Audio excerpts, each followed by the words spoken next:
Hey, what's up, Killer Ace?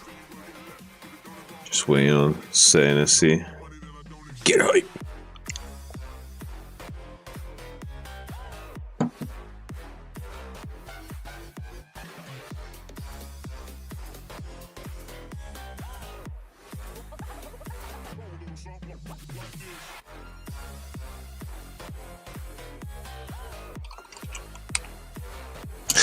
I appreciate you, my guy.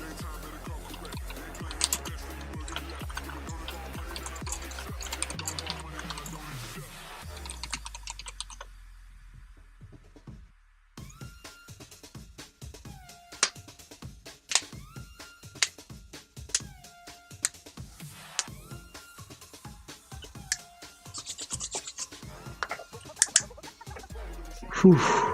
I don't know about you guys, but it's been pretty hot here lately. I think we got quite a lot of heat until I think the end of this weekend, Sunday or something. It's gonna be hot for a while here.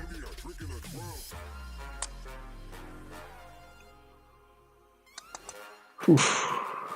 Can't escape this heat at the moment, but it should be over soon.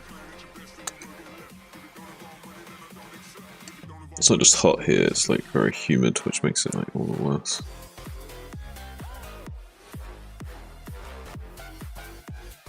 Oof, shit, man. Heat waves can be scary. At the very least unpleasant, potentially life-threatening, depending on the situation.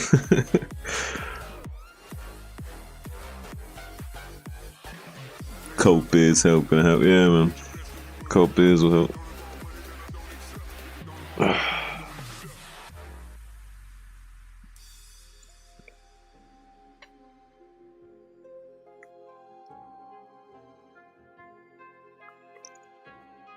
Like during the day, it's like hotter inside. Sorry, hotter outside than inside. In my place, at least. But during the nighttime, it feels like it's hotter inside than outside. Sometimes I'll go for like a late night walk or something to cool off. try and go for walks during the day, and that's excruciatingly hard. It's like, god damn.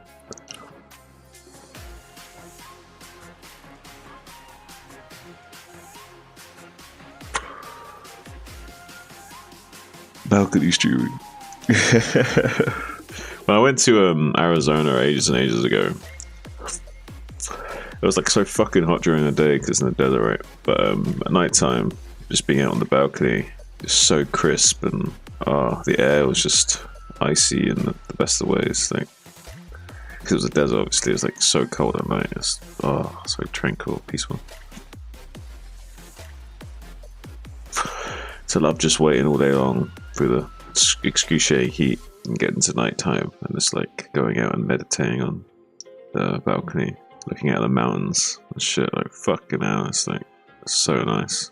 Remember that? Like 12 or so years ago, but I remember it quite vividly.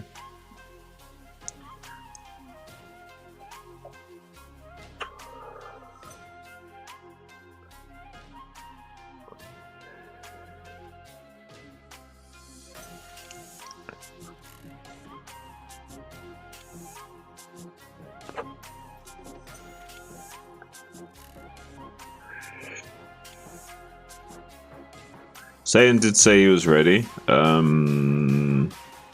He was getting set up like almost 20-30 minutes ago, so he should be here any moment.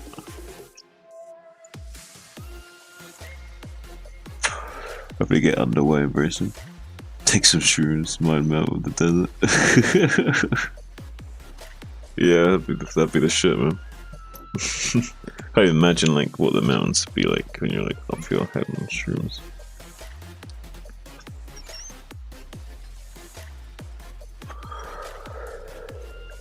It's crazy that when you're on that psilocybin, that like how nature is perceived, how it, you know, everything seems so not only alive but not like breathing as well. Like you get like that sort of like room breathing effect on a fairly low dosage, but nature is like just so sprouting with life on that shit. Like seeing all those intricate, like almost like sacred geometrical patterns, and yeah, I don't know. It's almost like you can see nature tessellating with the fibers and fabric of reality itself but only on like a subtle level. You can't like see.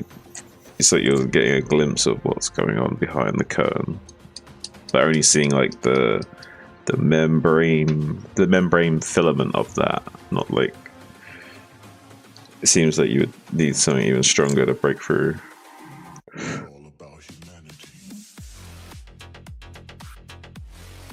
You got to get into the beehives. Yeah, I mean that could that could go pretty bad. That could go sideways pretty quick, my guy. Who knows? Maybe it'll go so well that they'll accept you as their new queen or something.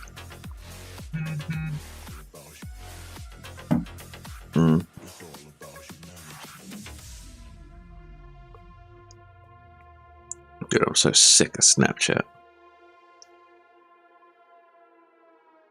That was a big mistake. Keep installing Snapchat on this phone.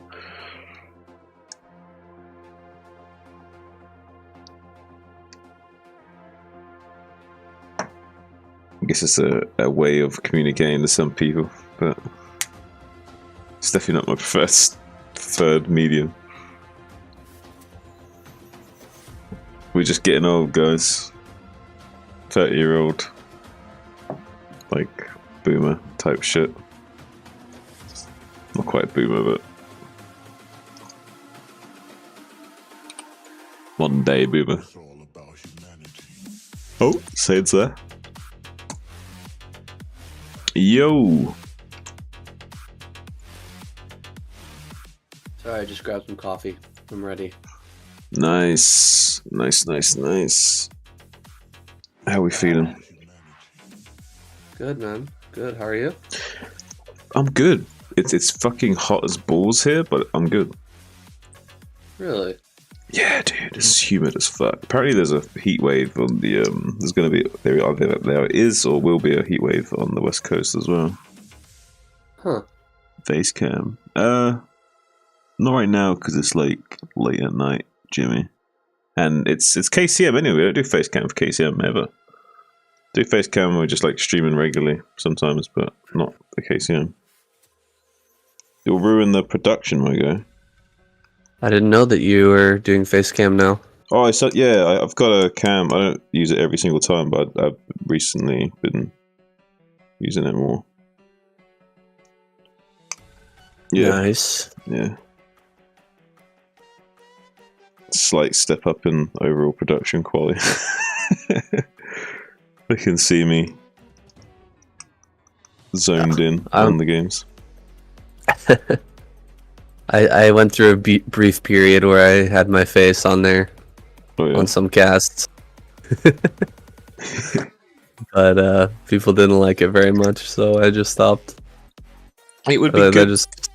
It would be okay if you were doing like some sort of like analyst desk thing where it was like in between games, it would like bring up our two faces and they can see us like talking about the game or something. Like this is okay, like seeing like an analyst desk type cam pop up like between games or something. But having the actual cam on during the matches is a little weird. Is what I'm going to say. Like, I don't think you should be looking at the caster while you're like when you're watching football. Yeah. Yes, maybe at the end of the football match, you see the casters in the room talking with each other or whatever, like post-match analyst type shit. But you never really see the commentators during the match, do you? You just hear the guys. It's very weird. True, yeah. True. Yeah. All right. I've just captured your voice. I'm just going to make sure it's working all right. All right, no worries. Was a great time. It's all about the reaction faces. Yeah, maybe I can kind of see it. You want to see me like go what the hell, like while I'm like staring at the screen, and you see my facial reaction to like Bisu doing something crazy. I get it, but most of the time when we're casting, we're hyper focused on the cast, so we're not really doing much facial reactions anyway. So. And I don't really have to think about that layer, if I'm being honest with you. I don't have to think about how I'm looking while I'm casting, and like, do I need to like feel like even more physically hype and shit? It's like, nah, man, I just want to be able to cast the game. I don't even think about it. Yeah, I need to be focused. This is going into the annals of history.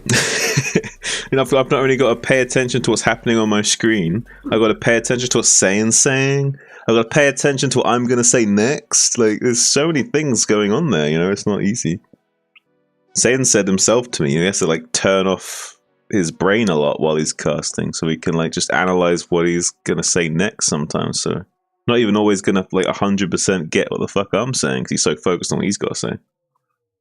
Just how it is, man. Yeah. Casting's not easy.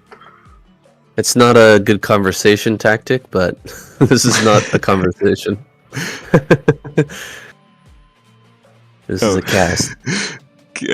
Jimmy's saying, no face cam feels bad, man. And then Killer Ace is saying, I need to know how hyped to feel about a moment.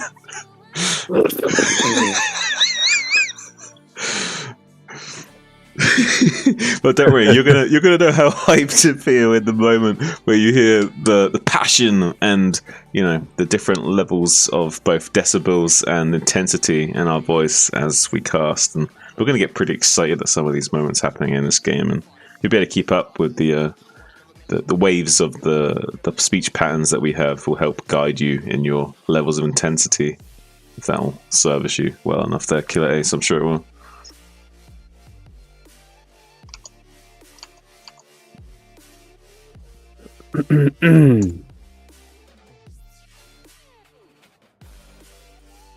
Yeah, I think you're gonna be fine. Don't worry about it. Yeah, I think they're gonna be fine. I think he's taking the piss, but I think so too. And we roll him with it. We roll him with it.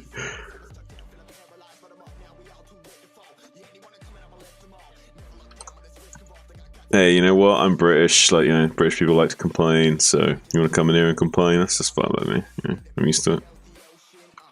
Come to the territory, quite literally.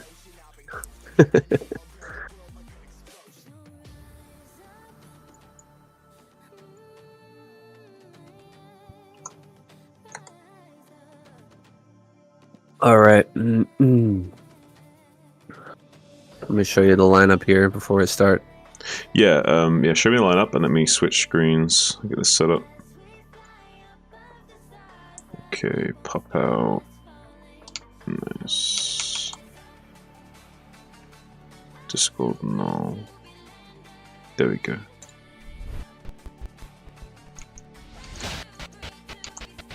Alright. Oof. Okay. Alright, they're not fucking around. They're not fucking around. No, they're not fucking around at all. glad to see Sock back in the lineup as well. Oh yeah. No, this is good. We got Light and Royal and Rush and Sock all on the same team as a fucking lineup. And then we've also got Zerg's not pulling any punches of Hero Queen Summer, so it's a good fucking lineup. It's good shit. I like... I guess you could argue there'd be like some fan issues of some of these choices. Like you could say like maybe someone would be like someone that didn't respect Hero's like experience and like well-roundedness might be like, oh, well, why is Hero not Jodong or someone, like they might have some of these like qualms, but overall I would say this like fucking makes sense. Like these are fucking really stellar players and very well-rounded. Yeah, Hero's been around since Kespa as well. He's been in there. Yeah, he's Hero's for experience, yeah. He's a legend.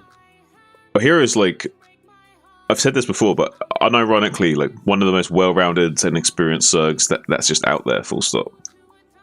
All of these players do well in KCM. Maybe Queen might be the exception. He doesn't. I've never seen him like all kill or anything, but no. Like Soma's done so many big sweeps, just like clearing the board, and Hero's done really, really well as well. Solky's pushed off a ton of players on KCM as well. Yeah, Rush, Royal, Light, Sock, of course. They've all gotten all kills in their time too. Almost every single one of these players has the potential of like at least killing like 2, 3, or all 4 of the other players. Obviously, the all kill is much harder to achieve. Maybe even arguably, especially for a Zerg player, to get that all kill can be very challenging. But every single one of them has that potential within them to do so. So it's a very scary, formidable lineup. If one of these players kind of finds their stride tonight and like actually plays their A game, it's going to be really scary. They could go all the way. Someone like Light could definitely just like start destroying people. It's very possible. Let me just check, make sure your voice is working here. No worries. But yeah, I think but Light's not had the most stellar of performances recently. I would say someone like Sark or Royal maybe is more likely than Light to pop off tonight, just because of their recent form and consistency, I would say. But I still expect good things from all of these players, and Light is still, in my opinion, the TVZ specialist out there, since Flash isn't around. So I have every faith in him that he'll still play well tonight. I want to see it. Soma, man. Soma. It hasn't always been the most consistent in recent times, but still one of the best TVZ players out there. And one of the best in the game at Muta Micro and such. Yeah, he's a god. He's so scary. Oh yeah, when he's playing his like absolute best game, he's like almost unbeatable with how well he executes with his units, and that's one of the things that makes Zerg such a deadly race against Terran, is the ability to use your glass cannon units to like their maximum damage potential value, and just like completely pulling apart and abusing the Terran's lack of mobility and ability to respond to you. And that can really be a hard plateau for Terrans to overcome. They do get to the threshold where eventually it turns around and suddenly the Terran's able to abuse the Zerg, but you have to get to like Light and Flash levels of skill before that becomes a reality. Oh, we've got plenty of that today. Plenty of that skill level. We definitely do. There's gonna be a lot of dangerous moments here for the Zerg. A lot of moments where they could just suddenly fall apart, because that's kind of the nature of this matchup. Yeah. Where, you know, two D Matrix Fire Bats come flying into your natural or your third base, and just like crush your stack of lurkers. Boom, you're just done. Seen it so often recently. Yeah, one of the main points that I see make or break these games, especially in the mid to late phase, is that moment where the siege begins and they're constantly irradiating the stack of lurkers and defilers as they try and break these positions, both the third base and the natural. Hitting them both at the same time, usually with a small bio group of medics, marines, and science vessels. But the constant pressure is what's important there, because the Zerg can keep up remaking defilers over and over again, remaking Scourge to snipe the vessel over and over again, and, you know, replacing these resources that are being burned off with their radiate pressure. But eventually the idea is that after a minute or 2 minutes of just solid non-stop pressure from the Terran player, eventually the Zerg will make a mistake and they will start to fall apart and the Terran will break through. So you'll see a lot of these moments where it looks like the Terran's not making any progress and they're just like hitting up their heads against the wall for a very long time, but suddenly the Zerg just falls apart and it's like, what just happened? Well, it's because that constant pressure eventually got to the Zerg and they made one small mistake that the Terran exploited. Yeah, they're not managing their larva, or, you know, not popping out the correct unit at the correct hatchery at the exact moment that it's necessary to queue that up, and then there's like a small gap where it's like, oh, you don't have any Scourge at this location, I can irradiate everything. And they irradiate everything, and then things start to fall apart. Or, oh, you know, I irradiated your defiler, but you didn't start the next defiler at that exact moment. Right. Well, there's like a 10-second window here where I can get in. Yeah, there's that pressure. It feels like, oh, the Terran is just smashing his head against the wall over and over and over and over again. Why doesn't he just sit back and take 2 more bases or whatever and, you know, get ready for the next stage of the game? Well, because sometimes, you know, the Zerg player will make a mistake and then you just win. You don't need to go to that next stage of the game. And also, if you let them just sit there and not produce any gas units for defense, then the Ultralisk wave that comes out later is just so powerful, right? If they're not having to continuously reproduce, you're not like irradiating a defiler every few seconds or every few minutes. Like they get a Dark Swarm down, you irradiate the defiler, they make another one, they get a Dark Swarm down, you irradiate the defiler. You know, that's like constant gas that's being taken away, right, from the Zerg. Exactly. But if you're not doing that, then they're gonna have like 2,000 gas by the time the Ultras are ready, and then you're gonna just pump out a massive wave of Ultra, and just it's gonna be so scary, right?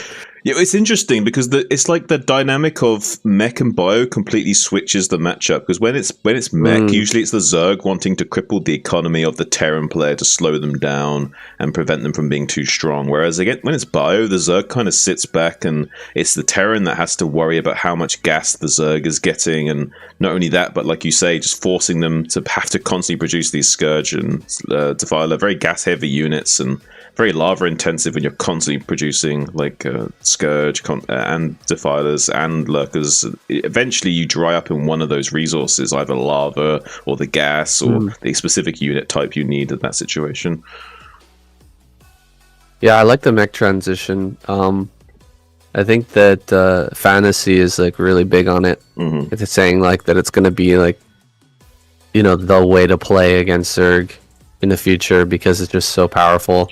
It is the best way to play, in my opinion. It's just so hard to execute, and it requires a lot of finesse and understanding and nuance a lot of the time, which is what the Terran players are having a hard time with. It's the having that game sense of knowing exactly when to pull the trigger to make the transition, to know exactly how much bio you need before you can to like start floating off your axes and stuff. Like once you've got a good feel for that, everything seems to fall into place. But it's a lot of Terrans that struggle with that game sense required to make that transition smooth, and because there's a really the transition is the most flimsy weakness of the whole build, and so many Terrans get it wrong. And right, the Terrans that get it right exceptionally well, but it just requires so much finesse and nuance and understanding of the game that it kind of maybe shies away a lot of Terran players from doing it more.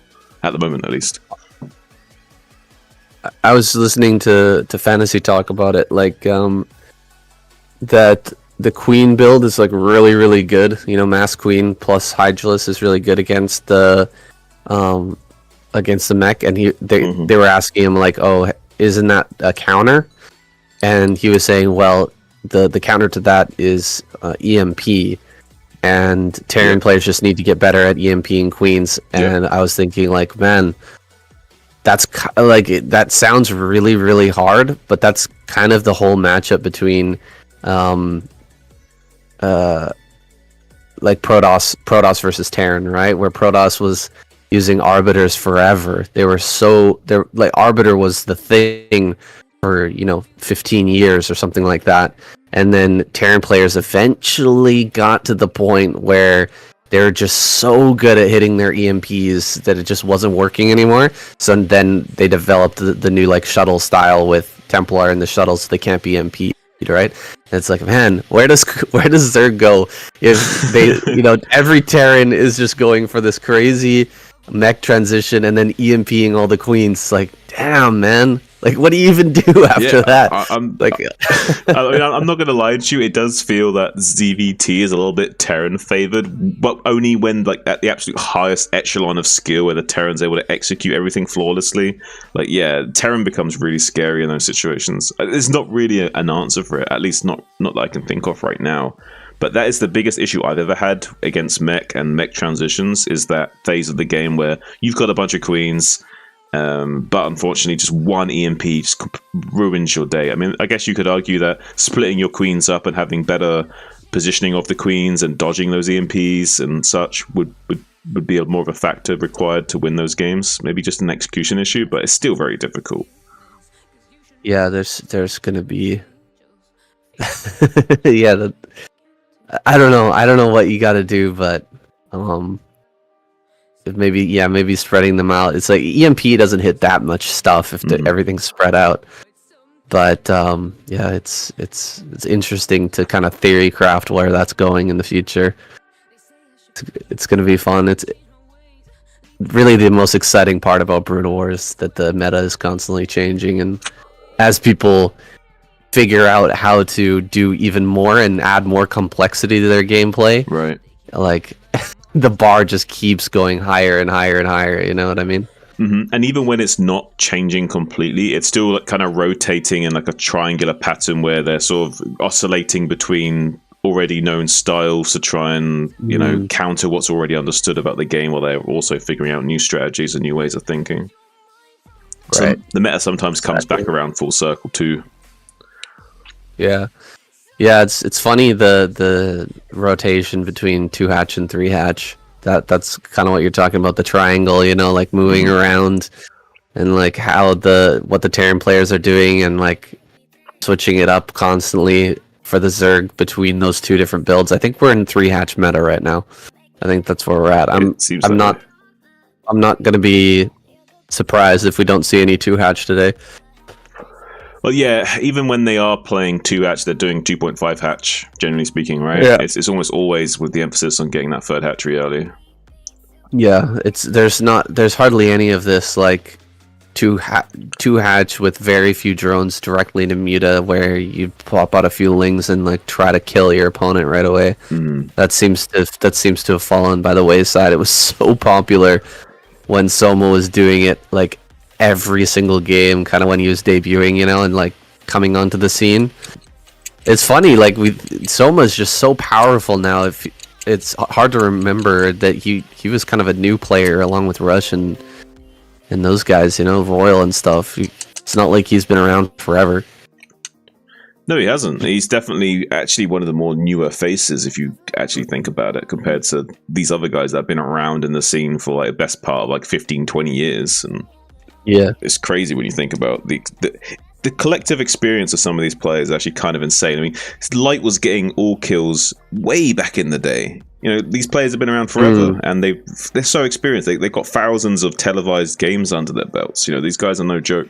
And it's scary to think that even someone like Soma, who's new to the scene, relatively speaking, by a few years, and can come in and like can take the scene by storm like that. It's exciting, and that makes Brood War exciting because you never know who's going to be the next up and coming player that like just takes everyone by storm and plays like exemplary StarCraft that sometimes also revolutionizes the game. Like you get new ways of thinking because of these new guys as well.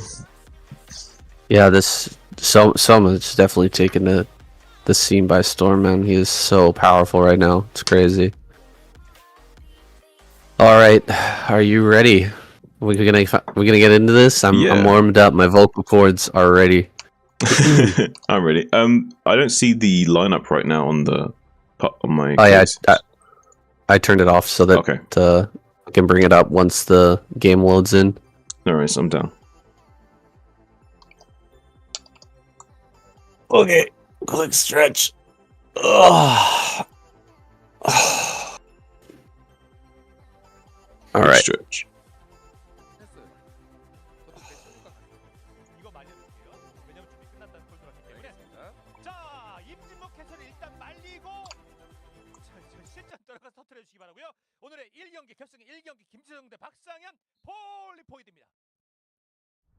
Hello, everybody, and welcome to the KCM Finals. We've got some great games here lined up for you today. We're jumping into match number 1, Royal versus Soma on Polypoid. Here we go. Man, I'm so excited for this one. Wow, dude, this is gonna be awesome. Royal versus Soma in game number 1 as well. Oh, we got spawning Let's in bring up the lineup. Yeah, we got spawning in the top left. None other than Royal as your Terran number 1 for the day. And some people would argue he is the Terran number 1. He is an absolute beast of a player. Has made a bit of a name for himself in recent times, just completely dominating the scene at some points. And Soma almost needs no introduction, one of the best up-and-coming players we've had in recent years. Exemplary Mutalist control. I've always been kind of fascinated by the scene where you see these new up-and-coming guys just come into their element and show us both new ways of playing and also just showing us great execution. Sometimes the new up-and-coming players can learn the old tricks, but do them even better than the old dogs can, so to speak, and they just have a bit more of a tenacity to them, a bit of younger breed of fire coming up. Okay, let's restart. Shake it off. I think we both sounded so like wiggly there, like our knees were weak. We gotta come in strong here for the finals. Yeah, it was a bit wobbly. I don't usually like to restart guys in the stream, but this is special. We need to give this a real good go, right? Are you ready? Alright, I'm ready. Alright, let's do it.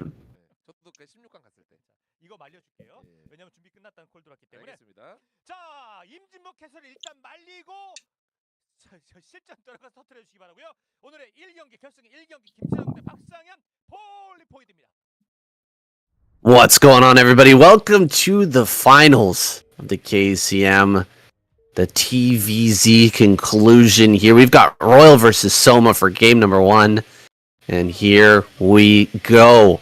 Soma here in the top right, Royal in the top left. I'm gonna bring up your lineup now. It is an amazing one. Sock, Light, Royal, Rush, Hero, Queen, Soma, Soul Key. Bring in the A game here. Both of these lineups are absolutely sick, don't you think, Shun? Lineups are absolutely amazing, Saiyan. I like both of the choices here, and I'm sure there'd be some discrepancies from some people at home, maybe thinking like, why not Jaedong instead of Hero and these sorts of things, but no. These are absolute stellar choices on both sides of the fence here. I'm really excited for this final, Saiyan. All of these players have all killed in the past. I'm pretty sure everyone, maybe with the exception of Queen, getting all kills, just performing so well in the KCM as of late. I'm so glad that we're able to get all of these players together, even during the peak ASL season. I guess we're right now in a bit of a break here for ASL, so really excited to have all these guys here. Soma, it's hard to think of it like this nowadays. He's so powerful, but he is still kind of one of these newer players. He's on the same tier as Royal. He hasn't been around as long as someone like Queen, Light, or Hero. But like looking at this Terran lineup, a lot of newer players here, don't you think?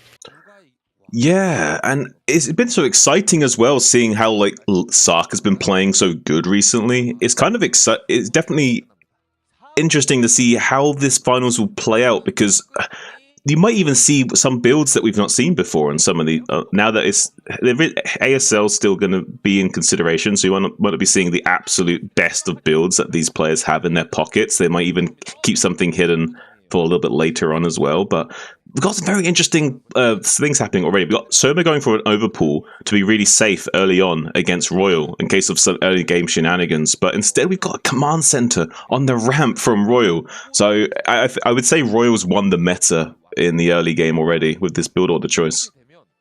Yeah, absolutely. He's gone for incredible greed here with the command center first.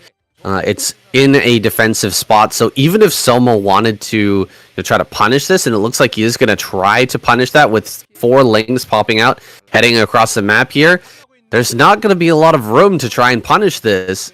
I mean, we're going to have some repairs. Maybe an SCV or 2 can be sniped, but I think you should be able to hold on against this, don't you? With some delaying with the SCV, yeah, because the wall should be just finishing up moments after the lings are in the choke here. So we'll see like maybe a chance of an SCV being sniped, but besides that, as long as Royal pulls more SCVs, he gets the first SCV kill, the second SCV onto the... Oh no! Bad juggle from the SCV, goes down again, lost 2 SCVs already, has Royal trying to juggle these other 2 SCVs, another SCV's getting really unlucky with these bounces. Oh my gosh, these are Artosis SCVs right now, certainly not Flash SCVs. They are dying like flies right now, but the Marine is finally out, going to be starting to put down some DPS onto these lings, backing them off from killing any more of these SCVs, building a CC, but has delayed it so much, Sayan. Yeah, I wonder if there's any efficacy in just like... oh god, another SCV goes down here. I wonder if there's any argument here for just like canceling or getting rid of the SCV off of there and just leaving the half-built CC there for a little bit. Because it's not going to end up dying to just 4 lings. Eventually, you're going to get those Marines out. And losing this many SCVs this early on is really, really painful. So...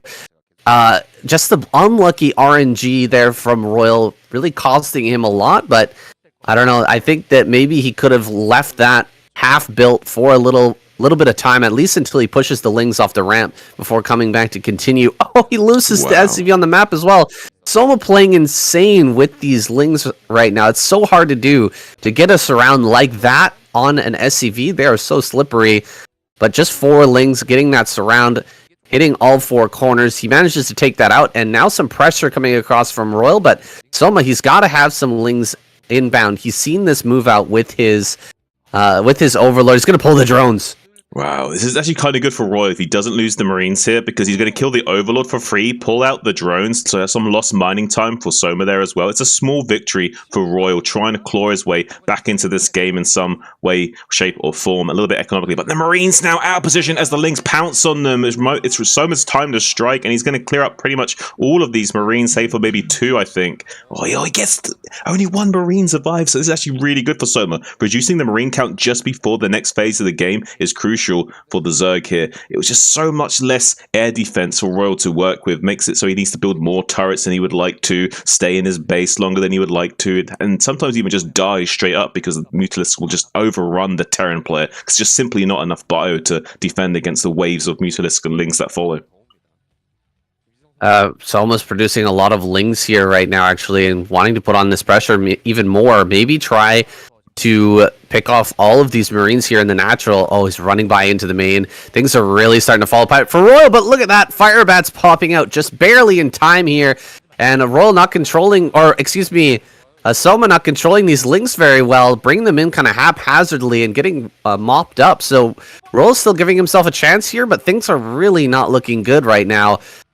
Bringing forward these Marines and Fire bats to clear out the lings in the main, but kind of in shambles here right now is Royal. He doesn't have any turrets on the way, and we're probably getting some mutas in production right now. Just going to try and put on as much pressure as possible. There's the Spire finishing up. Yeah, there was a small moment there, I think, where there was a bit of harassment at the third base of Soma, but the drones quickly killed the unit that was trying to harass at the third base during all that. So Soma on top of his defense and his offense, trying to snipe this Spire, but at the front line does get a pick on that. Really nice snipe from Soma there. So far showing us exemplary levels of Ling Micro. Tries to run in and gets on top of these Marines, cutting off the retreat by getting behind them, but lost a lot of the Lings in the process. Trying to reduce this bio count drastically before the Mutalisks start to come into play, but was a little bit overextensive there with his Lings and maybe lost a few too many for only 2 kills there of those Marines. But it is going to be forcing Royal to be a little bit more panicky and having a sense of urgency and getting these turrets up and making sure he's got his T's crossed and his I's dotted, as he doesn't want to fall apart all at once to these initial Mutalisks from Soma. But right now, only have 3 Mutas in the main base, so not too scary for the time being. This is going to get pretty oppressive, though, here very, very soon with Soma pumping off of 3 hatch gas.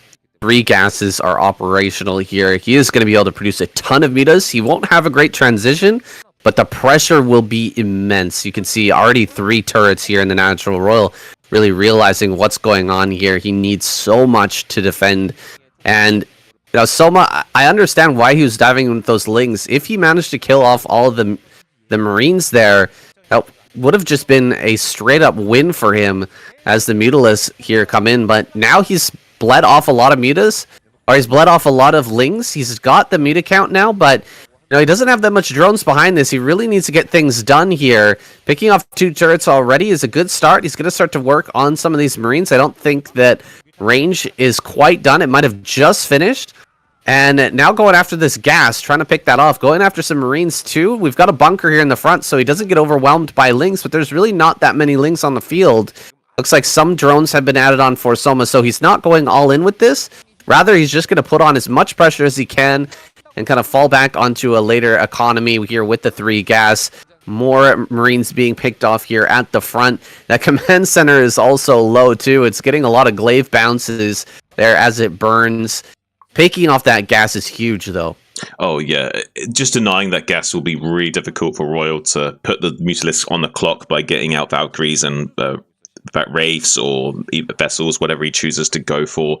And he's just coming in and devastating and ripping open these positions of turrets is Soma. This is a 3-hatch all-in Mutalisk play, so he's just going to be making non-stop mutas this entire time until he sees that there's an opportunity to transition if required. We see the science facility online now with the second control tower on that starport. Soma just tearing through these Marines and turrets with these Mutalisks shooting out their glaives, just bouncing around this Terran expansion area. Really difficult for Royal to secure this area, and especially the gas. It's just a nightmare for him right now to even try and think about mining that gas right now for Royal. So not going to be wanting to go for that anytime soon, just wanting to stabilize this natural position for the time being while he eventually tries to squeeze out a few of these vessels, because once the irradiates start to come out, it's going to be much difficult for Soma to keep trading here. Yeah, the gas count is getting pretty high here for Soma. He's going to have a good point to transition from, but what do you go to from here? Look at where the third base is right now. I think we're gonna have to see like a Hydralus Defiler play out of him, because trying to get into lurkers and get a 4th base up, it's gonna be incredibly hard. Am I right? Yeah, no, you're completely right. But Guardians would also be another opportunity here. And the geometry does work well for Guardians, because you've got this natural close to Soma. Would be good to hit that with Guardians, and you also can defend on this horizontal axis. So yeah, it's an option to go Guardians here for Soma if he didn't want to do a full transition into a normal game. Yeah, you bring Hydralus up with that as well to kind of defend against these air units. Man, that Irradiate doing so much damage here. Doesn't matter if you're going to morph those into Guardians, but losing these mutas is super, super bad. Oh no, missing the egg on the ramp. That is not a mistake you want to make here as a Zerg player. At the professional level, most Zergs are able to hit that, but looks like Soma's messed it up, and the Marines are going to get in here. They're going to kill the Evo chamber and possibly the third base as well. Mutas here trying to clean up right now, but this is way too many Marines. Yeah, I'm not sure. I don't think Soma should have pulled the trigger on that transition when he did. I feel like he should have stayed with the Mulus a little bit longer and then got into Guardians instead and kept the pressure on Light and not give him any on pressure on Royal to not let him come out like this. But look at Royal just coming out like a steamroller, just absolutely destroying the Mutalisk in the sky with his bio control and then just ripping through these expansions. Yes, it was a big mistake from Soma not to make the Lurker Egg on the ramp there, but still was a really bad position for Soma. He had lost a lot of his Mutas, and now Royal gunning down the remainder of these Lurkers at 3 o'clock, and maybe even the remainder of these Mutalisks too if they come in to continue fighting. So really great play from Royal. I think he's basically destroyed Soma. I don't think there's any hope that Soma can claw his way back into this game, but so far he's staying in it. Yeah, staying in here, though there's very little hope. It's crazy how much pressure can be applied by the Zerg, and yet Royal comes out with this incredible attack that just can't be stopped here. One tiny mistake with the Lurker on the ramp, and the Soma is just dead. There's almost nothing he can do from this position. Lurkers are probably going to be the option here. Maybe he's going to go for Defiler right away. I'm not sure if he actually started that Hive, but there's kind of a Hail Mary play with Defilers that you can try to pull off. I don't think it's going to work though. Royal just a little bit too good for that. He's going to have too many Irradiates. He's going to have so much bio here. Yeah, there's nothing that can be done. Yeah, Royal's going to take game number 1. I think so, Saiyan. It's looking pretty dicey for Soma as we see the Terran player just starting to like launch an assault onto the natural expansion, throwing down a few Irradiates onto those Lurkers too. And Defilers aren't even out yet. He's only just now getting this Defiler mount online, so it's going to be a really rough hold for him. There's only one Lurker remaining after this one pops now, so he needs to wait for these other Lurker eggs to hatch as well. Does have a few Scourge to try and catch one of these vessels, but is not going to be successful in doing so. Another train of bio coming from the west as well, escorting these other 2 science vessels. So yeah, this is going to be really rough for Soma. I don't see any mathematical chance of him winning. The further this game goes on and progresses, like I think that Royal's coming close to 100% win rate here. God, Royal is just so strong, man. Even losing those early SCVs, trying to build that quick command center, it wasn't enough to give Soma a winning position. He maybe overcommitted a little bit too much to the early game damage there, sending so many Lings into their death, trading out with just a few Marines.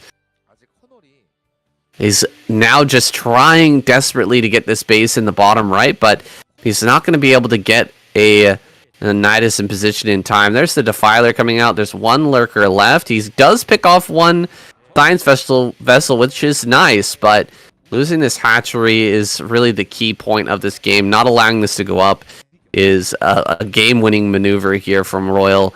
Royal, he's got to deal with these Lurkers, of course. They're coming up the ramp now, but the Irradiates here dealing so much damage. The spread of Marines is too much. GG, Soma taps out. And we've got first blood here in this series. Wow. All right. Oh, did we get the clapper? Oh, did we get a clapper? I must know. I must know. Oh, they went back and looked at the replay. It's pretty stellar stuff from Royal to pull off that defense with only 1 gas. But I also think that's a bit of a Soma's mistake. The transition point was a bit flimsy, and yeah, I don't know what happened with his Mutalisk control, but he did not split well against the Radiates very well at all either in the early game. Yeah, he definitely made some mistakes, that's for sure.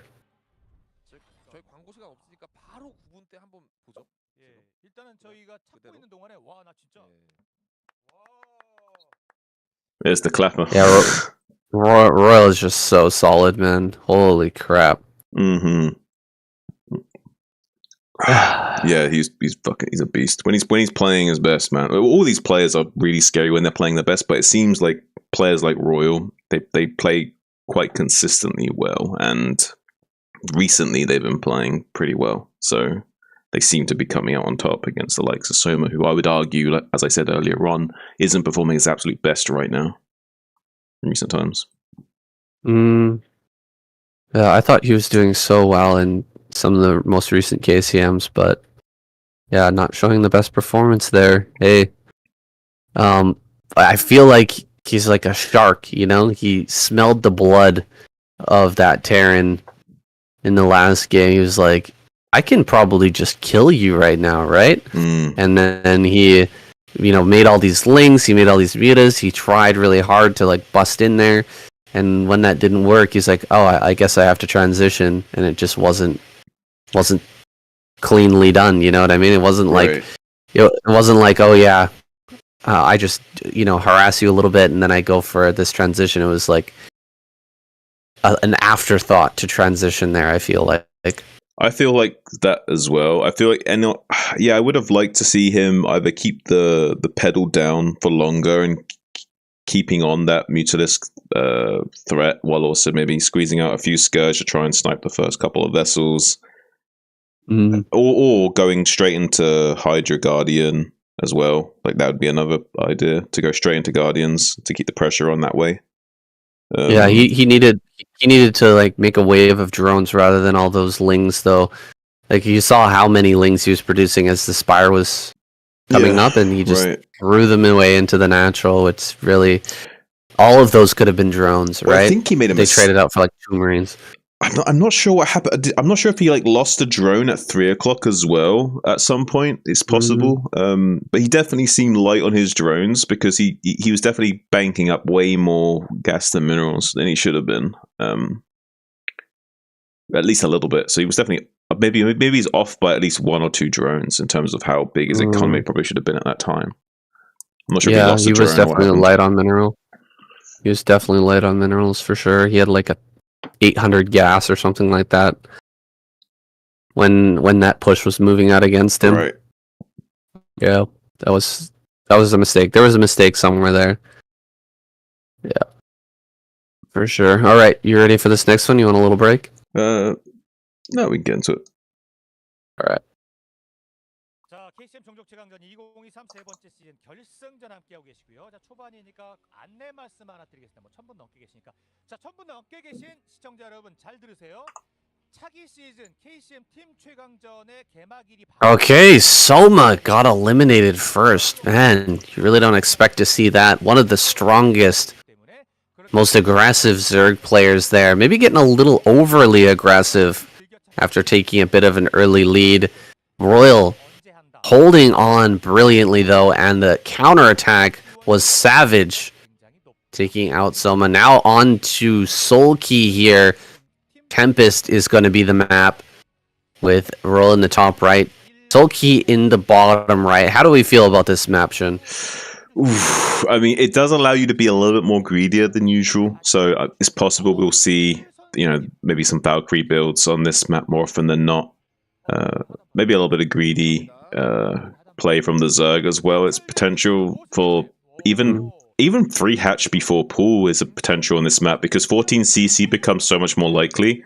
But the way the meta works is kind of weird, because 14cc is so likely and strong. The Zerg is very likely to like 9 pool or something like this, and then that makes the Terran think to themselves, maybe I shouldn't 14cc, because it's so likely that I should 14cc. The Zerg will then counter me. So sometimes there's this weird like juggling of mental gymnastics to figure out what's the most optimal way of opening up based on these factors. But it seems like we're going to be going for a very fast gas from Royal, actually.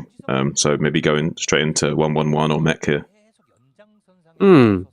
Interesting. And an 11 hatch here from Soulkey. So not doing the most efficient opener here for Zerg. Going for an 11 hatch is a little bit light on drones, but it's going to allow you to get that spawning pool out just a little bit faster. So he will be more safe. He's sending out the drone as well, so he's aware of the possibility we could have racks on the map here to put on early pressure, or an 8 racks in the natural. That seems like a good build on this map, right? You get the 8 racks in the natural. There's definitely a way to kind of wall in here at the front and have a defensive position to retreat to if that 8 racks does no damage, but that's just not what's coming. And Soulkey, he's going to get in here and scout. He sees the factory coming down. He knows that he's going to need a Sunken Colony here, but he should be completely fine.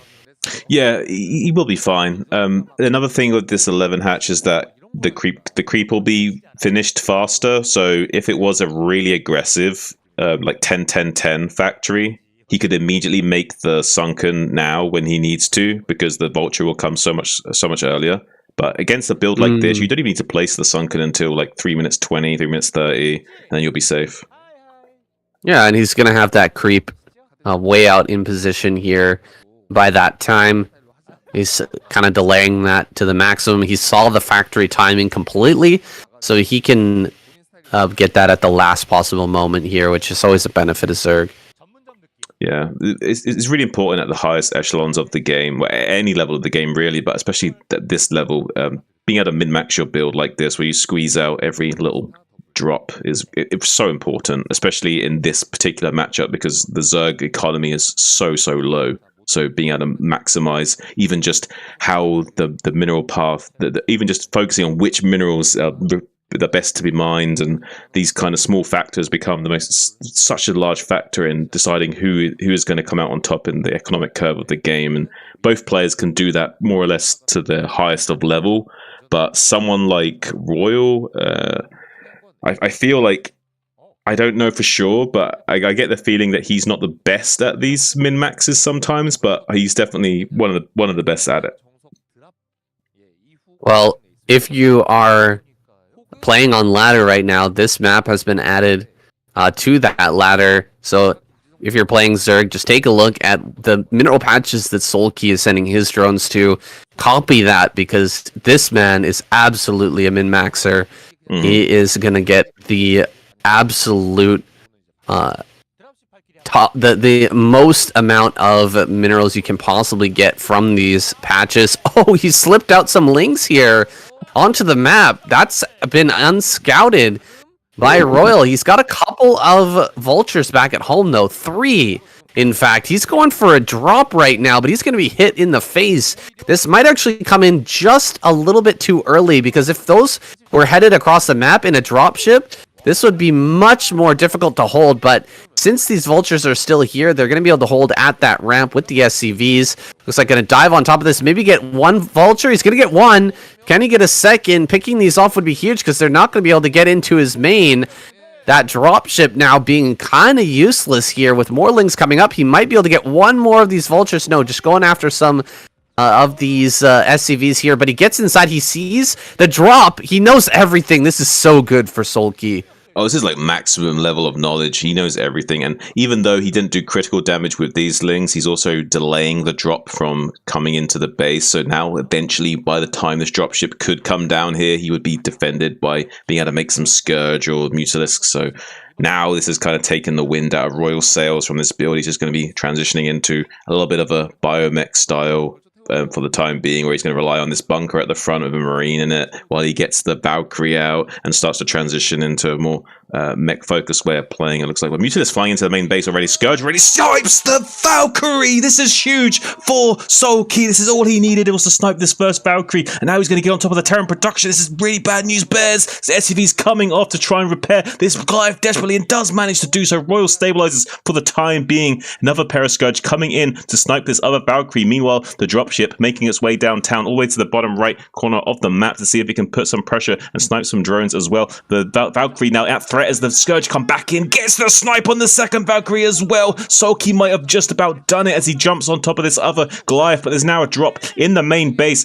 causing a little bit of pressure, but he's so desperately trying to defend that he can't quite get up here and snipe the drones, because there's a sunken colony blocking him from getting into position to do too much damage. Solkey is on fire, tearing apart this SCV line in the expansion, saying, oh, this is critical damage here. Solkey has done it, I think.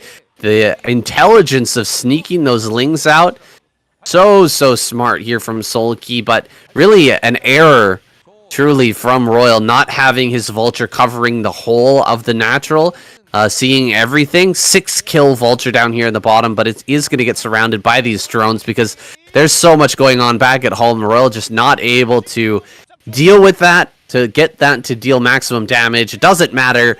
GG is called. Royal taps out. Solkey takes him down. A very impressive technical game there.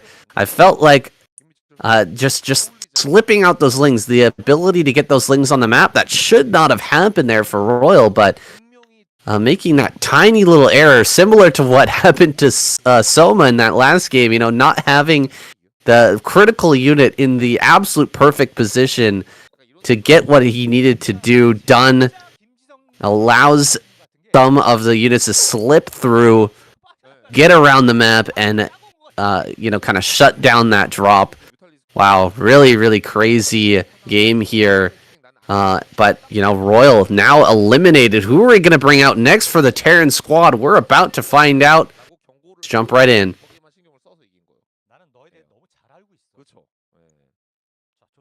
Oh. Wow. Royal just didn't have the vulture covering the whole natural, eh? No. That's rough. Well, this is the problem with going 1-1-1 though, right? Like the biggest weakness to this build is the fact that you can just get overrun by lings, or at least take quite significant damage to the lings in the early game. So you're supposed to be able to just micro against it with vultures, but yeah, it's not that easy. Yeah. It's not that easy. We also have to consider that it's a down ramp, right? It's a high ground expansion, low ground main, so it does make it even stronger, that build. The links, because with the vultures are on the inside, the SCV's blocking, it's harder for them to get good shots off and stuff. Like there's a few factors like that which go a bit more Zerg favored. That was a good move. It was a good move by Sulky. Definitely one of those things where it's like, well, I mean, Royal's not bad for messing that up. It's just that was like just a mistake that anyone could make, you know what I mean? Mm. And if there wasn't that ling pressure attack, he goes for the vulture drop and probably does a lot of damage to Sulky. Sulky would have had to gone Hydralisk Den and made Hydras to not take loads of damage there. But Sulky had to do that ling pressure attack, or he would just take damage to vultures himself. Yeah, if he'd just been continuously making drones there, definitely the vultures would have done a huge amount, because he was just waiting on Spire. He didn't have a Hydralisk Den or anything. He was just sitting there waiting for 2 Hachimuta, but yeah. So those cool. Those are the two main choices, I would say. Is like you either go for like a ling pressure play like that, or you go for like the Hydralisk Den of some Hydras, and you pick one of those two. Like, what do you do as a supplement to your Mutalisk transition early game? Well, 2 very quick games. It's a bit of a speed run here today. Well, it's ZVT. I mean, can be one of the most fastest paced matchups out there, especially with all the 8 Rexes and early game shenanigans that can transpire. So, yeah. Besides EVZ, I would say it's one of the fastest matchups.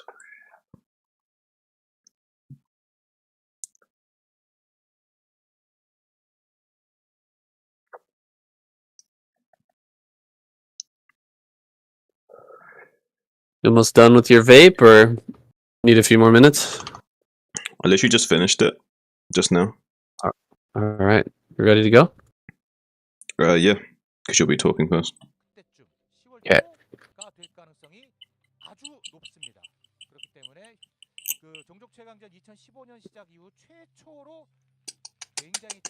Okay, light being sent out next. It's a bit of a speed run today in this Zerg versus Terran finals. Tons of quick technical games, but that's kind of the way ZVT goes. It's a lot of fun to watch. It's also fun to see some late game, but we'll probably get a few of those as well. Maybe light here, more of a conservative Terran. Could give us an epic game here versus Sulky on Neo Sylphid. He's going to start out with a wall here at the front. Definitely one of the most storied players, don't you agree? Oh, 100%. This guy's been around for a long, long time. And I would say one of the most notorious for getting all kills back in the day. Like, it was... What wasn't uncommon for his whole team to show up and he's the only one playing pretty much every single time, you know? Like, that was a very common thread for Light back in the day. He was eating all kills for breakfast at one point. We're going to see a 11 hatch out of Sulky to match the build order of this Walden. Really favoring the 11 hatch today is Sulky.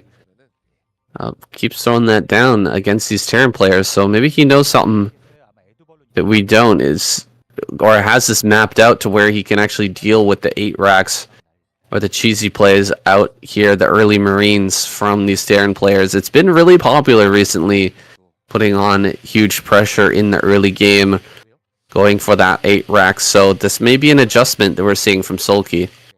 Yeah, I think it might be a style choice, but it also might be figured out that if you are min-maxing your mineral boosting that much in the early game, that it's worth it to go for the 11 hatch to squeeze out faster lava from having the hatchery finished earlier as well. Can be a big, nice drone blocking here from Sulky. Light just barely going to get in with this SUV, it looks like, but Sulky did a Rico job there of taking its SUV down all the way to 25 hit points before it got in, so it's going to be really easy to clean up now. It looks like a drone is going to be chasing that around, trying to get the moving shot on that, as Light just dances it around.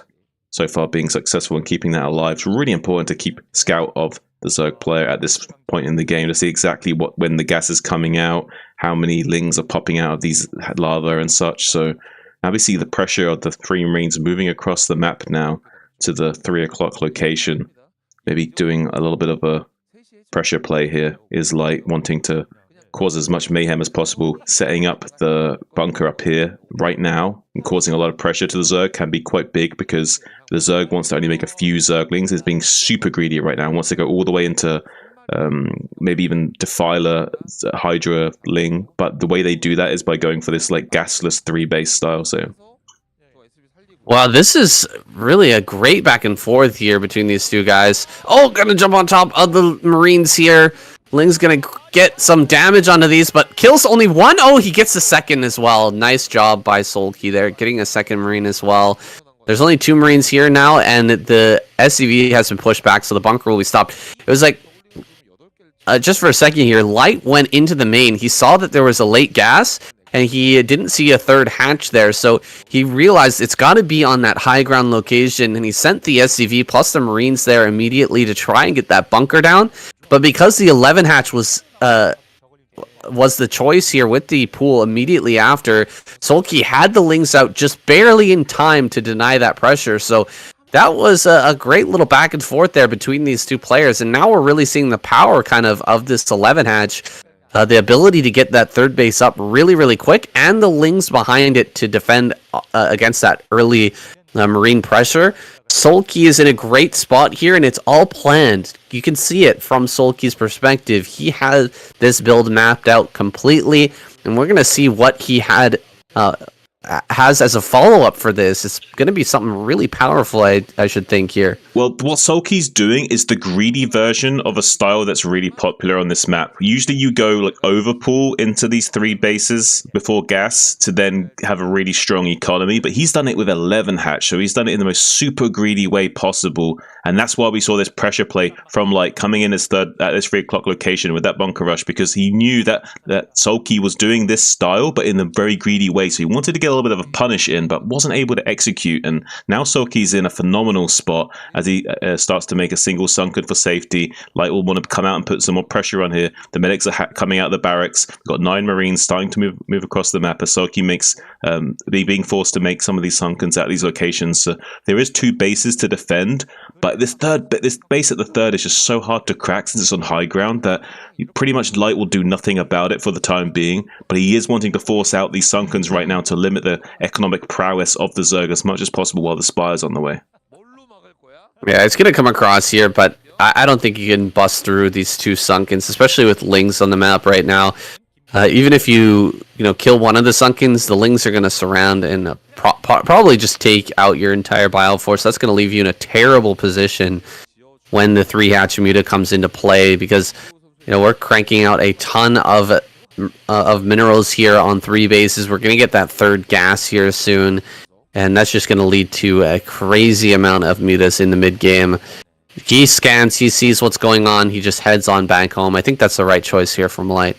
It's definitely the right choice. Yeah, and yes, I think Sulky is just going to do what he does best and get a huge swarm of Mutalisks and Zerglings and just swallow up the Bio Ball at some point in time. We see the Queen's Nest on the way at the third. I think it's Sulky, so I still think he'll do some kind of Mutaling play, but I think the end goal here is what I was saying earlier with the Defiler, Hydra, Lurkerling. Like, this is like the optimal style, not only in general, but on this map in particular. Going for these early 3 bases and then going straight into Defilers with Hydras is very common for a lot of Zergs to do. So I think that will be the goal for Sulky here, but for the time being, it will be an emphasis on the Mutaling going into that transition. I hope he starts the Lurker upgrade here right away, because we've got 5 racks play coming out of Light. He's going to go right into that +1 attack as well. This is going to be a very powerful Terran player out on the map, dealing damage, threatening to bust through. Lings are going to go for the counterattack, though. He can definitely stop this factory from building and maybe get on top of some of these Marines here inside the main. No, he's going to back away for now. Coming back in to threaten the counterattack. Once again, going to kill a supply depot potentially. As these Marines move across the map, though, how many Sunkens do we have in the natural? Because if it's not like 5... this is still a really big threat. We got the Mutalisks here at the back. There's only 3, and 2 or 1 of them is still morphing in. So this is a real dangerous position right now for Sulky. We might see Light bust. Yeah, Light could actually just bust right now. The only reason he's not going for it is that Sulky's being active with these Mutalisks nearby, and Light's trying to train down another round of Marines to come down here and help finish the job and make this Bio Ball just a little bit too big to handle for this flock of Mutalisks. But he's going to buy a little bit of time for Sulky to set up another Sunken or 3 as he starts to morph in more and more creep colonies, desperately trying to hold on here as he knows there's a big Bio Ball. One thing that Sulky's got going for him is there's only a couple of medics here, and there's not too many medics that it's going to be tough for him to like tank all the damage here, so it's going to be good for him. But he comes in with a big flank of Marines, getting great surface area on these Sunkens, decimating them in the front line. But Sulky with his Mutalisk Glaze bouncing left, right, and center, going to be taking out the majority of these bio units before they can get the job done. Just barely had enough Sunkens to overwhelm that Bio Ball. Light, unfortunately, kind of pulled the trigger at the wrong time and is going to pay the price for it. Ooh, that's a tough nut to swallow. Sending in the Fire Bats as well, bit of a mistake. You want to have the Fire Bats wherever the Lings are, and the Lings came from the flank, but the Fire Bats were hitting the Sunken colonies, so the Lings did more damage than they should have. The Mutas did a ton of damage there as well, and those emergency Sunken colonies end up paying off huge dividends here for Sulky. He holds on to that position, and he kills off that huge Bioforce. It's not as big of a deal here to lose that whole Bioforce, but it's always painful to just barely not break through as the Terran player. He is going to be able to, however, replenish that bio number pretty darn quickly here with 5 racks. He's gotten into a couple of starports here as well. He's going to have some vessels coming out, so a decent position here for Sulky, but not exactly a win here. He's not so far ahead that it's going to be an easy takedown from this position. We've still got a lot of play here for Light, and he's already moving out with a huge bio force, heading out towards the front. Why is he killing this turret right now? I'm a little confused. I think it's a SimCity issue. I think he wants to have more barracks placed there, so he wants to have 8 barracks in like an L shape, like a kind of upside down L shape, so he wants to clear out that spot. So he needs that hex tile free so he can put down more barracks, yeah. Yeah, makes sense. All right, he's just going to go into kind of a crazy macro game here with those vessels coming out and pushing forward. There's not too much that Sulky can do with these mutas anymore, so I guess killing off these turrets is not going to affect him too much. The mutas are really ineffective at this point. They're going to look for maybe a snipe on that SCV there, building the 3rd, but already Light on top of that, moving into position to defend. More hatcheries coming up here, and the Defiler is out and ready. So Sulky's not going to die anytime here soon, but there's going to be a ton of pressure applied now with these science vessels. Yeah, it is looking like that this is what Sulky wants to do with the play that we anticipate he would go for earlier with the Hydralisk, Defiler, Lurkerling style, with just a ton of hatcheries and macro potential. Can be the most cost-efficient way of fighting against Terran with that big juicy plagues and Dark Swarm and Hydralisk being absolutely invincible underneath that Dark Swarm makes it so hard for the Terran to deal with. We see Light wanting to come out onto the map and put some pressure on the Zerg now. He wants to start chain irradiating these Defilers and Lurkers and put on a lot of pressure to Sulky and just kind of prevent him from spreading out on the map too much. He needs to basically contain the virus, so to speak, and make sure like he puts Sulky in quarantine right now and limits his potential. But only has a few vessels out on the field. Needs to be careful. He's got 2 vessels just chilling out in the natural of Sulky right now. He needs to be careful. Okay, I thought those were 2 vessels, not 2 Marines. So for a moment there, I was really worried for Light that he was about to lose 2 vessels for free. We're coming out now with the first plague of the game, I should think. We get a really decent one here. No, just a single Dark Swarm, so maybe plague not quite complete yet. Gonna lose that first Defiler and a bunch of Lurkers here just for taking this position out in the front. I'm not sure if this is worth it, but he's buying, giving himself some space here to work with in the front. He can start to rally everything outside of his natural. Get a bunch of Hydras here. He should have the Hydralisk upgrades coming as well, speed and range. Plus Hydralisk attack most likely. I doubt that he's going for Carapace and melee attack. Probably Carapace and ranged attack here, because he's going to have to do some really heavy lifting with these Hydralisks before he can get that 4th gas online. Looks like he's going to try and take it at the front. That base doesn't last for long, though. That is a very low money base location there, but it will give him the amount of power that he needs to really produce a massive army and get out on the map, hopefully, and drop a plague. First plague of the game there, doing pretty well against these Marines, and the Lurkers are going to clean up a bunch of them. Hydras cannot fight against just pure Marine with their medics kind of healing, but once you get the plague on there, they clean them up rapidly, and that's what Sulky's going to be looking for here. More and more plagues. Unfortunately, we got a red Terran, so it's a little hard to see where the plagues are, but he's going to be blanketing down plagues like crazy here in this game. Yeah, I worry for Light a little bit. Right now, he's doing a great job of containing the threat, but now Sulky's going to try and make a play for the center of the map with these forces, Lurkerling, Lurker, Defiler. Right now, though, Light doing a great job of having this concave of Marines to fight this force back, but as soon as the Dark Swarm start to land, he's going to wisely back off and try and shark around elsewhere. He understands that this is a big issue right now, but the biggest boon for Light is that it's so hard to control these Defilers out on the center of the map, so he's going to keep trying to bait him out and into these fights so he can clean up these small pockets of Zerg and then come in for little counterattacks like this. Big plague on these vessels, though. Huge plague for Sulky. That's just what he needed right there. Now these Science Vessels are going to be one shot to these Hydralisks, which is a big threat for Light. It's going to make him a lot more timid and passive. He may even want to go home with these Science Vessels and just repair them up as soon as that plague wears off. It's a difficult choice here for Light. Do you keep these Science Vessels on the map and keep the pressure on and risk losing them all, or do you send them all home and just totally relieve pressure off of the Zerg for a time? It looks like he is going to send those back home and instead send out dropships to try and continue that pressure. Tanks are now being produced. This is really what you need to do. Oh, the vessels are going down on max. So many vessels falling there. Like 4 or 5 vessels go down immediately to those few Mutalisks, so keeping those in the back pocket and now making his way up here to the front. Sulky is going to get huge damage here. Meanwhile, a drop coming in to both the third base and potentially the main as well. A lot of action here on the map right now, but it looks like Sulky's getting the better of these trades.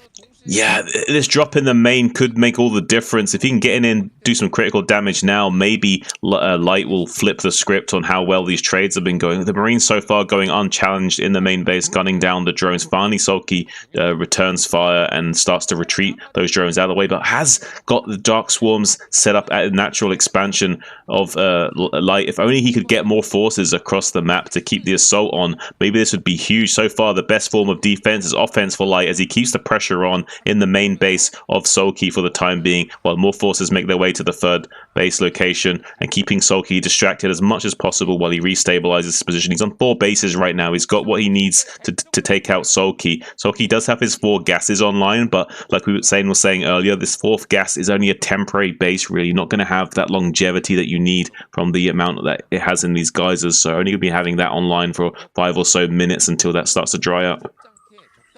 Yeah, there's a real timer here for Sulky, because when we hit that 20-minute mark, the main base and natural gas are going to start to run out, and then at the same time, this 4th base is going to start to run out as well. So that's going to be kind of the breaking point here for Sulky. He needs to get either this bottom left-hand base up and operational, or take that other main there at the 12 o'clock. It's critical that he gets that going here very, very soon.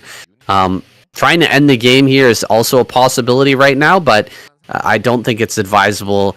Light is starting to really spread out on the map here. He's got insane production with his 4 bases online. I think that getting another base going for Sulky and, trying to extend this game even further is probably going to be the best play here. But Light, man, he is just really spreading out on the map right now with these tanks, kind of making a no man's land here in the middle, where anything that comes forward for Sulky is going to end up getting taken out. Maybe he needs to get a few lings together, try and jump on top of those tanks, so it's still going to be a risk here. Oh, one vessel here with very low HP. Could have targeted that down, but doesn't take that opportunity.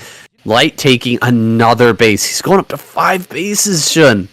Yeah, he's going up to 5 bases. He basically wants to lock out Sulky from the north main base, so he can have all these bases, and Sulky's just left to this one little corner here. So it looks like Light's got the long game in mind. He wants to just expand to these 2 main base locations, cut the map into 2/3, and just keep the virus contained in the southeast quadrant, and just, basically not allow this virus to spread out onto the map. He understood that Sulky had this a little bit of an advantage in the early game going for this style, and went about it the greedy way of the 11 hatch as well. But now is starting to show Sulky who's boss by this beautiful map control that we see in the center of the map, with this big massive tank line as well, acting as a barrier to keep Sulky just kept back at bay. But right now the tanks aren't in play fighting against this Zerg unit, so the gap of supply is actually slightly closing here. 177 supply for Light to 140 of Sulky. This is the closest it's been for a very long time. So now Sulky is going to be making some plays here, see some potential for counterattacks.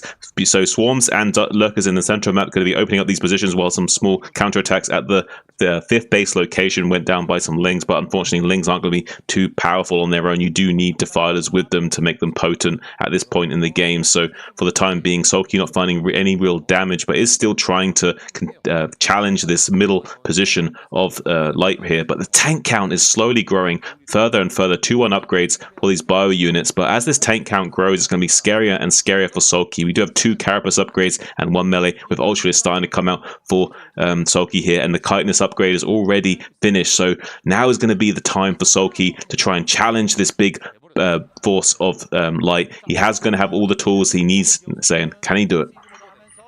Oh, this is really, really rough here. He's going to send out the first Ultras to try and take this fight, but I think they're going to get absolutely wiped out.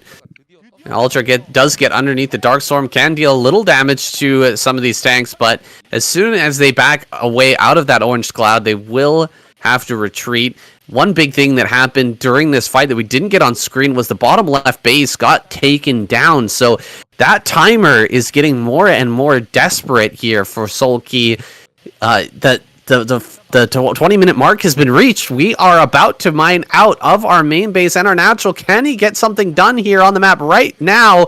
This is really one of the last big waves of Ultras that can be produced. And Sulky is shoving it down his throat, killing every single tank here. That is a huge win, but there's still more tanks behind this, up on that kind of false high ground there.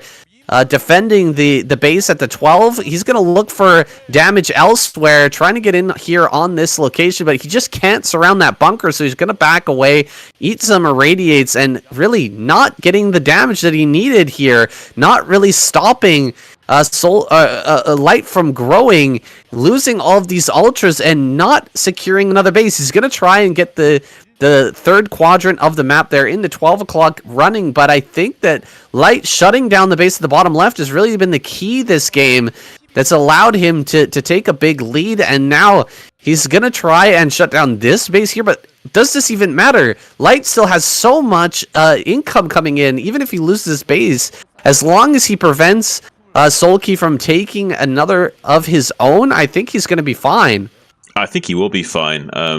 Right now, Light's looking like a bit of a beast, but the only issue for him is that Solky has got a large amount of production for just a few more minutes as he starts to use up all of his lava, flooding out tons of Zerglings and Ultralisks, trying to overwhelm these positions. If he can just keep enough focus on breaking open some of these positions, he can start to crack open the huge defenses of Light. He just needs barely the right amount of units to do so, and at the moment he's not quite finding that damage that he's looking for. He is denying mining at this natural third base location, but Light doesn't mind too much about that. Right now doing a great job of cleaning up all of these Ultralisks. This 12 base for Solky is still not really active as well, so he's not getting any gas benefit out of that. So what you see is what you get, and unfortunately for him, he's drying up in his gas count right now. He's not able to produce the units kind of required to keep Light at bay, but so far he's trading cost efficiently enough to keep the game going. So there is hope here for Solky for the time being. If he can just somehow get this 12 base mining gas as well, 12 o'clock base mining gas would be great for him, but not quite finding that just yet. With the Dark Swarms helping out at these expansions, though, he will start to trade more and more efficiently and will start to deny Light from being able to keep this production going. Yeah, look at how slowly the gas income is coming in for Solky. He's shutting down this base here, but I think we're still fine as Light. We've got 2 base mining going. He's got a big bank, 2,000 minerals in the bank, 900 gas. Oh man, the 2 Marines here in the top. I was wondering when those were going to come into play. They're going to get over here and snipe this Nidus. Some Ultras are going to make their way up to the top. Oh, he actually saves the Nidus. Oh, 12 HP. He's going to get that Nidus up, and that means he can transfer drones through that area and get that gas operational. So it's incredibly important that he gets that going right now. Oh, the Ultra gets killed even under the Dark Swarm. That tank finally manages to deal that damage. He finishes that off. A drop in the 12. No, this is the last hope here for Solky, and the drop is going to finish it off. That is so painful here. Solky, he does get on this high ground and starts to kill off the SCVs here, but there's still a lot of minerals in the bank for Light, and he's still mining here. I don't know, man. This is really, really close right now, but I think Light is going to take it. There's just a few too many tanks and Marines. There's a bit too much money here on the side of Light, and Solky is just pumping out basically pure Ling at this point because he just does not have the gas to do anything else.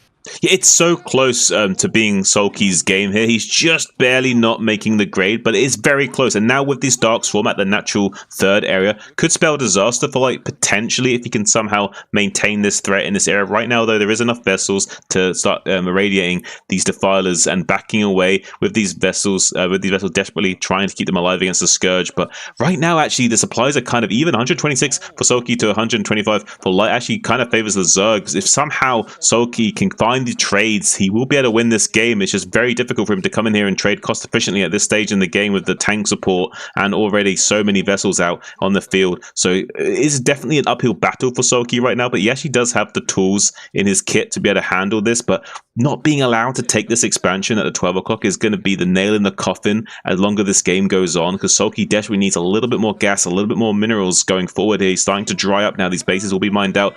Big plays now at the outside of Light's base here with these Dark Swarms. Trying to put the pressure on is Solky, but not quite having the unit threshold that he needs to overpower these positions. So right now, Light doing a great job of just weathering the storm and hanging in there. Yeah, the mass Firebat transition is coming here for Light, just producing a ton of those because he knows that Solky's going to be relying heavily on Lings here to try and push back these armies. So many Firebats being mixed in. That's going to make this army incredibly potent, even under Dark Swarm. Going to be pushing forward here once again, trying to secure another base. A base in the bottom left is going up. It's starting to be saturated here. He's going to get that gas immediately online. So Sulky actually adapting here a little bit, getting that base going right away. Here comes a big attack through the middle. Tons of Lings coming up here, but again, the Fire Bats and Marines here just going to clean through all of these Lings. We've got one final Defiler here, but it's going to be tracked down. Oh, he does manage to keep that alive for now. One Vessel here running forward. If he kills this Defiler, that's going to be huge. He gets it. Oh, no. Now nothing here. No Defiler for Sulky. There's the gas. He needs to get it. He needs to mine this. He needs that gas so badly. Yeah, it's Look kind at of how crazy. slow. Look how slow the gas is going up right now. Okay, I think he just got it. I think he just got it. Okay, good. Right, we can make this another work, big Sulky. attack. Yeah, maybe he can just barely pull this out. This is so close. One more Ultra did manage to hit the field here, but looks like he's going to be shoved back. Oh, God. Marines and Firebats making their way down here. He's got to keep this base alive right now. It's so critical. There, he does manage to pick off those Firebats.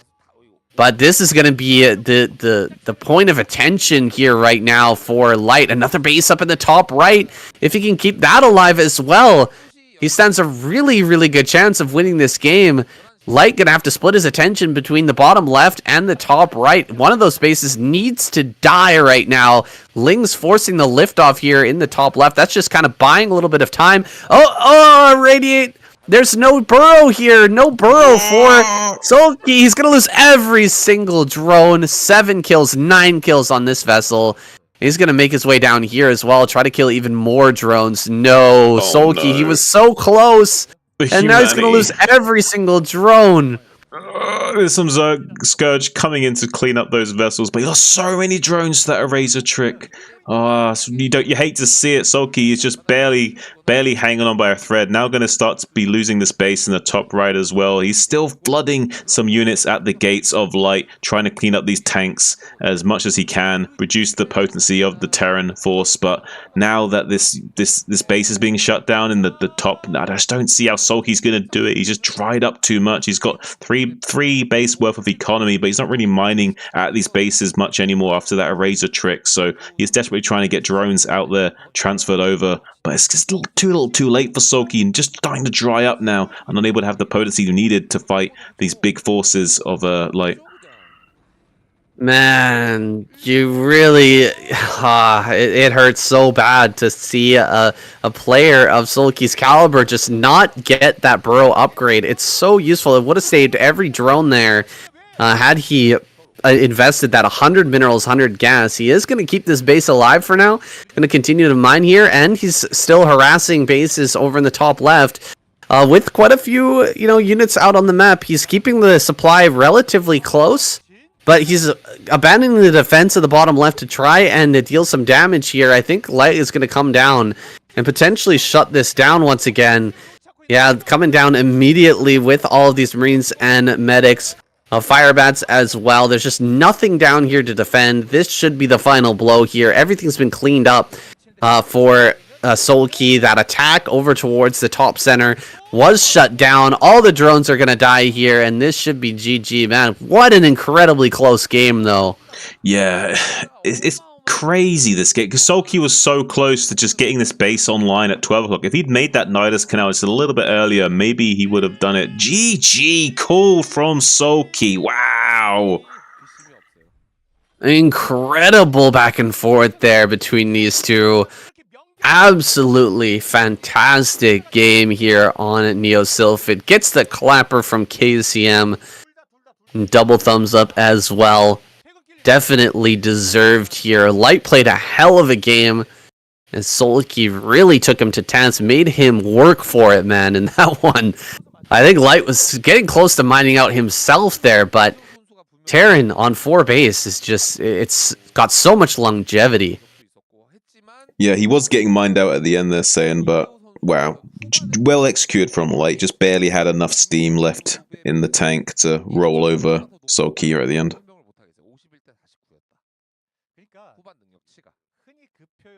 Okay. But if you can cut that bit off at the end, I was just saying that more for my stream. If you wanted to make it cleaner. Sure. I can take a look in the edit. Make it clean. All right. Oh, I need a quick intermission. Alrighty. I'll use the No bathroom. worries. 1 second.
Alright, I'm back. You there, buddy?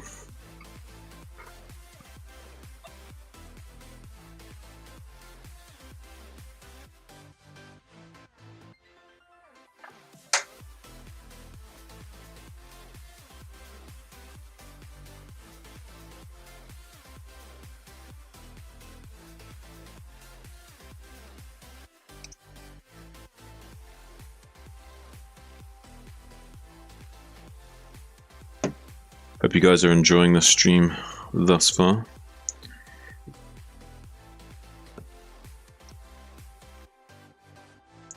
Ooh, looks like it's going to be Hero next.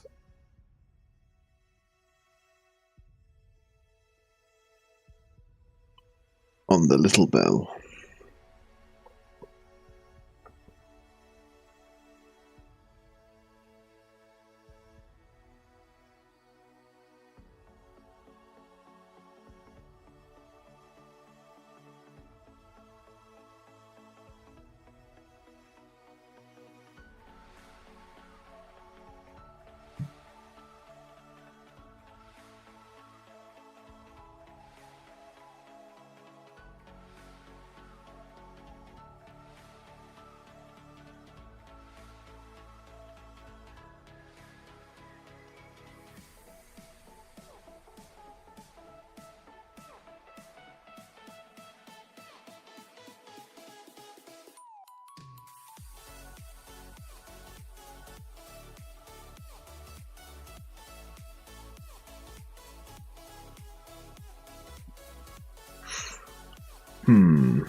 I'm starting to think that we'll have a Terran victory here.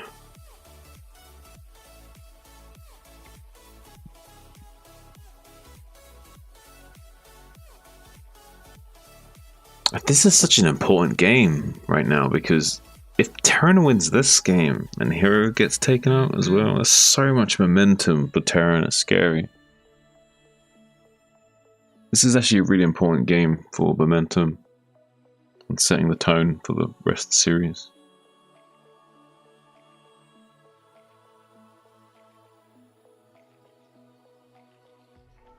I think it's so important that Hero wins this game.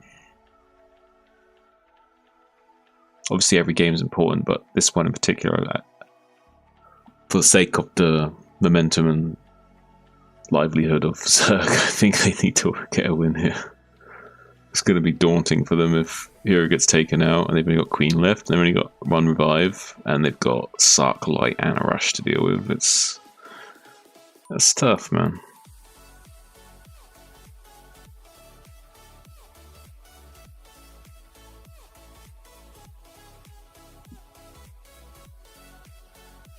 I really like the idea of bringing out Royal first and Light second as well. I kind of agree with that a lot. I really like the strategy of Terran, yeah. Let me know when you're back soon.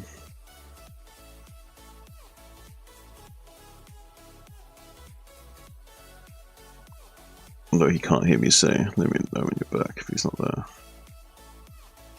Just to test to see if he's there. Really, I should just be like, you know what you're saying?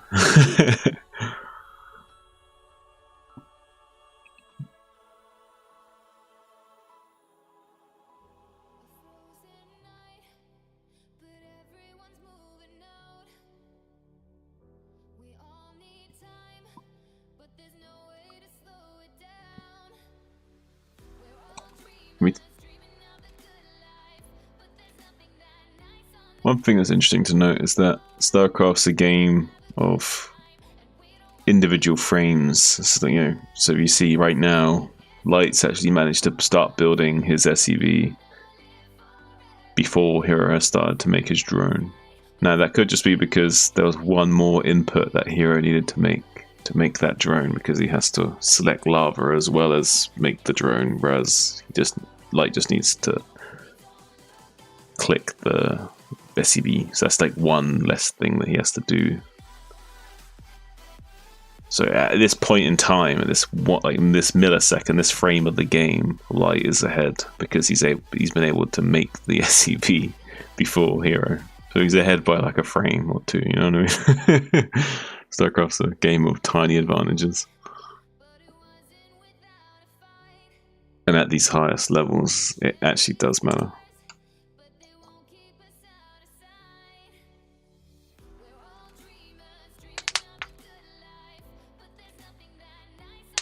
They're kind of like speedrunners trying to be as optimal as possible to have the strongest possible economy and timings.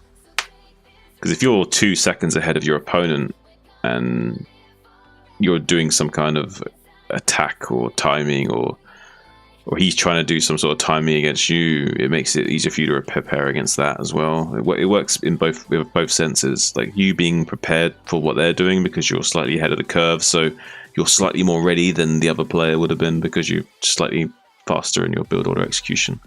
And when you're being aggressive, you're slightly faster in getting there and putting the pressure on earlier so that they're more likely to break. So yeah, these like small razor thin margins of like tiny mineral optimizations and things actually do make a big deal. Like if your lings are popping out or whatever, like if 2 seconds later, then the Zealot gets in your face and kills a drone because the lings were slow, whatever, like, anything can happen. Especially at the amateur to mid-level, like you see that a lot where one player is slightly more optimized than the other and is getting easily obtained advantages just by having slightly better optimizations. Whereas at the pro level, everyone's good at the optimizations more or less, so you don't see that big deficit as much as you would elsewhere.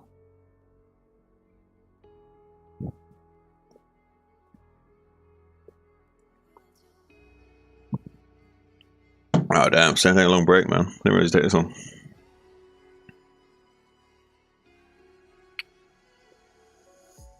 You there soon?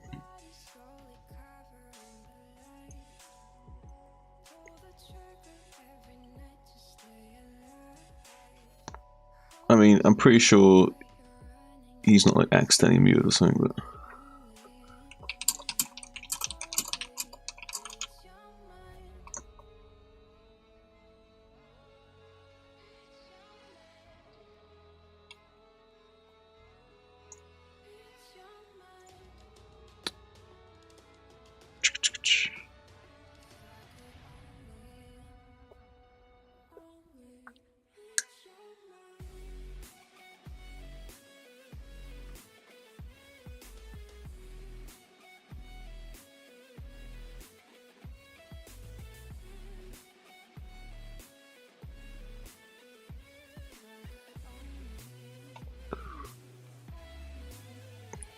Saving Queen for last.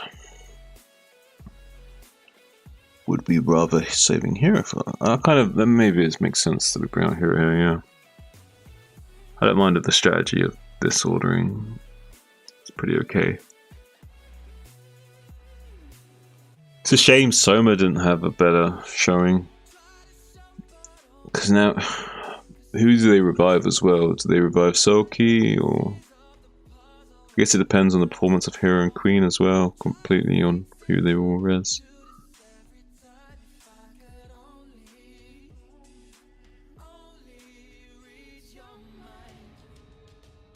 But I definitely don't think Soma's been performing. I wouldn't res Soma, put it that way. Not that matters what I would do. Me speaking for me, I wouldn't.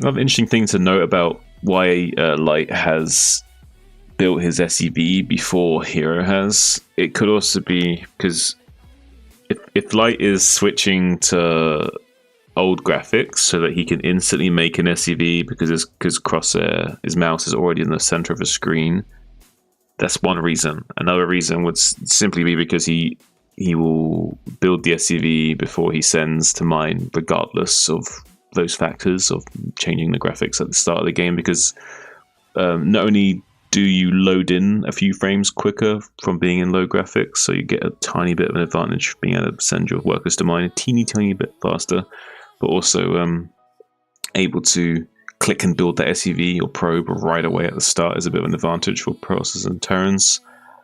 However, for Zerg, you always have to send the workers to mine first before making that worker, purely because of the fact that if you do it the other way around, where you make the drone and then tell them to mine, you'll bug out the drones with the lava and egg a lot of the time, which can be devastating. Getting a drone like glitching through your hatchery at the start or whatever. So yeah, a little bit of a insight for you guys on the nuances of why Light's ahead right now on this first frame of the game, but only in a very, very technically way.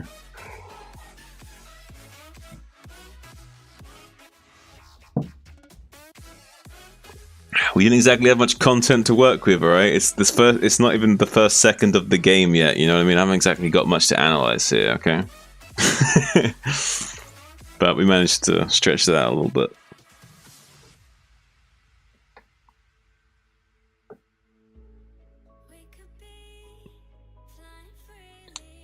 This map seems really strong for like mid to late game mech switches and stuff. Like getting the center of control with tanks just seems devastating.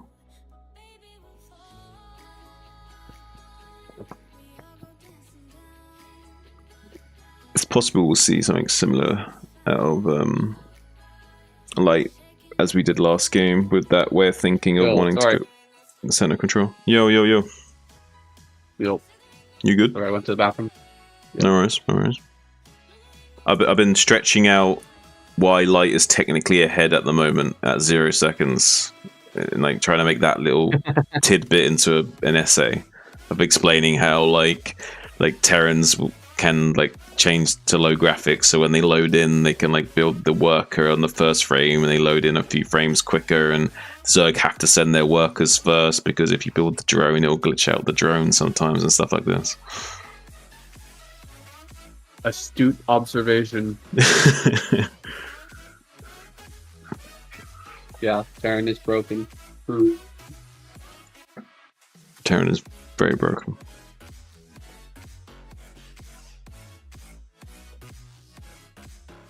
Alright, you ready to get into this? Alright.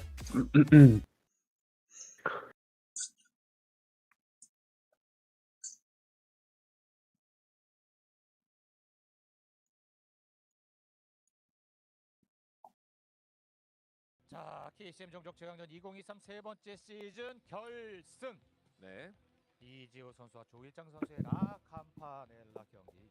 그렇죠. 7시 Alright, that's what I'm talking about. That was a game there between Solki and Lightman.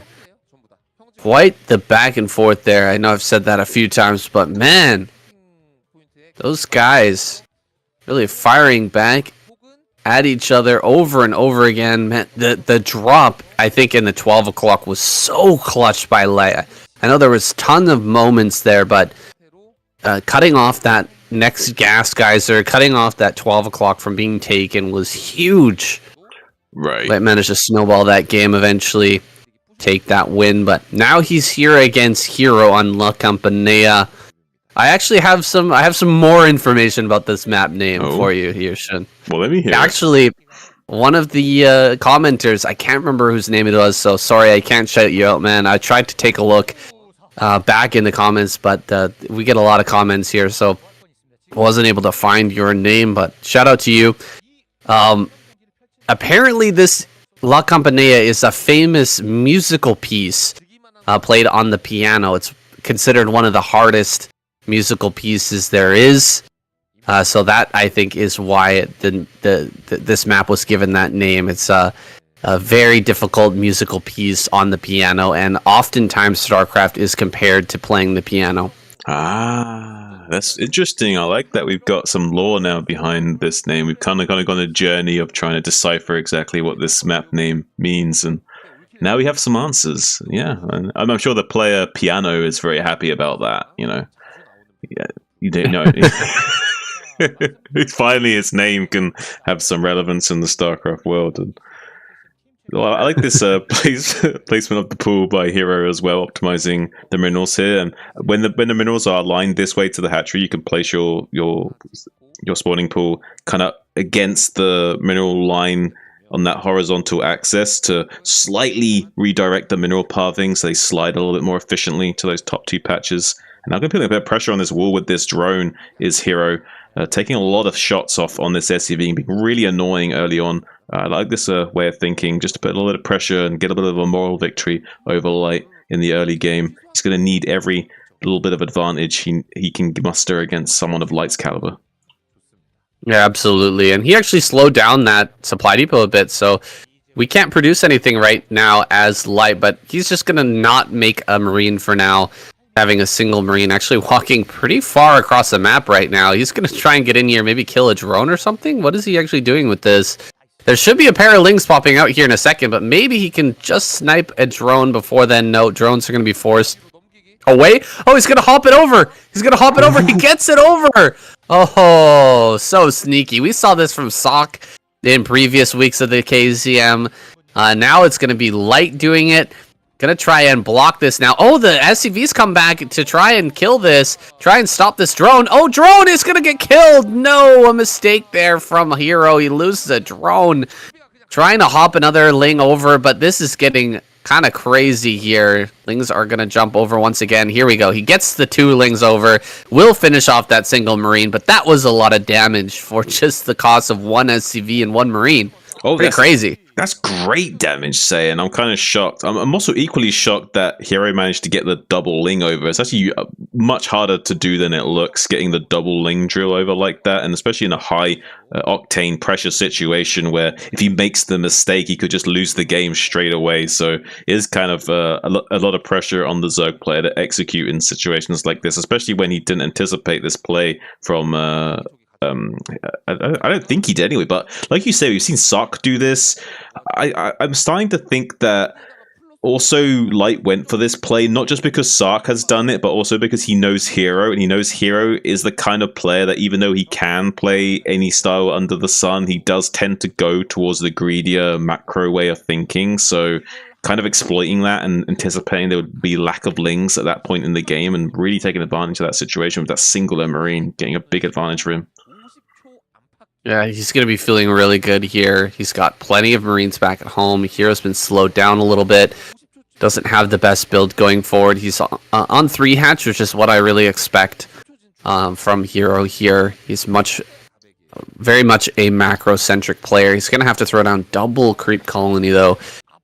2 sunken colonies here at the front. It's going to slow him down even further. Light is extending his lead right now by just forcing out these defensive buildings. Yeah, this is great from Light because it's a win-win for him. Either we force a lot of defensive response from the Zerg, or we don't get a strong enough defensive response from the Zerg and we punish it a little bit. So this is going to be a win-win for Terrans in these situations, forcing out a few more links, forcing out a few sunkens, making sure the Zerg player is playing as honest as possible and not being too greedy, and making sure there's not enough minerals banked up that they can just make a big flood of mutas all at once. So oh, he's supply blocked. Yeah. He's supply blocked right now. He can't build any mutas. this is really bad for Hero. This is really bad for Hero. He is not going to be able to put on any pressure here right now, and Light's going to be roaming around the map with fire bats and marines. There is a counterattack set up here, so maybe Hero, if Light was being a little bit too aggressive, like comes out on the map with this army, maybe he can run in with the lings and deal some damage, maybe pick off some turrets, but it looks like Light's just going to sit here in the natural. It's the right call, and there's really nothing Hero can do right now. He's even delayed his turrets by a whole bunch, getting these turrets very, very late. This is going to be just in time now for these mutas, which will be popping out here soon. This is crazy, man. Actually, I don't know. What did Hero do here? He hasn't produced a single muta. Did he just go into drone production, realizing that he wasn't going to be able to hit this muta timing? Yeah, he basically did that. If you notice, his gas hasn't really changed a whole bunch. He just essentially just pumped out a round of drones. So he kind of like faked out Light into thinking he would eventually... Because the Light metagamed him by delaying his turrets to 6 minutes 20, which was the absolute like latest he can kind of really realistically delay his turrets, which was smart. But Hero said, well, okay, I'm going to delay my mutas by a big margin. So yeah, kind of Hero doing a little bit of a meta game there to try and catch up in the economic curve, but now doesn't have any map control because of these delayed mutalisks. So Light now going to be taking the center of the map and putting on a little bit of pressure, making it really difficult for Hero to take a safe third base right now. So there is a little bit of tactical advantage for Light going forward, denying this third base from going online and keeping a bit of map control here. Emergency Sunkens coming down here in the natural. There's quite a few mutas out now. He's going to be able to force this back a little bit. But I think that that Hero is just focused right now on staying alive. He is probably going to take his third base in the back natural. Try to take that base that's kind of behind the natural there. Just build up a bunch of sunken colonies and maybe go into a Hydralisk Defiler play. Maybe go into a Crazy Zerg. I'm not sure just yet. I haven't seen an Evo Chamber or a Hydralisk Den yet. A lot of mutas are popping out here. Maybe he's just going to try and dive the main, but there are so many turrets over here in the natural. So many turrets defending right now. Light, he can't break through the natural. He's going to eat a lot of pressure here, but I don't know if you can crack through all these turrets and still get damage here as Hero. Comes in, he kills off one turret. He's gonna go to work on the next, but yeah, this is a difficult play from Hero here. He's gonna get some SCVs now, and he's gonna probably force the Marines to engage into the natural. Actually, he looks at the natural. He sees, what is this? 7 sunken colonies? No way you're gonna break through there. Yeah, I actually think Hero can find a lot of damage here, purely because it's so hard for Light to get his Marines in position to defend against the mutas while they're harassing at the back of the mineral line like this. It's really tough, actually. You can get kind of free shots almost off on there, and then rotate around into the main base. He's going to delay the starports from going up as well, and getting on top of the turrets in the main base as well is Hero doing a lot of damage, but having to swing out, make sure he doesn't lose too much HP on these mutas. A lot of them are softened up, and there is an armory there, so it might be wanting to make some Valkyries for much faster timing rather than having to wait for the vessels. Just getting those Valkyries out might be a nice little tactical play here for Light to get a 10-minute timing rather than 11-minute timing, and having that earlier point defense and warding away these Mutalisks would be important for him to make sure that Hero can't just keep getting infinite value by harassing him over and over again. He can't afford to keep losing SCVs in this natural expansion like this. Oh, we haven't seen the third gas come up here for Hero yet. He's not throwing down a hatchery there at that back third. Just kind of pressuring here with the mutas. Coming into the main once again. He's going to kill these turrets very, very quickly. He's got the +1 and 11 mutas, so he's going to kill off some SCVs and back away once again. Coming up towards the front here. Is Light really going to try to break through here? That is so many sunken colonies. He's going to go for it, actually. Running straight up here onto this, I think this is a mistake. So many Marines are going to go down right now, but a reinforcement wave comes forward, and actually the first 3 sunken colonies do go down. Mutas are making their way back here. Hydras have popped out as well, but they're not quite ready to morph into lurkers, and all the sunken colonies are going to be killed. I can't believe this. Light is breaking through, but Mutas have arrived now. Mutas are probably going to be able to clear out these Marines, although he may end up losing quite a few of them for that trade. Look at that. Crazy, crazy Light just busting through this. And now he's bringing up the Valkyrie just in time to maybe finish this off. Although there's only 3 Marines left. He's going to dive on top of the last few Marines. No, 2 Marines still survive. And another wave of Marines is making its way up here.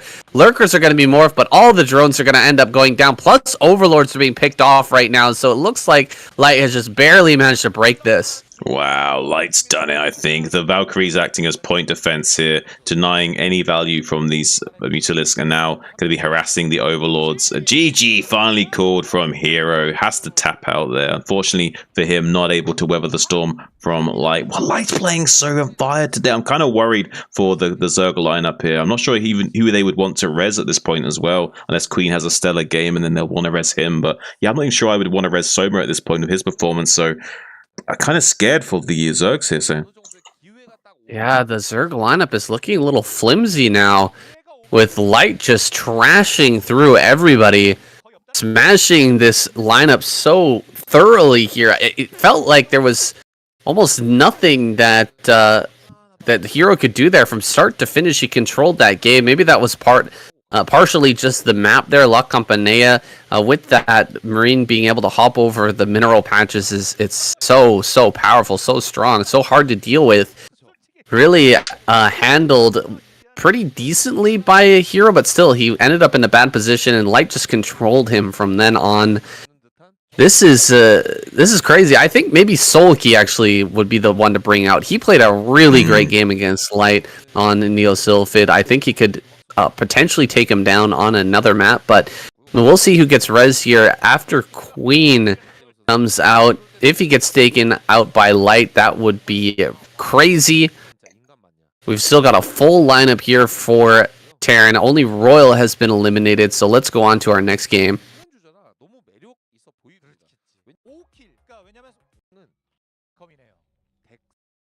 Hey, I'm going to take a quick vape break. Just to get a bit of a caster feedback of you right away. How do you feel about being more conversational during certain junctions where, like, most of the time we're just doing like back and forth segments, but then occasionally we'll have more like ad-libbing and like feedback, like where I'm like agreeing of what you're saying by like ming at you, or just like being like right or whatever, like. Do you know what I mean? Like keeping it like some of the conversational patterns more natural and overlapping, but for the majority of the time having it back and forth segments. Sure. Does that sound cool?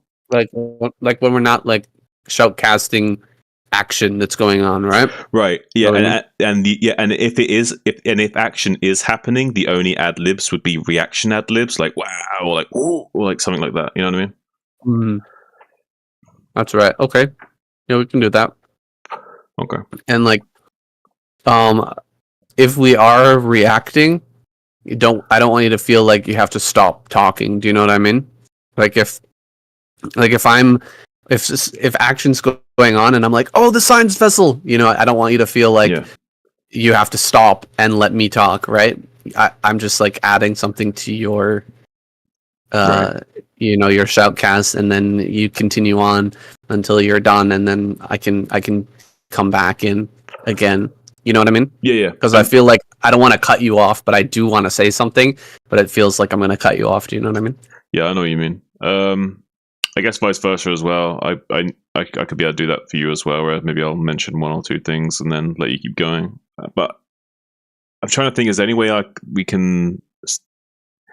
It would probably take some practice getting that down more naturally, but it would be handy if there was some way of queuing that's what we're doing, and that we're not trying to like raise the flag to like be like, I want to say something. I'm sure that'll come more naturally. Yeah, something to work on. It's an area for improvement, but I think it will step the cast up a little bit more.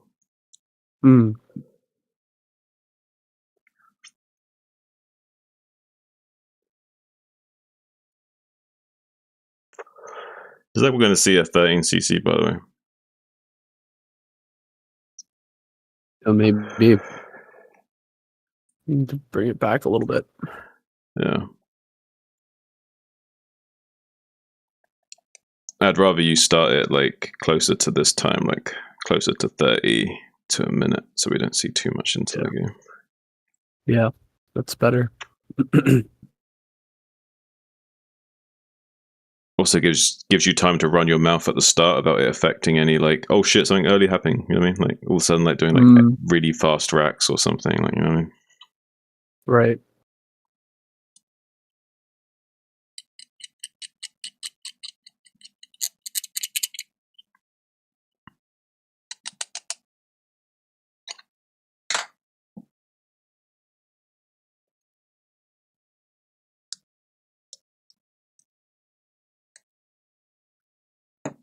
All right, buddy. I'm ready when you are. Hey, just a second.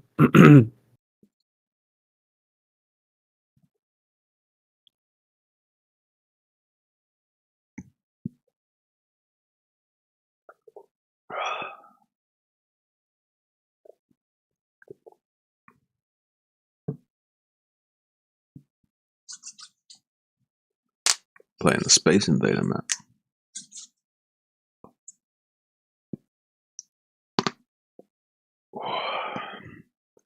Well, Queen's got his fucking work cut out for him, I'll tell you that much.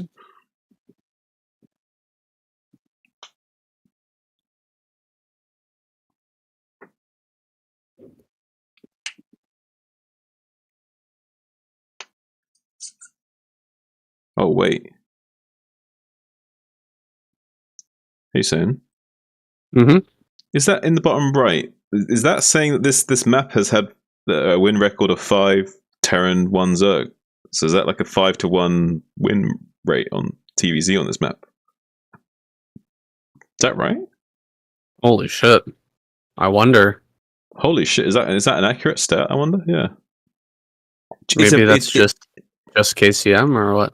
Maybe, but it's believable because I did think this would be a hard map to go super late game for Zerg. So I wasn't too shocked by it, if that's what that stat is. Yeah, that's rough. That's really rough. If that is what the stat is, that's yeah, I'm not know for sure, but I think that's what that is. It's nasty. Well, we might see a revive here right away. I'm not sure. Then who do you revive? I think Sulky if Queen doesn't play like a god. Yeah, maybe Sulky seems to be with it. He took out Royal. He almost took out Light.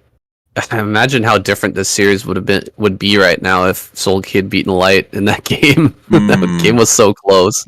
That last game was so important for momentum as well. Now that Terran have won that game, they've got so much wind in their sails going forward now. That was a crucial game for Hero to win, and it's unfortunate they didn't manage to get it. It was so desperate for the Zerg to win that game, I would say. There's so much like morale and momentum going forward for Terran now. Yeah, it's scary. How do you come back here? Rough. Yeah. Someone's gonna have to go like monster mode. Yeah, either Queen goes go sicko mode, but I don't see him taking all three of these guys out on his own. So there's definitely going to be a revive. But who do you revive again? Like it's like either Queen plays like a god and you revive him to finish the job, or it's going to be sulky. But neither feels like ideal though. Like you'd want someone like Soma to be playing his A game, and you revive Soma, and then Soma like keeps crushing it. Like, but Soma's not playing, so we're hot right this second. So they might not want to do that. Yeah. Yeah, well, in most weeks I would have said Soma, but this week doesn't seem quite as potent. Maybe it wasn't warmed up or something, I'm not sure. Are we ready to go? Yeah, I'm ready to go. I just want to say one thing. If I'm being totally honest, though, even the games that I've seen him win recently, I saw him not perform at his best. Like, I could see there was a little lackluster in his execution, even when he was winning. Like I've always felt like recently he's been slightly dwindling a bit. I hope he's not showing that performance in ASL. Appreciate it. Hopefully he's going to play some good games. Play his A game. He's still a young boy. Still a young man. Got lots of energy in him. He should be able to put up, continue to improve. Put out his best games right now. Yeah. Let's get into it, Sam. I'm excited. Oh, go on. All right. No worries. Let's go. Okay. Get it going. All right.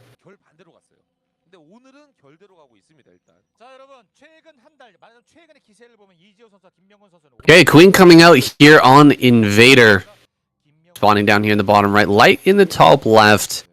This is a tough map for Zerg, man. Like, I don't know if that stat's real down there in the bottom right, or if that's just for KCM or what it is, but 85% win rate for Terran on this map's pretty nasty. I know it's not a lot of games, not a big sample size, but that still seems pretty OP. I think it's maybe indicative of the fact that late game looks a bit complicated for Zerg on this map, and very difficult to navigate, maybe.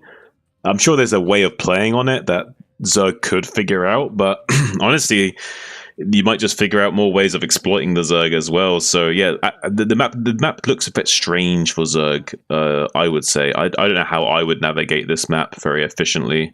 You do kind of maybe think about taking these corner expansions, but also just feel like the Terran can just like box you out and start controlling these lanes and taking center control and doing mech switches, and it just seems to be a lot that Terran can do and not a lot Zerg can do, but I could be mistaken about that. But like the same was saying, very small sample size for those games. I think it was 5 wins, 1 loss, if those stats were correct. So 83.33% for Terran favored. So that's kind of scary, honestly, just Queen remaining and having to all kill Sark, Light, and Rush. Probably not going to happen, so we're going to see a res later as well. But ooh, look at this. Okay, going to be seeing a 13 CC from Light. Going to be super greedy and maybe opening the option for Queen to take a 3rd hatchery before pool, but is going to be rushing for sort of more of a 2-hatch style, so not going to be seeing that. Yeah, pool's already down here, and I don't know, man. From Queen's point of view, on this map, you're not feeling good. Like, you're not... the win rate is not there, and... we've already got this command center down for Light. You're gonna be feeling pretty bad right here.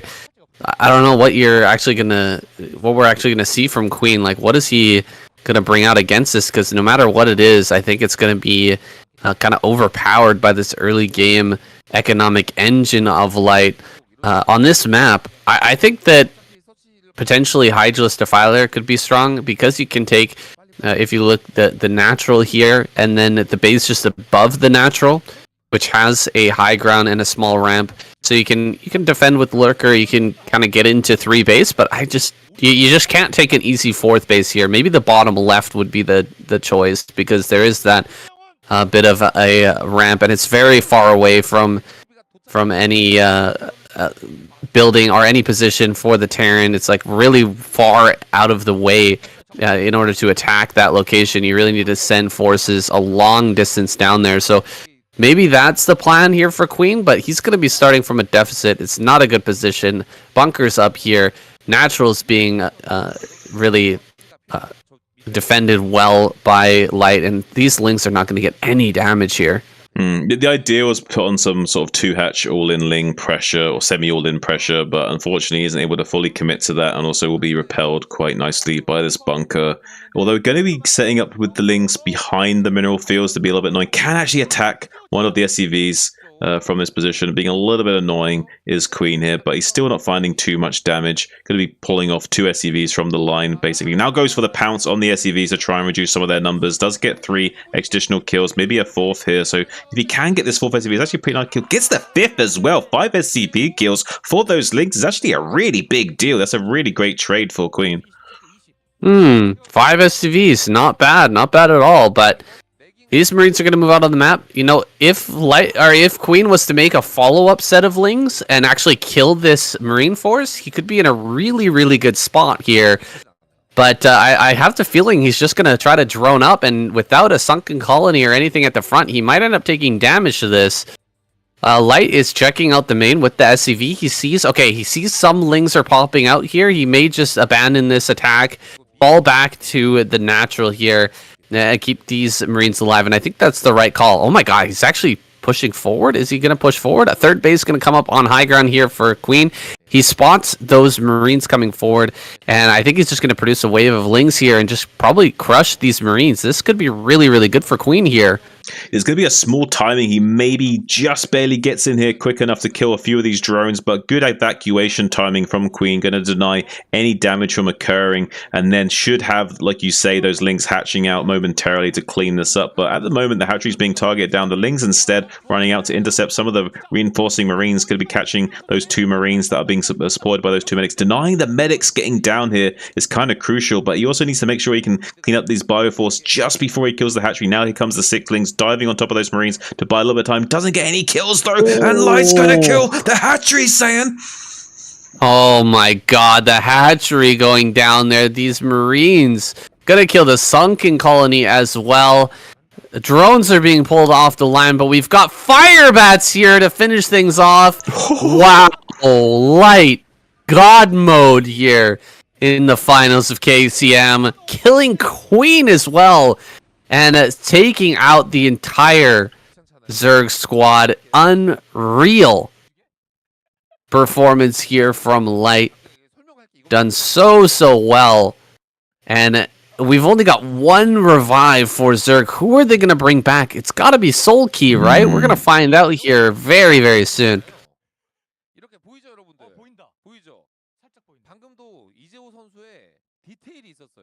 Wow. Okay. It's like demonstrating how to arc your units or something. I don't know. Like, just attack the Zerg and you win. Pretty straightforward strategy. What was that paper? it was like circles with lines, like showing like how to flank or something. Like, I don't know. Like, how to get surface area. Maybe explaining how to bust sunkens as with bio units. Maybe. To arc the Marine. It's either a joke or they're explaining how to arc Marines against sunkens or something like this. Or, yeah. It's to do about Marines attacking. I mean, or maybe Zerglings attacking Marines. Like surface area of Lings to Marines. Maybe. Okay. Something like that. Some good info there. Little bonus from Piano. Explaining everything. Okay. I really wish I had the translation for that. Yeah. Oh my god, honestly, it looked like it was going to be a joke at first, but then he was like super serious as well. Oh. That needs to be a meme, but someone needs to edit that so that when he shows the piece of paper, the meme is just you change whatever on that piece of paper and you make up, put some funny shit there. Basically, we should edit that. By the way, you should do that for the finals. Edit that and put your own little thing and then make a little meme out of it for the intro or outro. That's funny. There you go. That sounds good. Maybe I'll do that. Yeah, so it was after game number 5. All right, I have to remember. And they did bring back Soul Key. Look at that. We were right. High five, Sam. High five, bud. All right. You want a little break or? Yeah, I need to take a little leak and refill my water, and then I'll be ready. Sounds good. Get some water. Water. Excuse me, sir, can I have a bottle of water, please? What? Water. I'll be right back.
Yo, yo, yo.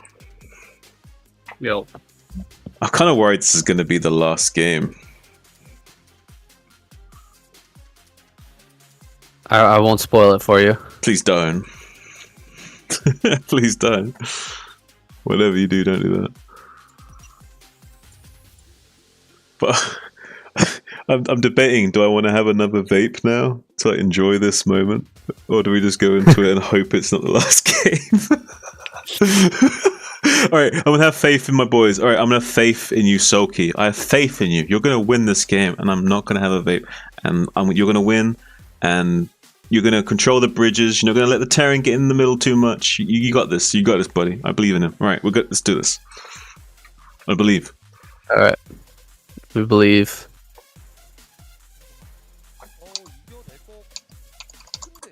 I was right. Soul Key is going to be the revived player here for the Zerg squad. Definitely showed some incredible play against Light in, what was that, game number 3? So he's going to be out here on a Dark Origin, trying to redeem these Zergs. This could be the last game of the night, guys, if Sulky gets eliminated here. Or will he be able to make the comeback? We're going to find out right now. A wall in at the front? Really? Ooh, Like a wall at the top of the ramp. he could be making the command center on the ramp here. Could be a 13cc, but wants to make it on the ramp. Maybe. I'm not certain about that, but it's possible. He could also be going for some sort of 2-port Wraith, 1-1-1, Vulture drop build. There's a few things he could do with this sort of wall in play, but look at this really early drone scout. Wants to make sure there's no 8 racks kind of shenanigans, and maybe punish that as well if it was the case. So I like this this early drone scout on this map. It really does work so well and kind of forces the Terran into a weird position where they either go for super early barracks or not. And look at this barracks placement from Light here. I really think this is interesting because I think he might even the fact that he's concealing this will really confuse Sulky, because he might think that there's a barracks out on the map really far, so he might be worried about a bunker rush still now.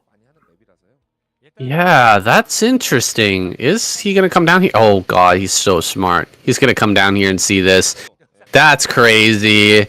That was such an interesting play there from Light, hiding that barracks, but it's going to be spotted, and that is huge news here for Sulky. Sulky, his chances are looking pretty good now that he's completely revealed this build. Yeah, this is actually, now that he's identified this, he will be able to navigate it a lot smoother. There'll be less surprises for him to worry about, and he won't have to worry about any kind of like potential shenanigans really early game that he needs to pull drones for or anything like that. He's going to be much more comfortable now going forward and understand, oh, okay, there's going to be this early factory and that's all I need to account for here. But right now, I would still say that this is maybe slightly light favored, because I feel like this map can be very tricky for Zerg with the way these bridges operate. So right now, I still kind of worry for Sulky, but if anyone can do it, it's him at the moment. The other Zergs have not been performing too well today, Hero, Queen, and Soma, unfortunately, but the likes of Sulky did show us a little bit of life, a little bit of hope, taking down Royal. Now going to be trying to take on Light and see if he can snuff him out. So far, doing a pretty good job of it. Is navigating this early game fairly well, identified the build correctly. Now a little bit of pressure from like this Marine and SCV, trying to see if they can get anything done by killing a drone, maybe, but with the pair of links made, it's going to be shutting this down nicely. Yeah, that Marine's not going to get any damage. Some nice micro there from Light, but not good enough. Two Lings beat a Marine every single time, so maybe picking off a Ling there would be the best case scenario, but he wasn't going to get any damage, and Sulky, he's going to grab a Sunken Colony here at the front. There's still a wide open kind of natural area here. Oh, blocking the ramp with the drone, making sure that the SCV can't get in there. A command center being built down here on low ground. That's interesting. Why is he building all his buildings down there? I guess it's a little bit quicker to float out to the natural from that location. It's just a little bit funny having that built outside the wall where Lings could run by and get down there and potentially stop that from building. That would be a little bit rough for Light, but he's gonna try and hop this vulture over. It's been completely spotted here by Sulky. I really feel like Sulky's just on top of everything. He knows everything that's happening. He sees all the different kind of strange, weird plays here from Light, and he's just able to counter everything perfectly. Yeah, he's so far responding absolutely flawlessly. Even replacing the 2 Lings at the ramp with the 1 Hydra to shut that down. He's min-maxing to the absolute T right now is so key. I'm really impressed by him. I do like that he's building the command center back here, tucked away, so it's not only hidden, but also able to float maybe a little bit quicker, like you say. But yeah, it still doesn't make total sense. But I still think it's a small optimization. I do kind of agree with it at this level of play. You need to kind of do these weird things, and just barely getting this bunker up in time is Light with the SCVs ready to repair if needed. There's a small window here where there could be a Hydralisk flood where the Zerg player tries to bust open the Terran player before they can stabilize. We do see a few units moving across the center of the map now, chasing down that SCV scout, but unlikely to go for a huge pressure play with a mass swarm of Hydras is Sulky for the time being, I don't think. Yeah, you can still really threaten the Terran player, though, with this. You know, he sees a bunch of Hydras coming up here, and you just don't know if there's, like, another wave coming up right behind this. So you really do have to prepare quite heavily. You might have to pull SCVs and just kind of surround that bunker and wait. He's sending out another SCV, so you can just see how strong Light is. By his persistence in trying to scout over and over again. He needs to know what's coming here from Sulky, so he's continuously trying to get this scout out, but it looks like it's going to be captured by Sulky. He's got Hydras moving around this side. He's got some damage on that SCV already, so he should be able to deny that from getting any more scouting information. But just the fact that these Hydras aren't running towards his natural right now is good information for Light. Right. I mean, he could still have lots of Hydras hidden out on the map. That's why you see this follow-up SCV scout, because he's not just going to only get into the main base to confirm exactly what's going on, if there's any other units on the way, but he could also check for the third base timing now. So really being persistent with this scouting is crucial for the Terran player to navigate and make sure they're optimizing their response as much as possible, because the beautiful thing about Terran is, yes, they're so rigid in what you can and can't do. They have the least options out of all 3 races, but if you know exactly what your opponent is doing, you can optimize so well out of those 3 races, in comparatively speaking. So with full information, Terran is basically the master race. The only issue is that lack of intel that you have to account for. You can compensate for that by constantly SCV scouting and using your comsat stations, which is basically like a map hack, but you obviously can't have a perfect information unless you're someone like Flash that has like the game sense of a god. What's the counter here from Sulky? Are we going to see Queens come out from him? Is he just going to go mass muta here? that is also a possibility. Tons of Goliaths are being pumped out right now for Light, so Muta probably not the best call, but you can still get some damage done here. You can still pick away at some of these SCVs in the main and natural. You can get into that Carapace and kind of mass up on those Mutas, try to take fights with the Terran, but really the late game is going to be those Queens. We've got the third base coming up here for Sulky.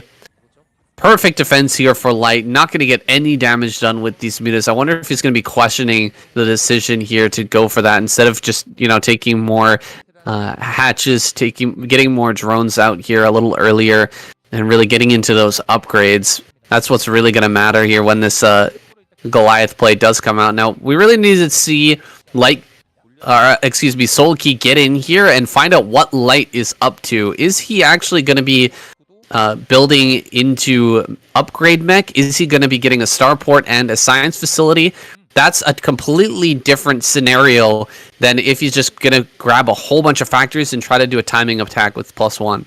Right, basically, if it was like 5-fact Goliath, like it looks like it is going to be now, he can still just stay on pure Mutalisk because there won't be heavy upgrades. If it was double armory, he'd want to be switching out of Mutalisk straight into Hydras and Queens as soon as possible. So now that we see the 5-factory Goliath play, though, you might want to stay on Mutas for a little bit long. Coming into the main base with these Mutas now, going to be taking out some of these building SCVs, slowing down the production of these supply depots and barracks, but not really getting a whole lot for his efforts and taking a lot of damage on those Mutas and losing a couple. So not ideal for Sulky there, but does mainly confirm the tech pattern of Light is the most important thing about that. So happy to trade a little bit of life of those Mutas for that information. It's quite crucial now that he can decide, okay, now I'm going to decide I want to switch into Hydralisks here because I don't think I can get a big enough Mutalisk count to counter this huge swarm of Goliaths.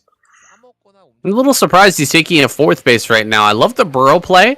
Having the burrow there is hugely important. Like, you're going to see the exact move out timing. You're going to see how many tanks are in this army. You're going to see the number of Goliaths as well. So, he's just going to pop out a ton of Hydras here and try to maybe target down that tank with the Mutas as quickly as possible and then just take the fight with the Hydra. We've got +1 finished here for Light. He's backing away now, though. I'm feeling like he might be wanting to wait for that +1 armor as well before hitting this huge timing attack. But it's going to be coming here soon. The timing attack is on the way. He's not added on a starport here yet. So without the starport, there is no longevity for this mech play. You need to get something done here. You need to kill a base. You need to end the game with this big timing attack here when that +1 armor finishes. Right, the Zerg is just in survival mode against this style of mech, and it's basically going to just slowly ramp up there in their own production capability while the Terran falls more and more behind without that tech advantage of going for the early starport. So right now the Terran is basically on a clock, whereas if the Terran had gone for a science facility early or starports early, they would be putting the Zerg on a clock right now. But look at this positioning from Sulky as well, coming in behind, slowing down the advance potentially, but it looks like Light's just going to ignore that play from Sulky and instead just going to be putting on his own counter attack, trying to wall off in the natural expansion, buying as much time as possible while the Hydras rip apart the wall, and now Sulky desperately trying to defend with these few sunken colonies and a few additional rallied Hydras and Mutas, now going to be turning his army back home while Light tries to set up on the other side of the bridge. Now this is a tough position to crack because he has to come across the bridges to get on top of these tanks now. Yeah, this is dangerous here. I love the counterattack play from Sulky to try and break into the natural while Light is pushing out. It's a great way to deal with this type of attack from Light, but now that he's across these bridges, then we're going to see it right here, right now. He's going to try and break. He's running across most of his Hydras across the bridges immediately and targeting down the tanks and now surrounding this army completely. This is an amazing surround from Sulky. Wow. He just managed to get the forces out in time, slow down Light enough to break him here. That was incredibly well done there by Sulky, overwhelming this mech play. Even with the +1/+1, it's not going to be enough. Everything's going to die here, and this is going to be it. GG, man. Wow. No coming back from this type of play. After losing all of those tanks and Goliaths, Light's going to tap out, and we're going to go on to another game. Thank God, Shin. Thank God. I'm so Sulky. excited right now. Soki's a god, man. Such good execution on that. I'm so flabbergasted that you did that so perfectly. It's so hard to do. It's like versus Mech, it's so do or die, all or nothing. And he's showing us that he's prepared to go all in and cash in his chips at the end of the day. Let's go on to the next game.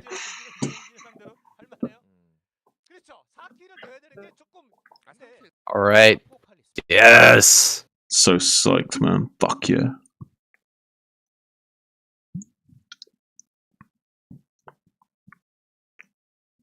Well, if Sulky runs through the whole squad, he's gonna have to face Light at the end, I think. He's gonna have to face the Or light at the rematch. end of the tunnel.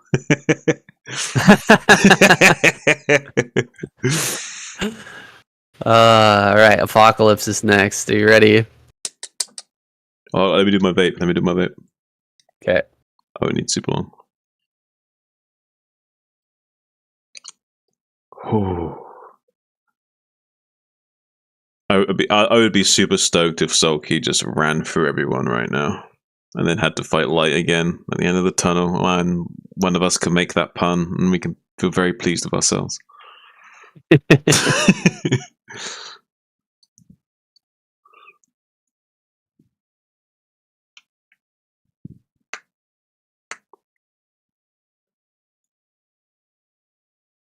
I like this map a lot, by the way. We talked about it so much, but I can't state it enough how I like these like 3 peninsulas in the triangle, upside down triangle in the middle. It's just so cool. I like it a lot. Yeah, it's like it's like the remake of Blue Storm. You know what I mean? Sort of. It's like the 3-player Blue Storm. Do you know what I'm saying? I get what you're saying, but yeah, as if there was Or 3, Sandstorm. Yeah, Sandstorm. Kind of, It's yeah. like it's a remake of Sandstorm where you've still got like the bases that extend out and they don't have high grounds. Mm. And you've got you got the peninsula, right? The high ground peninsula. It's huge and very important. But then you've got 3 of them in a circle. It's pretty cool. Yeah, I really like the dynamic of this map. Yeah, it's an interesting one. I think it definitely leads into more like Hydralis Defiler play because it's difficult to get 4 bases going, but I think it's still doable. Like you could still see 4 base in Ultra. Right. At the amateur level, I guess you could just like take the natural expansion of the other bases, Zerg, and then sunken that up and take a 3/4. But against a player of these caliber, you can't really get away with those plays as much. They'll find a way of cracking it easily. Gonna be tough, yeah. Yeah, the main in the bottom right is potentially holdable for Sulky. Like if you just get a few lurkers at that like little choke point that goes into the main, maybe you can hold it. It's tough though. It's tough. And look, we've got a winning record here. What is that record? What is that record? Yeah. Is that overall? 1,000? It's overall 1,000, like, Zerg? What is it? What is this? Yeah, what is this record? Is it over 1,000 wins to 700? Yeah, what is this? Is this the overall record of Terran versus Zerg? We now just starting to learn that Terran versus Zerg is super OP. I don't know what this stat is. I don't know. Yeah, that is strange. Maybe. All right. Well, here, let me. Do you know what it could be? Is this map in any ladder pool or anything right now? Have they got any data scraping on this map being played by the public yet or not? I have no idea, man. I have no idea. Here, let me. I'm gonna do something I usually don't do, but I'm gonna translate this. We're gonna get a translate. Is there like an app where you can like basically just like hold the camera up to the text and it like auto translates the text that you're on the camera kind of thing? I could have done that on my phone, but I'm just gonna make a snip of this and then translate it with Google Images. Okay.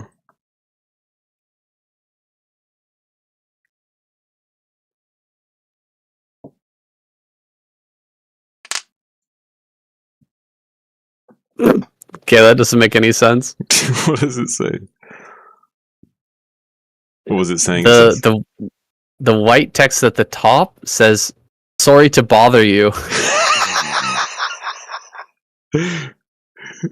Yeah, I think it's detecting the wrong language. yeah. He said it to Korean. Okay. Here it is. Combined match record is what it says. Combined match record. Terran player Yu Young Jin. So this is gonna be Rush. So Rush versus win Zerg. rate. That's his overall win rate. Holy shit! This guy's played a lot of games. Yeah. Holy. His personal overall win rate versus Zerg. Okay, that makes sense. It's pretty nutty. It's not like flash crazy in terms of percentages, but it's still pretty respectable. 60% is very respectable. Very respectable. Very respectable. Yeah. It's hard to do much better than that. Only the best of the best can start to push closer, and you have to be a specialist in that matchup as well. Like you need someone that's like just a god in that matchup to start pushing closer to 70%. Mm-hmm.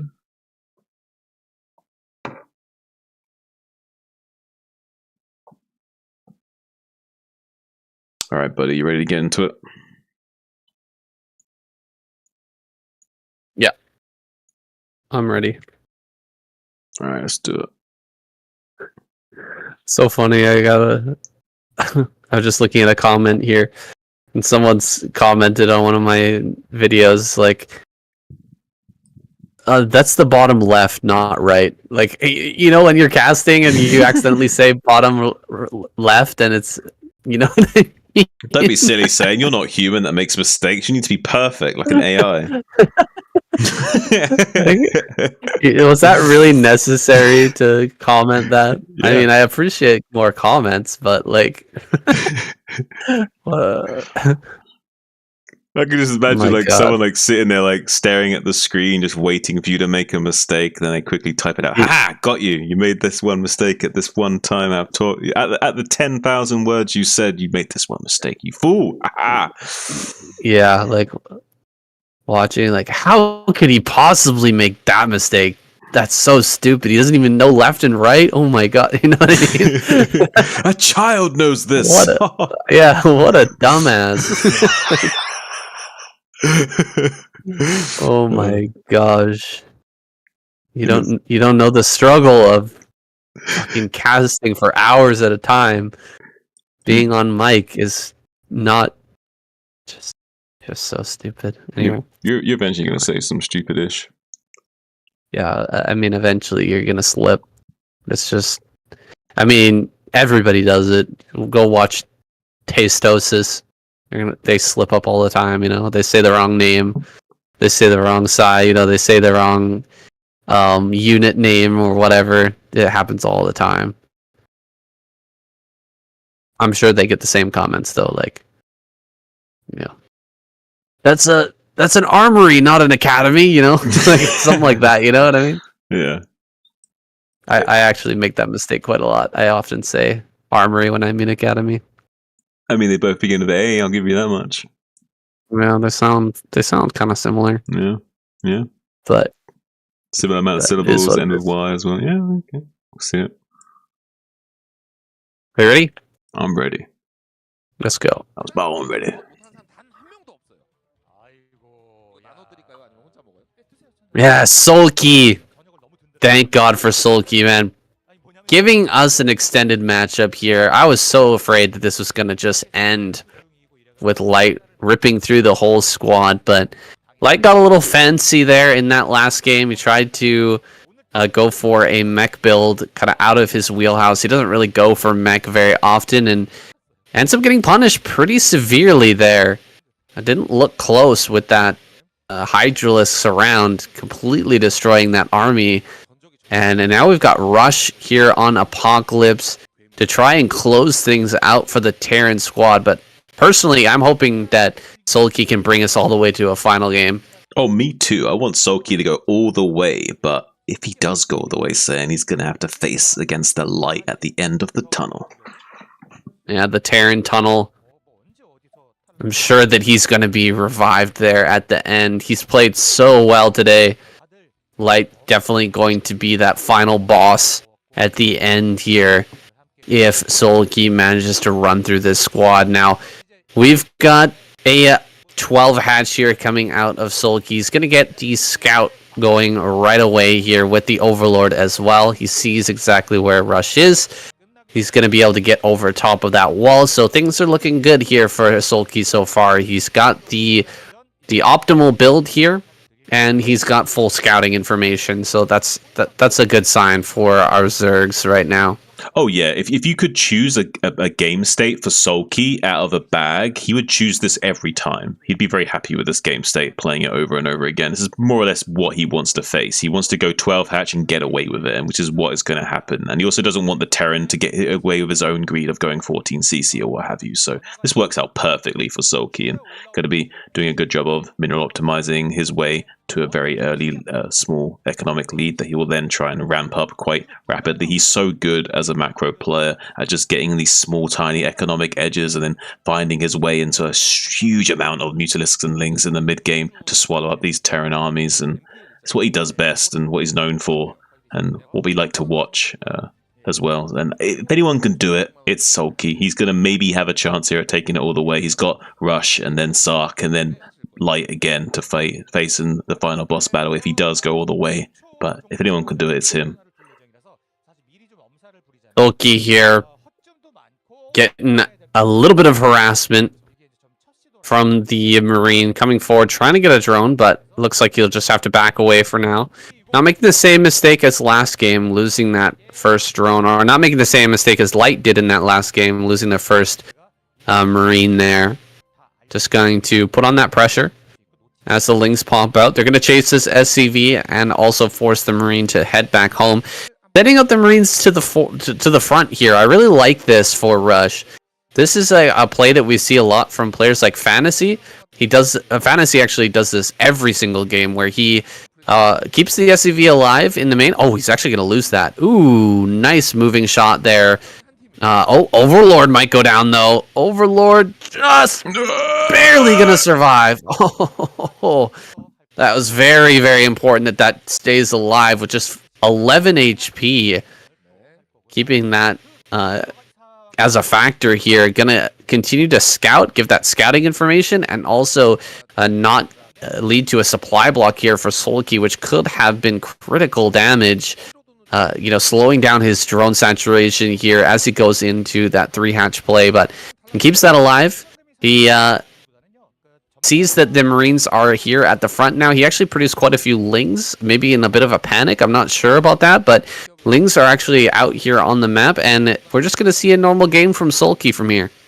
Yeah, and I'm sure he's happier for it. It's exactly what he wants. Nothing shady, nothing to worry about, and keeping the Terran in line and where he wants him, while he gets into his macro phase of the game. So everything's going to be all smiles and rainbows for Sulky for the time being, until Light finds a way of coming out on the map with a little bit of pressure and forcing Sulky into some uncomfortable positions, maybe. Going to be forcing a little bit of a sunken colony response now as he moves out into the map with this 7 Marine medic combo, putting on a little bit of pressure. Yeah, can't move out too far, though. Rush needs to stay at home here in the wall. Because there are more Lings behind this that could run by into the main and deal some damage, maybe pick off an SCV or two that may be building a turret, make this Mutalisk timing a little bit stronger.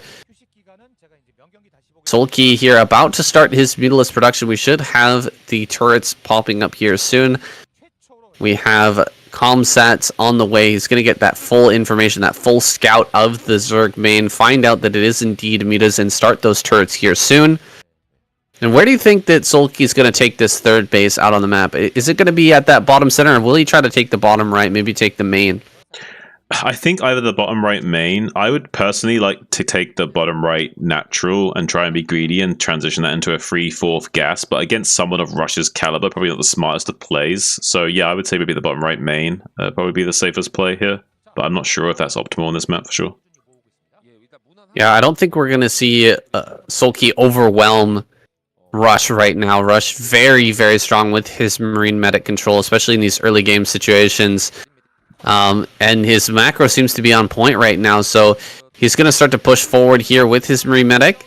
just preventing the run buys here as well, threatening that run by. Very, very good moves from Sulky as he continues to pump up this Mutalisk count. Back at home, do we have a factory here just yet, or is he still putting on barracks? Looks like we're going to have a run by into the main base. That factory is just above the screen here. He may be able to delay that by killing off this SCV. No, he's going to back away now with these mutas. Runs over top of this natural here, but all the Marines are gone. They're actually heading straight towards the natural of Sulky and going to put on that pressure. We've got 3 emergency Sunkens being thrown down. Looks like they're just going to come out in time. Nice catch! These mutas flying across the map to reinforce are going to get picked off. That was a nice move there from Rush, and he's going to have to deal with some more damage here in the natural. Still attacking here is Sulky, keeping that pressure on while building Sunkens back at home.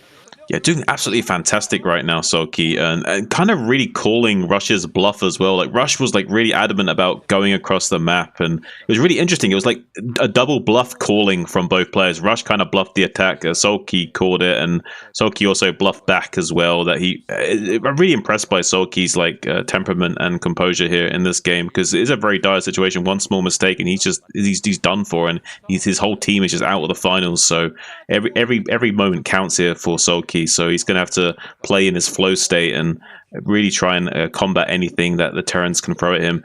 Right now, Rush is doing a good job of tightening up and building more and more turrets, weathering the storm against these Mutalisks while denying the third base from going up. So it is a little bit of a dire situation that Sulky hasn't yet got this third base underway, but we'll be wanting to set that up soon, I think. Yeah, that third base should be coming down here pretty soon. It's not the worst thing in the world here to have a bit of a later third. You're going to have some great production here with the 3-hatch build here. If you were just going 2-hatch right now, you'd really be suffering right now as Sulky, not having that third base up and running. But right now, he's able to put on a lot of pressure with the Mutalisk. He's got quite a bit of defense back at home.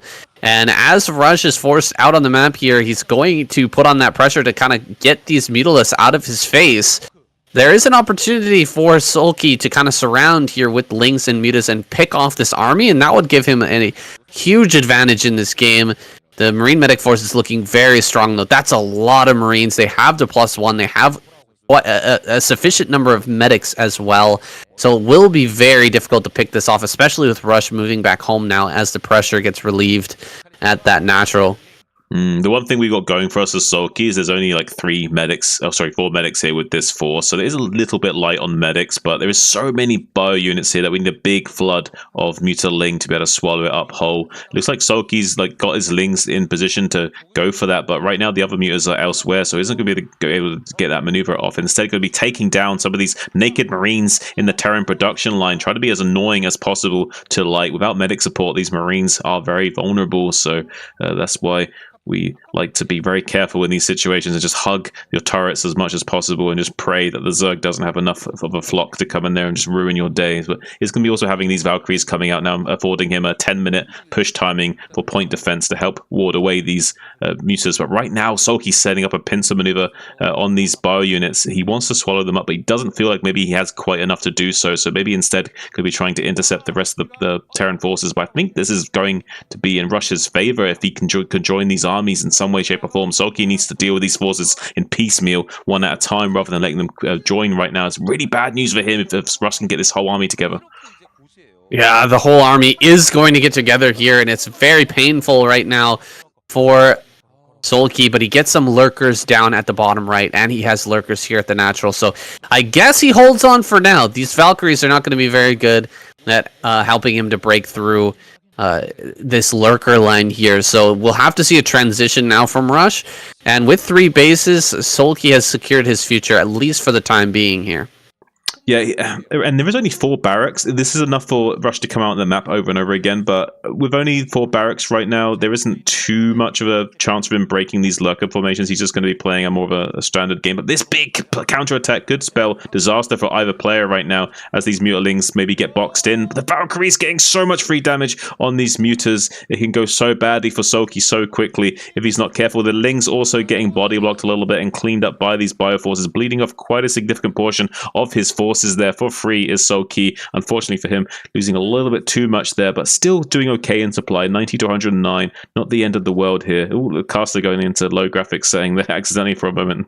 You see a lot of forces moving across to the southeast to take out this natural expansion. This is where I would have taken one of my expansions if I wasn't confident about this natural expansion area. I think this is the other option here. There's like little tucked away little pocket base here, very easy to defend with lurkers. So I kind of like this play from Sulky taking this expansion. It's very easy for him to defend this, but the choke point is actually wide enough that you can still come in here as Terran, which is why we see so many lurkers committed to this position. But looks like Rush is going to go for it anyway, just diving on top of this.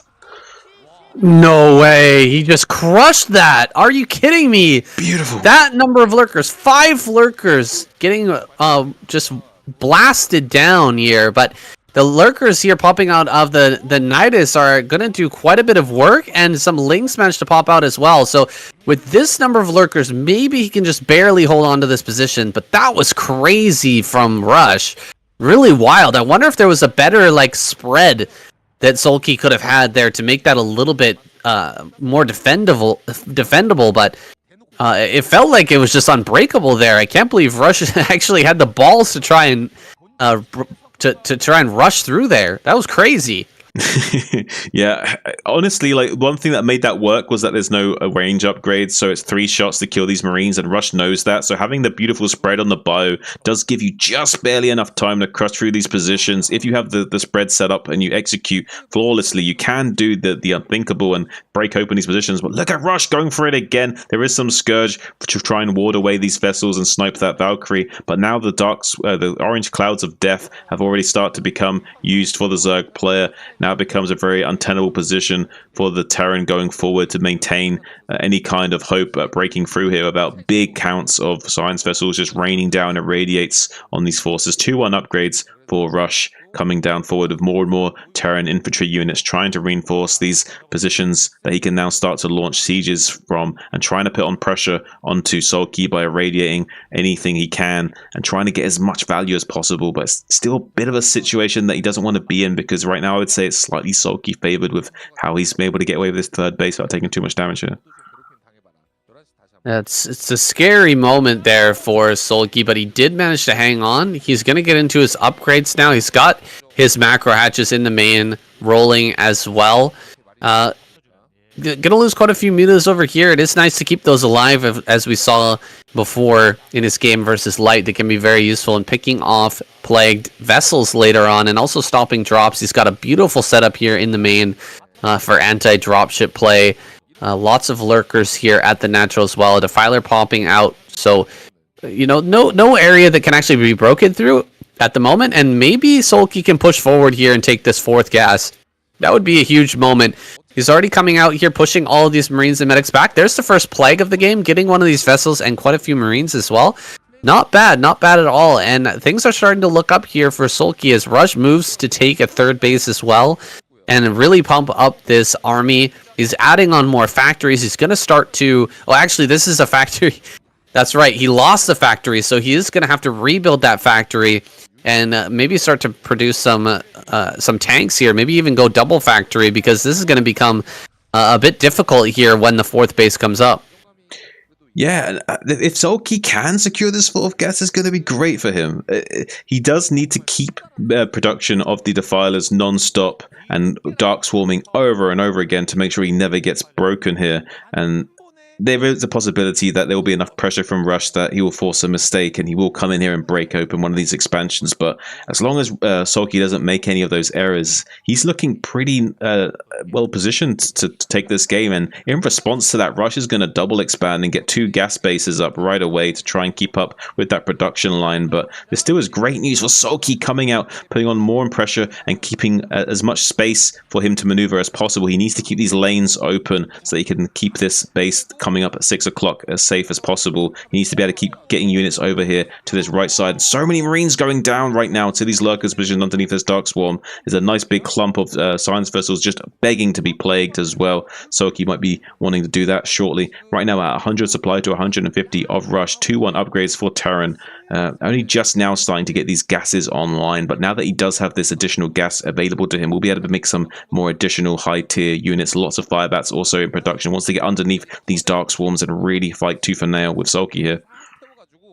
Yeah, there's a very low number of defensive units here. A scant defense, so if Rush can pop out enough Firebats to fight under the Dark Swarm and break through a position, he might be able to shut down this 4th base. And if he shuts down the 4th base, he's going to be in such a good position here, dropping more Dark Swarms. A lot of Hydras coming out here. We're just going to see Hydra Defiler. It's starting to look like that. I think we have Hydralisk upgrades finished as well, right? Right. We definitely will be seeing the Hydralisk style of play here. And right now, the Firebats will be doing very well against these Hydralisk composition for the time being if he wants to come in here soon. So Sulky can have his work cut out for him. He also needs to be really careful not to get these big clumped of bio units played, because just one good play can spell disaster for Rush here. So wants to be keeping his army as back as possible. That's why we see him kind of shying away a little bit while these dropships come in. He's both shielding the dropships to make sure they can come in for free, but right now also denying any kind of good plays. But oh, look at this though. Sulky's ready, got Mutalisk and Scourge waiting in the wings to shut this down. Going to be cleaning this up pretty cost efficiently, it seems, although maybe not as good as catching these dropships with the Scourge initially, but did a really good job of cleaning that up nicely with minimal losses, and also shutting down some of these Science Vessels. Barely not going to be saving this Defiler, but might be able to catch this Science Vessel for his efforts if he's quick enough. Does get the kill on that as well, so thinning out the herd on these Science Vessels, reducing that count is really important. Keeping the fleet size of those is so crucial in this matchup, reducing the amount of irradiates available to the Terran so that you can deny them that infinite value. But right now, Rush coming out ahead on supply, 174 to 118. Sulky, though, still healthy on these 4 bases and looking strong. Yeah, we're going to have a huge tank transition here for Rush. I don't think we're going to leave Marine production completely, but we're going to have so many tanks here coming out of these 3 factories soon. He's going to take that huge high ground just outside of his natural and 3rd base and hold that area with a massive number of tanks. He's also taking the base up there at the 12 o'clock. He's shoving back all of these Hydralisk Defiler forces, and although we've got 4 gases on the way, Rush has secured his future. He's got the late game set up here for, to give himself a good chance of winning here. We're going to have some Lings coming up towards the top center. No attack upgrades on these Lings, though, and the upgrades for Rush are looking very, very good at 3-1. Bringing tanks forward. I don't know if I like him taking the tanks all the way to the front here. I'd love to see him just continue to mass up those tanks on that high ground and just hold that position, because the tanks really don't do very well at low numbers. Their real strength is when they get to that huge, overwhelming number where you can't even approach them with the Hydralisk Defiler. Looks like some Lings are just slowing down this economy here right now. I don't know what happened to the Marines that were near these bunkers, but apparently they left for a moment. Now they're going to come up there and fill those bunkers, and that base should get back to mining.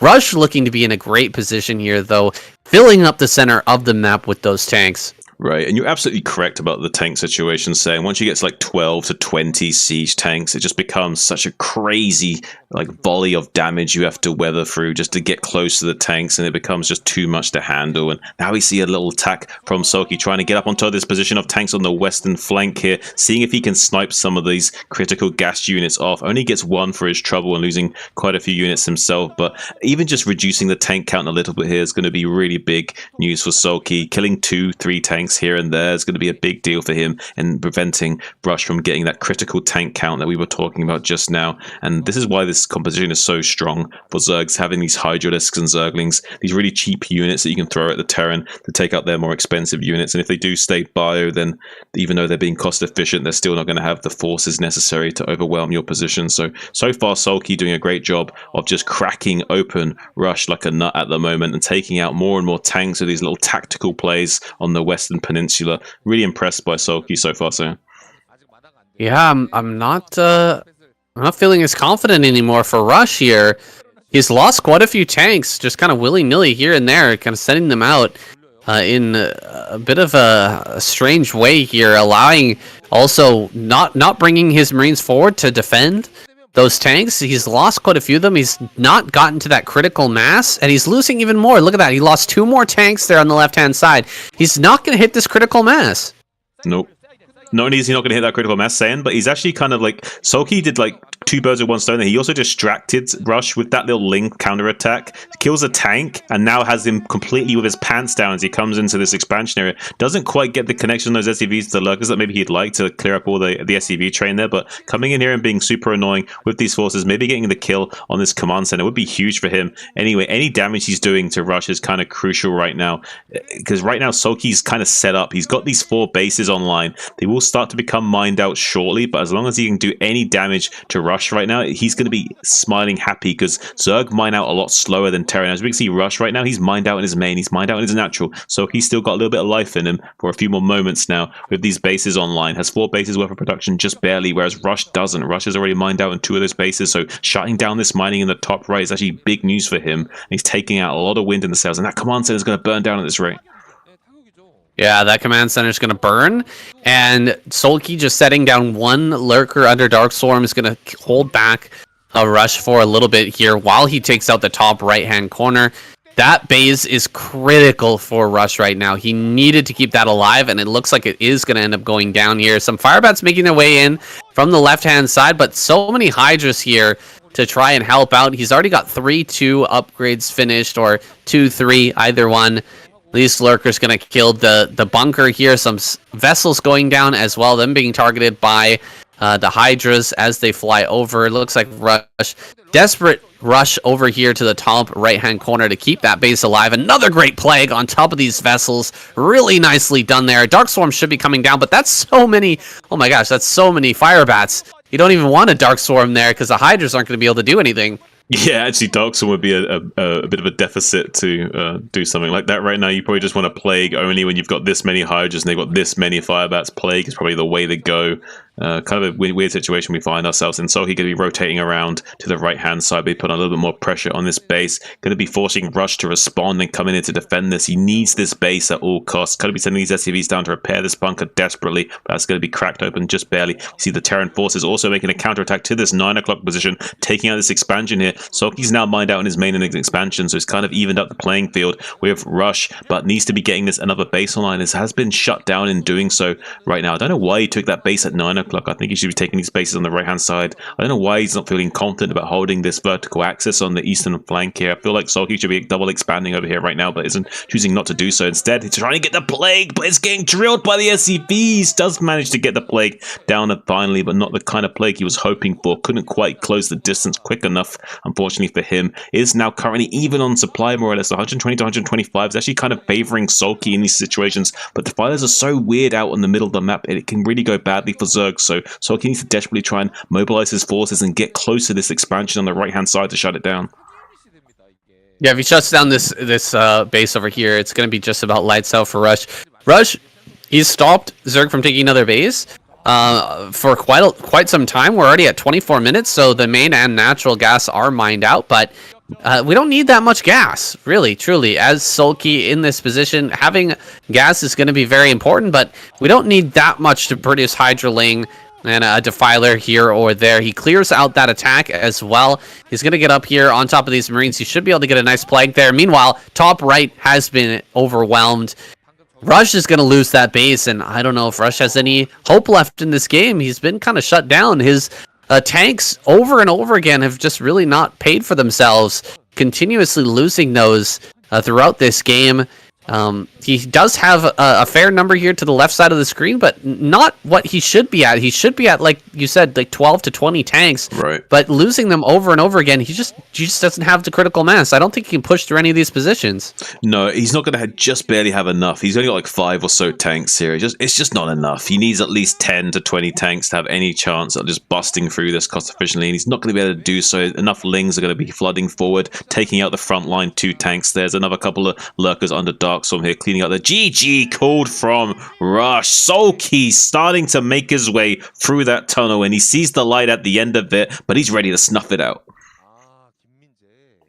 Rush, what happened, my man? That final engagement there, kind of the story of this game, moving his tanks too far forward, losing them immediately, and the Marines just don't have the firepower to take out Sulky. So Sulky gonna advance here. Sock is his next opponent. Let's jump into that next game.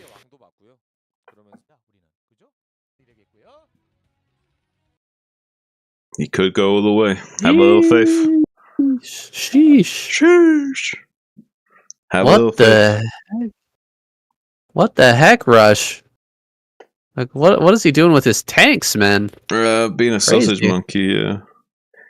Being a bit of a sausage monkey for sure. Well, just gonna set up tanks on low ground. Think of it this way: if he's in a situation where Soki can just attack move like a control group of Zerglings in, while sending the rest of his army somewhere completely different, and that control group of Lings still manages to kill like 1 or 2 tanks for free, that's a really bad situation to be in. That's so bad. Yeah, it's brutal. Like, you gotta protect your tanks, man. That was his nest egg there. His late game nest egg was all of those tanks, and he just kept like leaving that peninsula, heading down into the low ground, and setting up the tanks in like a strung out formation with not enough support, and they just, that tank count just reduced over and over and over and over again. Right. So sad. Well, Soki outplayed him both on the grand strategy scale of like the overarching, overview of the game, but also on the individual tactical scales along that way as well. Like Soki not only outplayed him in terms of the execution within those small pockets of little micro skirmishes, but he also was outplaying him in the overall arching strategy as well. I think last game so far has been one of, even though Soki didn't look super strong in that game to maybe the average viewer, I would argue that was a really good display of like Soki's like expertise in this matchup, because he really did kind of dominate him both on a grand strategy level, but also on the individual tactical level as well. Right. Just a second, I'm gonna go to the washroom. Yeah, me too.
Yeah, I'm back, so having a quick vape.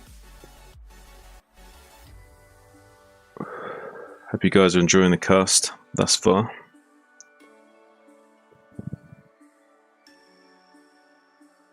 Soki's got 2 games to go. He's got to take out Sark and then Light if Light gets revived.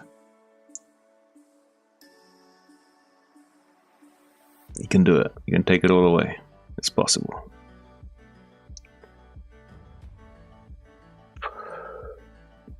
I mean, this map could be rough for Soki, with Sark gets set up in the middle. There's such a big gaping hole in the middle. It works if Sark's being aggressive early, he can take advantage of that and swallow up with Mutaling nicely. Unless Sark, but only if they're cross spawns. If they're close spawns, it's actually kind of weird for Sulky. He's going to rely on Mutalist Micro a lot in the mid game. But if Sark does come out into the middle for whatever reason, then Sulky can make wonders work with Mutaling. But I don't think Sark will be that foolish to get swallowed up.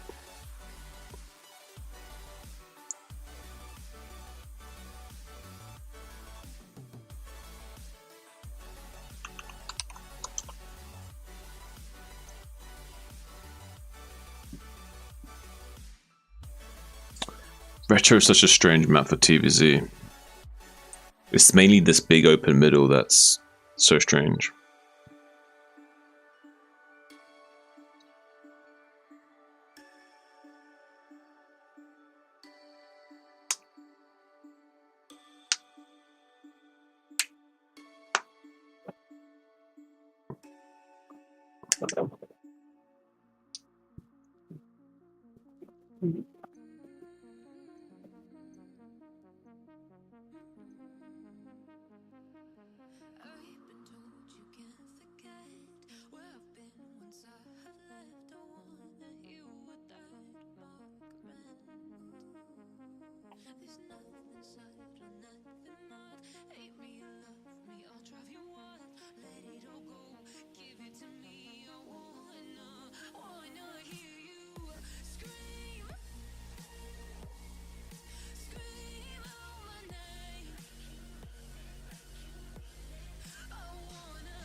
You there?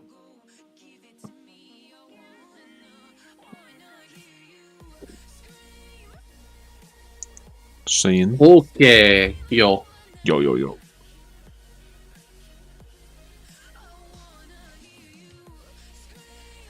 Alright, we ready? I think we're ready.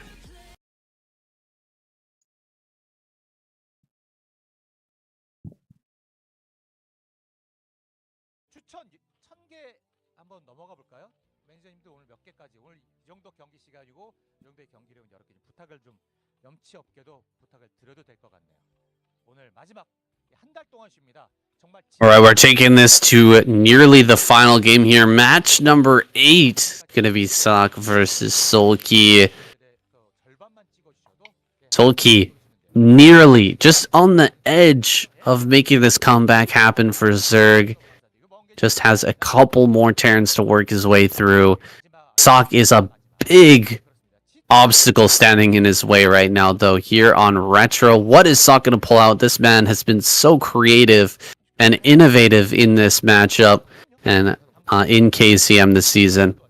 Yeah, not only that, but with these close spawns on Retro, kind of favor Sark a lot. He can like kind of come down on this vertical axis on the left in a nice tight angle, or make it hard for Mutaling to swallow him up, or once he is confident with his forces or has lots of tanks in the mid to late game phase, can come out into this big open middle ground area and just take control of that and just overwhelm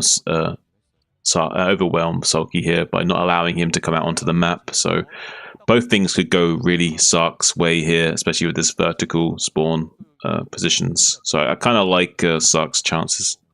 먹긴 했어요, 근데. Yeah, I guess I agree with that. I feel like a lot of Zerg players seem to want to expand towards the Terran in this situation and get lurkers on high ground and then try to defiler push in towards the natural, which can be very strong. But 이기는 그림도 yeah, I'm not sure how this one's gonna go, man. Sog, he is just unpredictable as heck. He's gone for a gas build here, so it's not gonna open up normally whatsoever. We're gonna have something crazy straight off the bat, whether that's gonna be 2-port Wraith, whether it's just gonna be Vulture into an expansion. It remains to be seen here, but everything's on the table right now for Sock. Yeah, you can definitely dictate the game a little bit by doing this. It's just kind of what you're doing as Terran by taking this early gas. You're taking away a lot of that flexibility of the Zerg by forcing the Zerg to have to react to you. Whereas usually when you're going Bio and the Zerg is going Mutalisk, you're kind of reacting to the Zerg and allowing them to kind of dictate the game by going 2-hatch Mutalisks at least, or 2.5 hatch. If you're going straight up 3-hatch Mutalisk, you're then again giving the reins back to the Terran as the Zerg and allowing the Terran to do what they want. But when you're doing this as Terran, you're really saying, no, I want the reins in my hands. I want to take control of the game. I want you to react to me. So this definitely does put Zark in the driver's seat, so to speak. So I like this choice from him.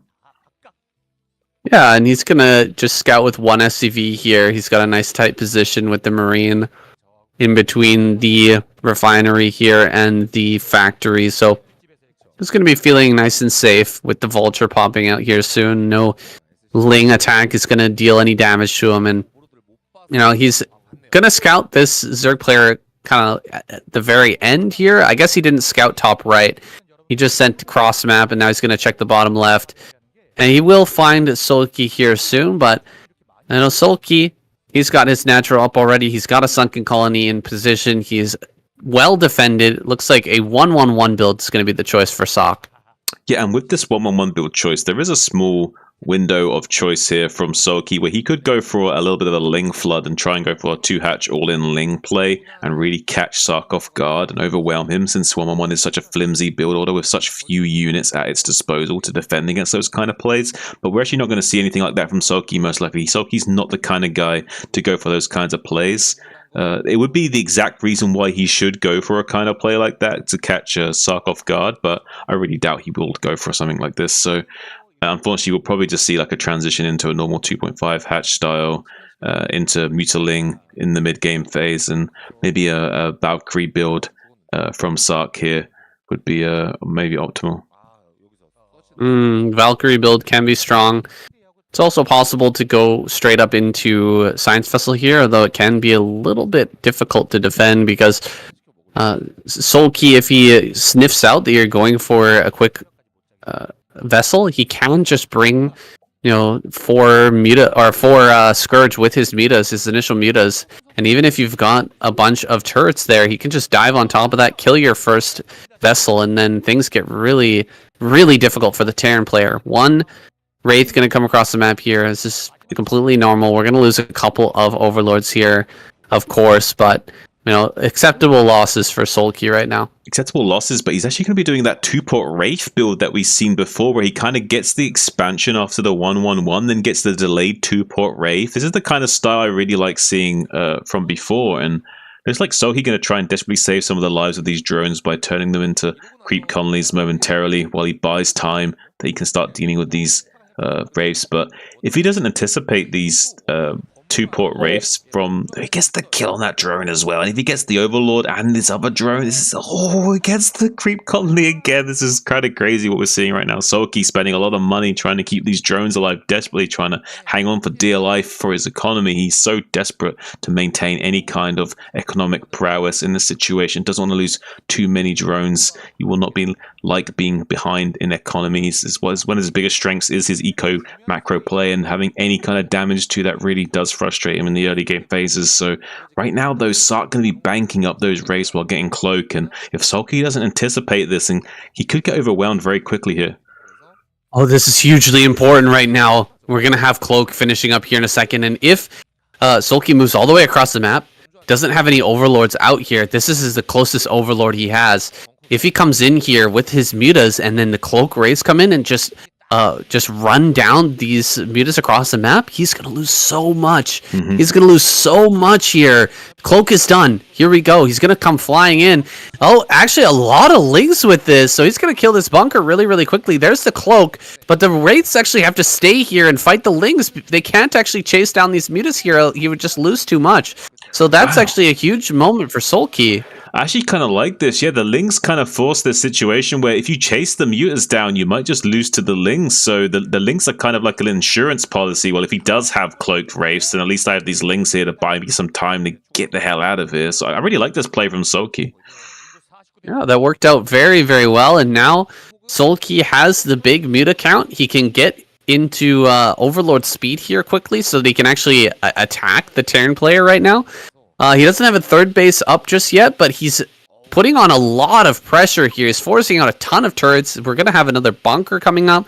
More turrets on the high ground. I actually think Sock needs like 5 more turrets here in the natural. Really, not a joke. He needs so many turrets right now just in order to survive this upcoming attack, which is going to be so nasty. And he doesn't have enough Marines in this bunker either. I think there's 1 Marine in this bunker. There's going to be a ton of Lings, a ton of Mutas coming up right away here, and Sock may just break.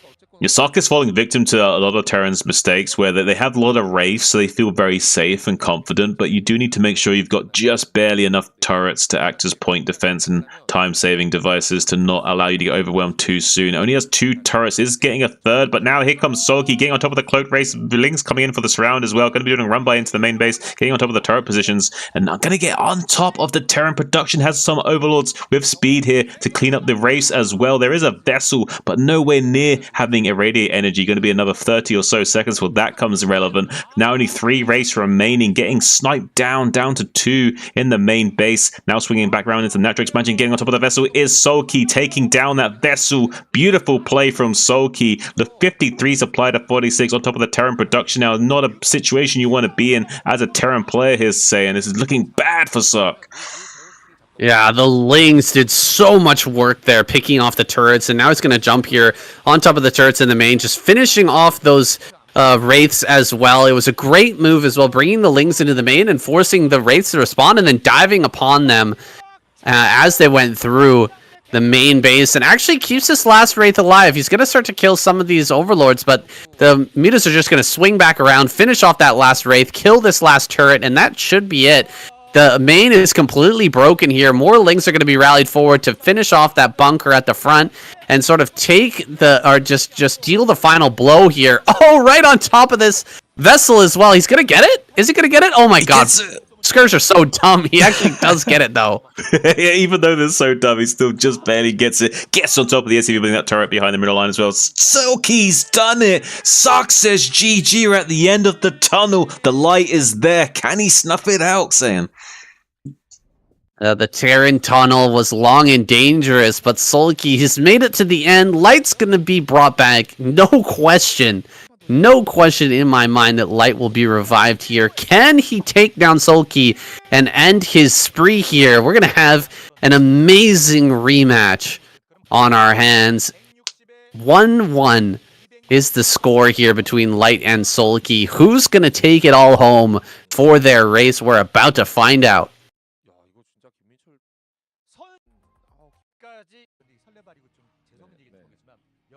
Okay.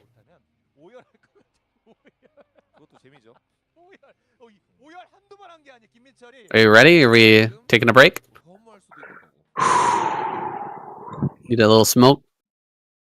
I may have to do an honorary toot for this final game between these 2 titans. Quick re-up. All right. Wow, man, we got the dream. We got the dream, Sam. We got the final game. Are you ready? No. I'm just Oh, okay. talking while I'm heating up my shit. All right.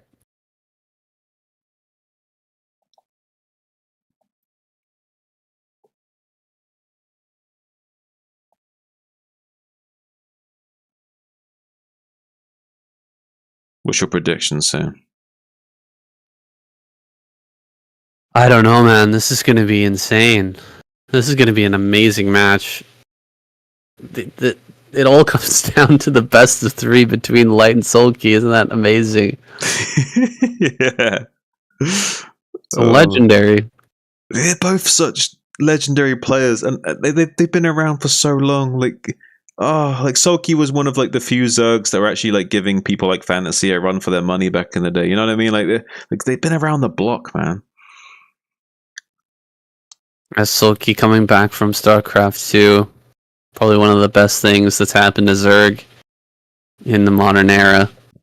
This man, I mean, he was my favorite player for a really long time. Loved this guy, but it hadn't been performing.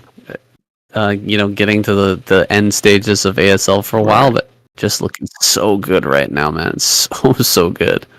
He's one of the best at what he does. Honestly, like he's such a macro powerhouse of a player, and his execution is so phenomenal. Sometimes it's crazy.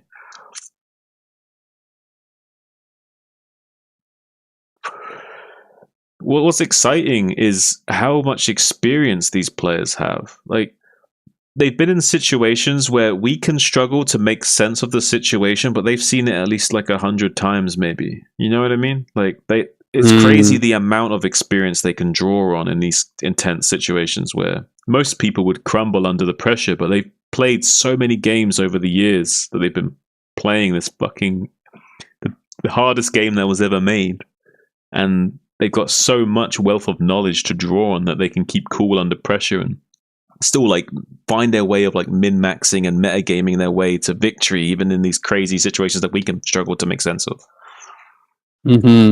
Yeah, absolutely. I've been getting some requests, quite a few requests for people saying that they want to hear like a recap of the ASL round of 24 with Shun and I, with you and me. Oh yeah, yeah. I've been getting like a bunch of requests for that. Have you seen the whole round of 24 yet? No. No, I thought you were saving up. Yeah, I was saving up. You're quite right. I was saving up so I could binge watch it all at once with Tastosis cast. That's it's all done now. Yeah, I'm gonna do that soon then. Yeah. Well, how would you, if we could do that? But how would you like to do that? Like, what kind of length of recap would you want to do, and how much of an in-depth recap would you like to do? I don't know, man. It's such like a tiptoey thing, you know. Like I can't really, I can't really show any footage. Do you know what I mean? I can't really show. It's a bit like awkward because what do you even put on screen when you're doing that? This is the problem, right? Because sure. in an ideal way, we'd be able to like show like little clips of like things that happened, like little tidbits, little moments, like at least to like showcase some of the things we're talking about or whatever. Yeah, so not being able to do that is kind of awkward, to say the least. Yeah, I just don't know if the juice is worth the squeeze, honestly. Probably not. Tough. If we have to be that roundabout, the content it is a bit awkward. If we can't even get away with being transformative with it, I mean, what are we doing? Like, yeah, that's rough. It's really rough. I guess we could just talk about it, but I don't even know how many views that would get. I think that's pretty niche. It's niche. It's low production quality. It's nowhere near what we could do if we did have rights. That's what's frustrating about it, is that we could actually do something kind of special if we did have rights. Because with that, that's rough. Yeah. Ugh, it is what it is. But something like that would have been cool if we did have especially if we had the ability to make it our own thing of like highlights and stuff, and make it really decent production quality and sounding cool. Yeah, well, let's just stick with this for now. It's something to think about in the future, I guess. Yeah. Yeah. I thought about doing like a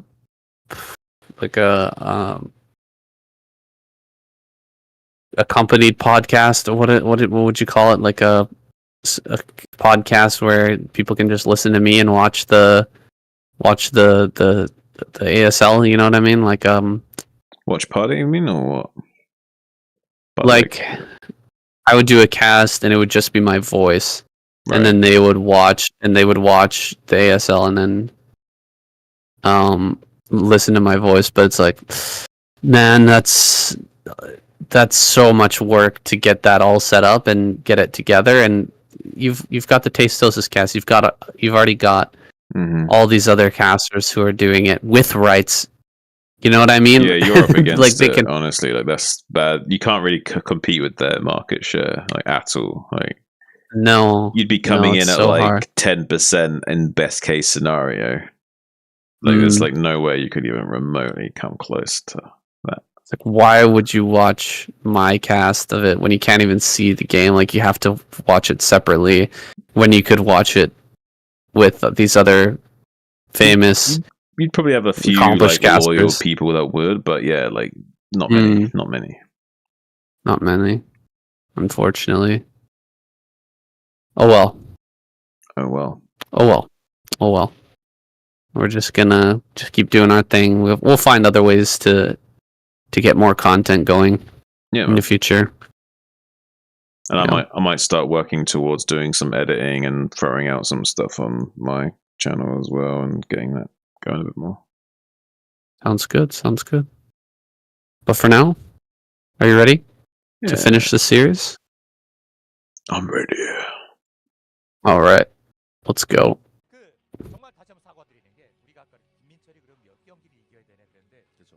Yes, the epic conclusion.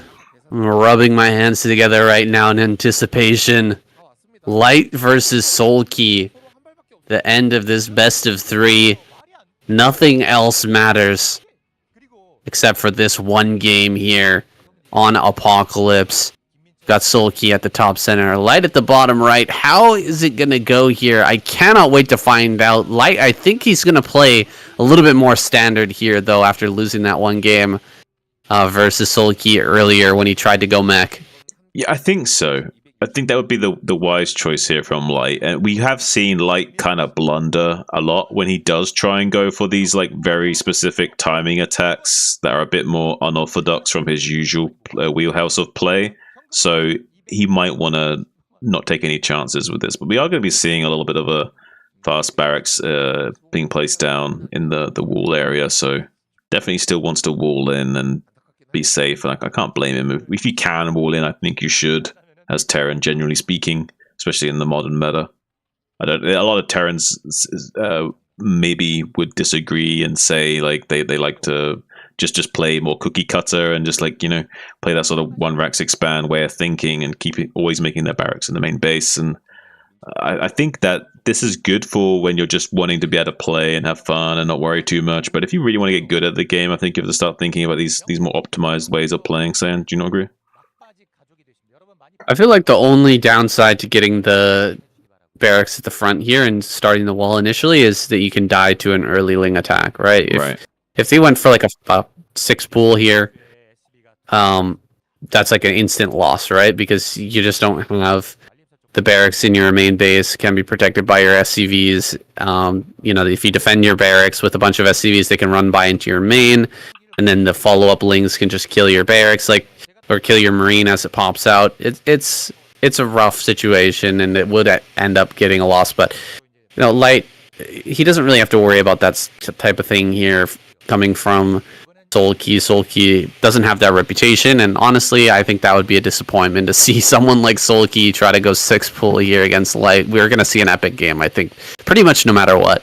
Yeah, we're going to have a fairly epic game. It's going to be at least a mid-game victory for one of these players, maybe even a mid to late game. Hopefully a super late game would be an ideal situation when we have like a 30-minute or so game between these two titans of players. They're so experienced and like pure in their caliber and their own pedigree. Like as a Zerg and Terran, one of the best in their respective races and one of the most experiences as well. Most experienced players within that pool of players as well.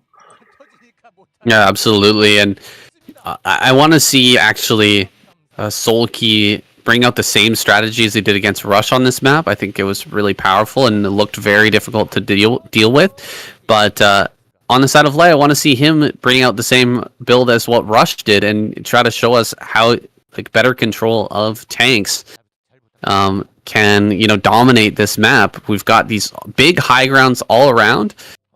that are fantastic for holding the middle of the map in the mid and late game. Especially in the very latest stages of the game when you get up to that 3-4 bases count with Terran, when you can really start to pump out the tanks. That feels pretty good, I think, as Terran. So I want to see Light really bring the control here, really bring that style that Rush tried to pull out, kind of failed against Sulky, and really take us into an epic late game here. Now, Sulky has gone for that 3-hatch muta play. He's got the Spire down now. He does have to worry about these Marines here coming across the map and actually breaking through the natural. He hasn't thrown down a Sunken Colony just yet, though. He's got a good view of everything that's coming here from Light. All the Marines and medics that come from the main base are being spotted here. So he knows exactly what Light is capable of at this moment. He's even going to get another Overlord over on that right-hand side. So he is with complete perfect information here, going to be able to counter whatever Light decides to go for.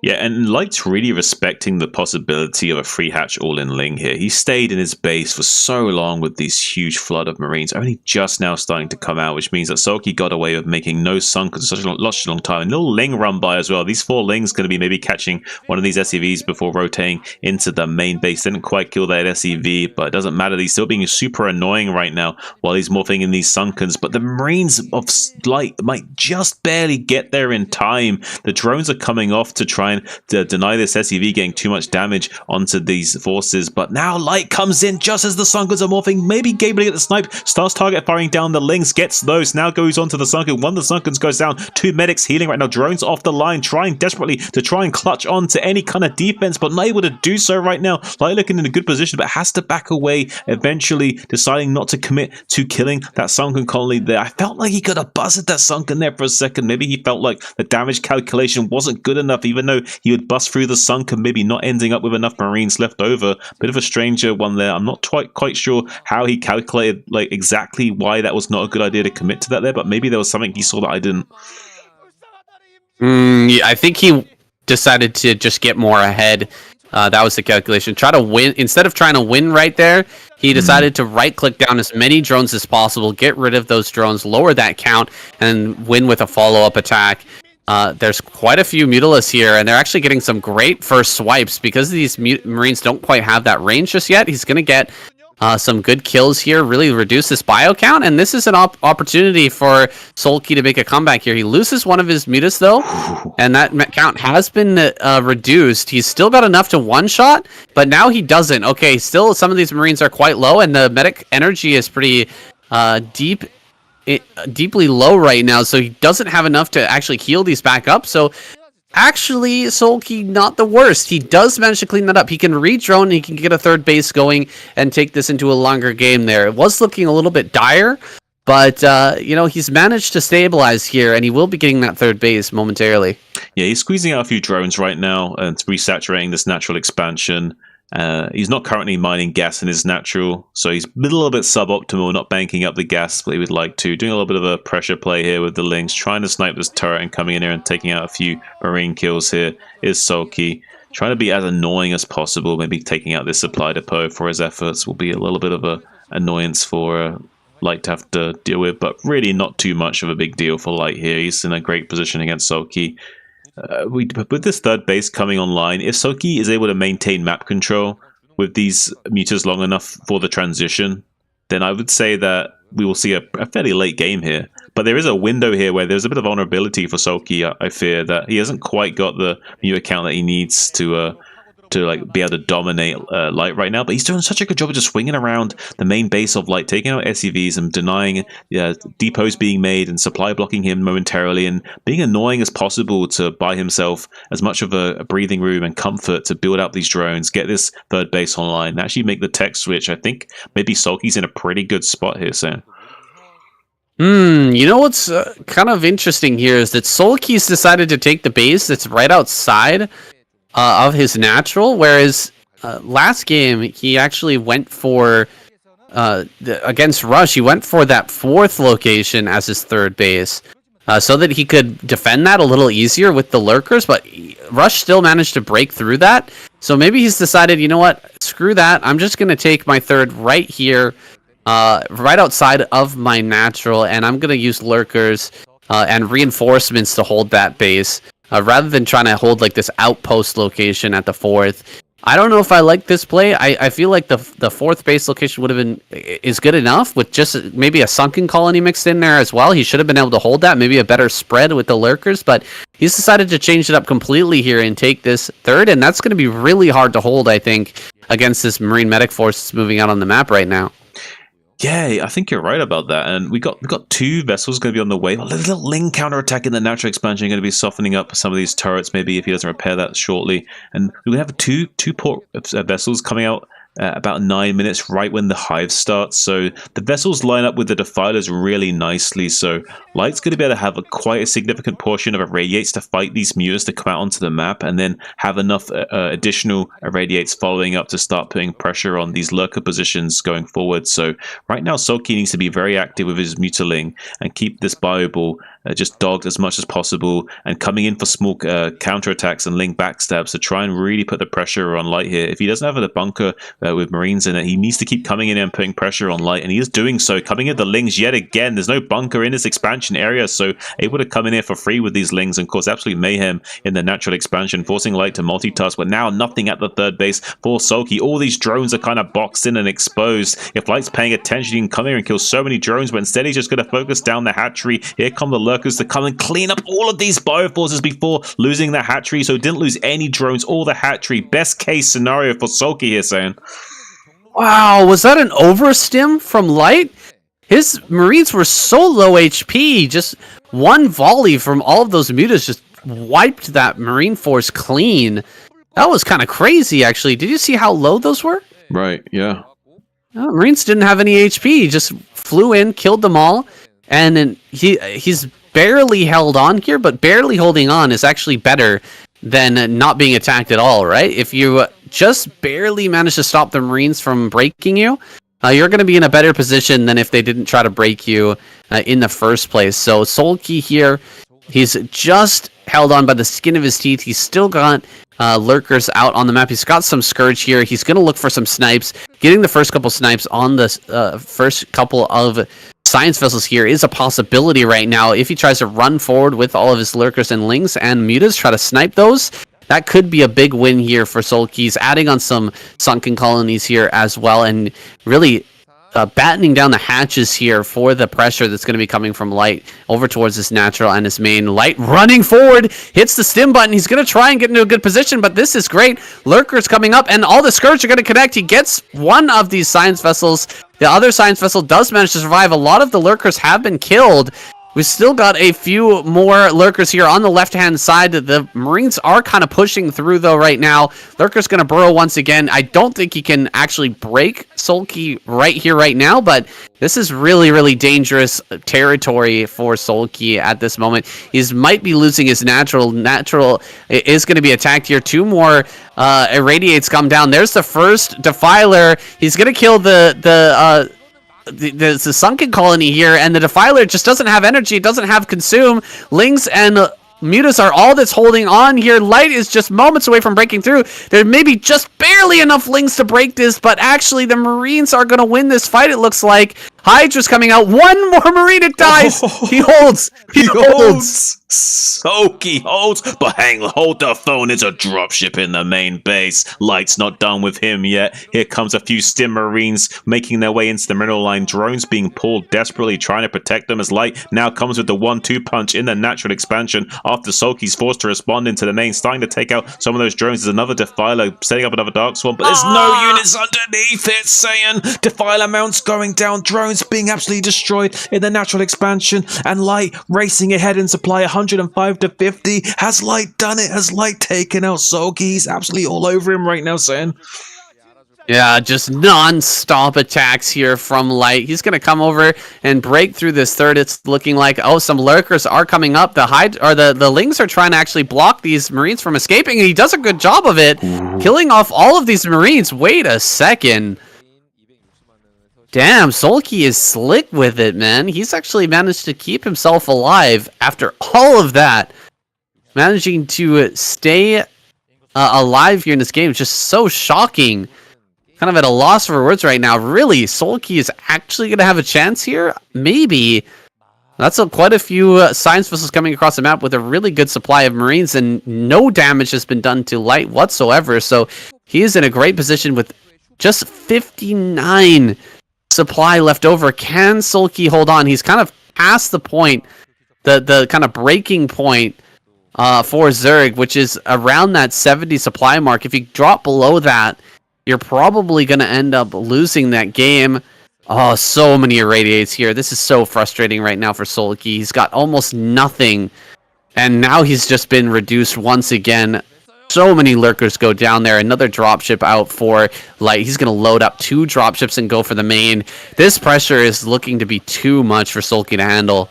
Yeah, this Soulful Soldier Soji trudging along in this game at 60 supply, barely enough to survive, but not enough to thrive. Kind of looking dire right now, sending some lings out onto the map, but then thinking better of it. Not really able to do anything against Light, powering away on 3 base economy right now. And with this, the constant threat of the drops into the main base, while this pressure on the front is always looming, is really tough for Soki to manage. There is some Parascourge, gonna make a good connection on that dropship, taking out one of them immediately, and unable to get a full drop into the main base. Might make it slightly easier to clean up, but he's still going to get some damage done. He's still distracting Soki, and he has forces at his 3rd base ready to clean up those lings as well. And now going to be starting to target the Spire in the main base. Now that's gone down. He can't make any Scourge to keep connecting with these vessels and dropships, making another headache for Soki to have to manage and navigate around right now. Down to 50 supply, 49. Not really able to muster any kind of response to Light, just barely hanging on by a thread is Sulky. Yeah, Sulky, he really needed to shut that drop down a lot harder to give himself a chance in this game, but the Firebat drop is so smart right now from Light. You know that he's going to be defending with Lings because he just doesn't have money for anything else. So dropping those Firebats in the main proved to be really a huge headache for Sulky. Now running into the natural. Once again, he's found a gap in the defenses. He's going to shove his foot in there and wench the door open. There it is. GG. Light takes him down. Sulky, a valiant defense of the Zerg race, finally does get taken down, though, by this godly Terran player. Beautifully, beautifully done there by Light. Wow. Light was all along, it was Light at the end of the tunnel for the Terran race, the human race. Us, saying Light was representing us in this game. I feel honored. Thank you, Light. All right, let's go to the final screen. Wow, that was an epic game. I mean, we didn't get to the late game, but that was still pretty epic. Oh, Light awesome, really man. making it happen. Wow, dude, Light's so good. He's one of the TVZ specialist at the moment. Like, no one comes close to him as like the understanding this matchup. He doesn't always perform the best, but his understanding of the matchup seems to be like on a different level. Godlike, just godlike. The Flash of TVZ, basically. That was impressive. Very impressive. Definitely enjoyed that comeback from Sulky, though. Man, what a god. Yeah, getting so many kills, man. Yeah. Making Rush look silly. Making all these Terran players look silly, just not able to overcome Light, though, a first, second time, though. He made it to the end of the tunnel, but the light was just too blinding for him. That was epic. That was a great comeback. Yeah, we have to give a lot of props there to Soki, because honestly, a really lackluster performance from his teammates. He basically carried the entire weight of his team on his shoulders, almost to victory, I might add. I mean, that's just insane. We have to give a big shout out and props to Soki there. All right, anything else you want to talk about? What else should we mention? I'm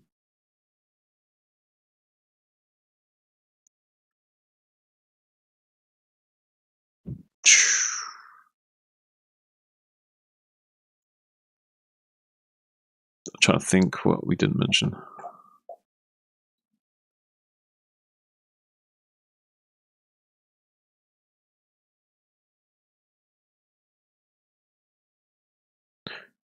I mean, that most of that covers it. I mean, you could even probably use that, what we just said.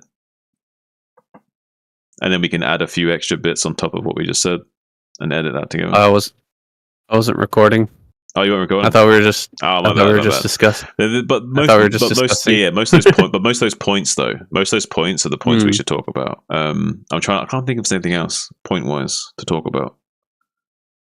Because you have to mention the lackluster performance from the Zergs. You have to mention Soki's amazing comeback performance. I guess. I guess we. I don't know, honestly. I mean, Royal won a game, but it wasn't like.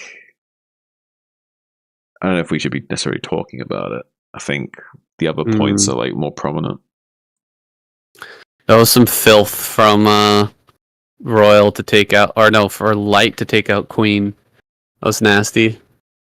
On La Compañía, just dropping the Marine behind the wall. It's dirty. Yeah. It's dirt. Picking up the little trick. Dirt play.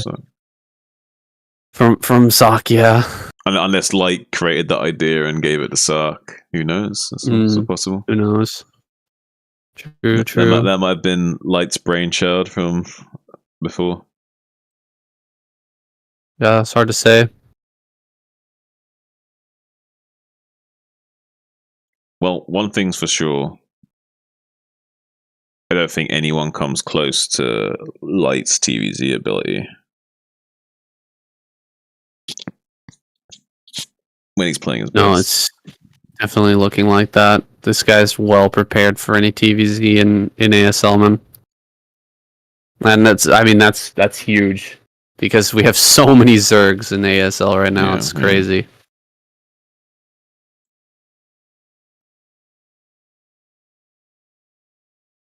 All right, let's put together an outro here.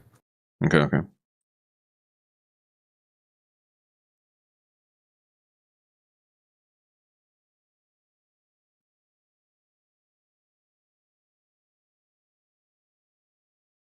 Well, guys, there you have it. Terran is our victor for KCM 2023. Season 3 was an absolutely insane performance from Light, but a great comeback from Solki as well. Solki making his way all the way to the end of the tunnel, but in the end, the light was just blinding. And yeah, unfortunately for him, not going to be able to carry the weight of the Zerg swarm on his shoulders, although he did a good effort of it. Unfortunately, though, the likes of Hero, Soma, and Queen not quite showing up. We did see a nice little cheeky play from Light using that same Sark strategy of sneaking that Marine behind the mineral field from the drill and being really super annoying. And we saw some really nice plays from Light overall. He's honestly like the TVZ god, the Flash of TVZ, the one that carries the torch for the human race. And honestly, like I've seen nothing but exemplary play from this guy, and I'm kind of excited to see how he performs in the ASL as well. Yeah, you can see that his TVZ is top notch right now because there are so many Zerg players in the ASL. I'm sure that he's been practicing like mad to get ready for that. For the number of Zerg players that he's going to have to battle. It's very exciting to see him on the top of his game.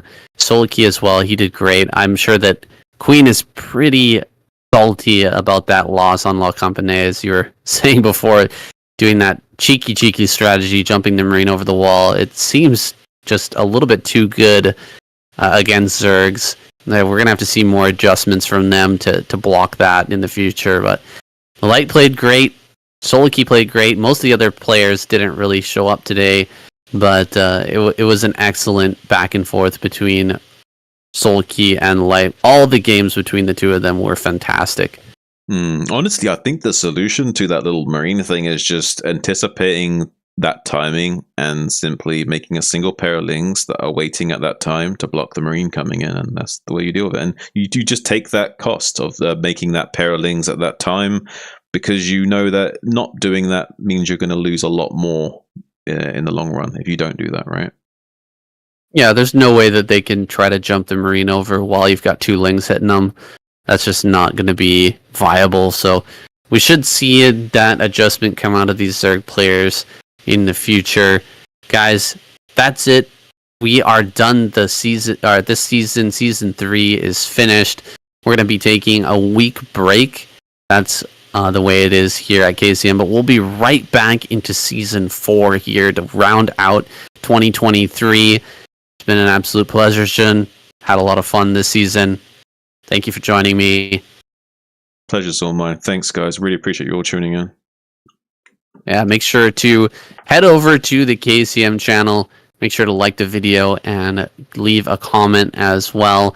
Also, check out Shun's streaming channel here on YouTube. The link is going to be in the description, guys. That's it. That's all we have for you today. Thank you again for joining us, and we'll see you in the next season. A banger. Banger. A banger. That's a certified hood classic. Yeah, that was a good time. Yeah, good job, man. I'm glad we got ZVT finals. Yeah, I really was hoping for that too. Yeah, I'm super stoked about it. You can't ask for much more than to go all the way to game number 9. That's that's always a treat. Yeah, went all the way to the end, and we had the light at the end of the tunnel. The pun and everything was perfectly set up. The stars aligned for it. It was meant to be, Sam. It was meant to be. It was meant to be. You gonna play some Brood War, man? The new maps are on the ladder. I've been playing 3v3s. I haven't played like any 1v1s for ages. I might start getting back into it. Start playing a little bit more. It's a good time. There's a lot of new maps to fool around with. You know, you can just ban the old maps, and then you just only play on ASL maps. Yeah, that's pretty sweet. That's pretty sweet. You could just play on Retro, La Compañía.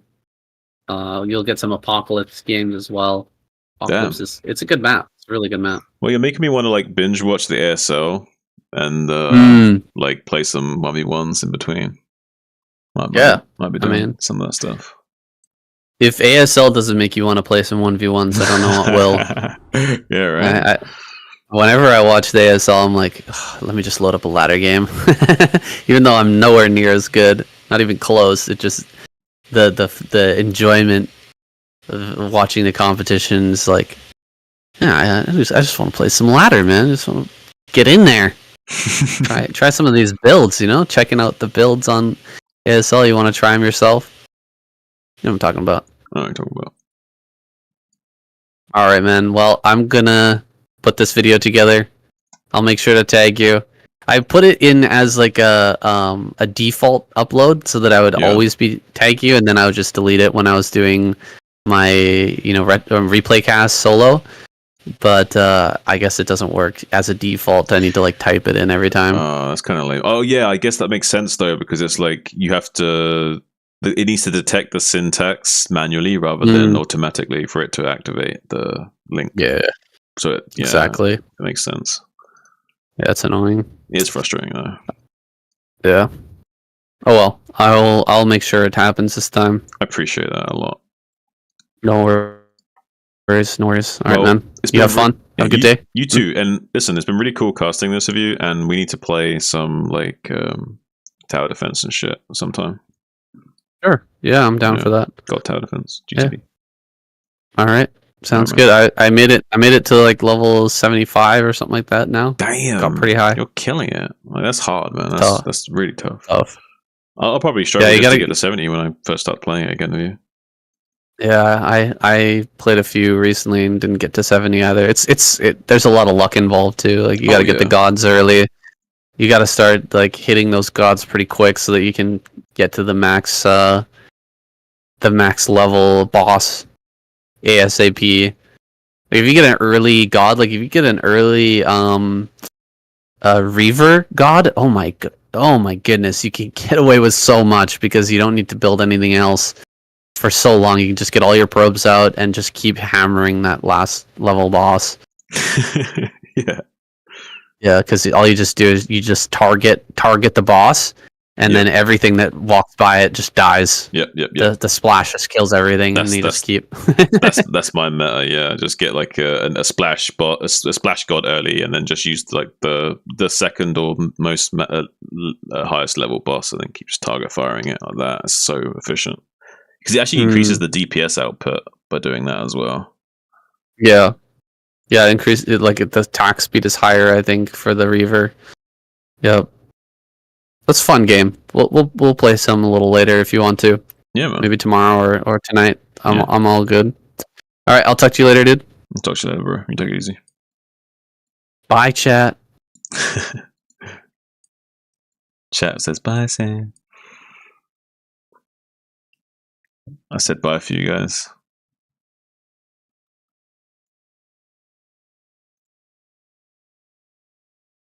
All right. Why is my OBS being strange at me? It's not showing up StarCraft for some reason. I have to restart StarCraft or something.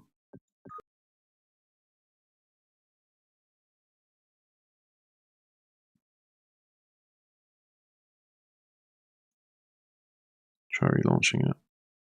For some reason, OBS wasn't showing up. StarCraft in the my sources, and it should be. It was working fine before.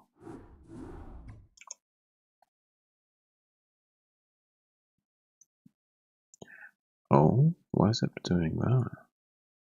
This is strange what it's doing. Oh, because there's already a StarCraft layer that's underneath it.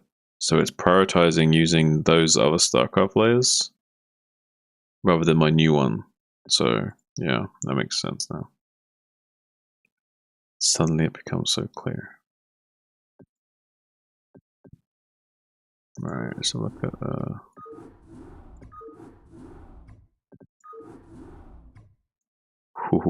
Invader. Yeah, boy.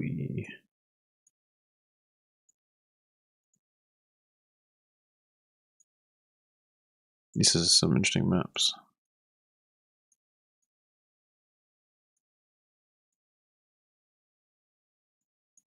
Pretty good pool.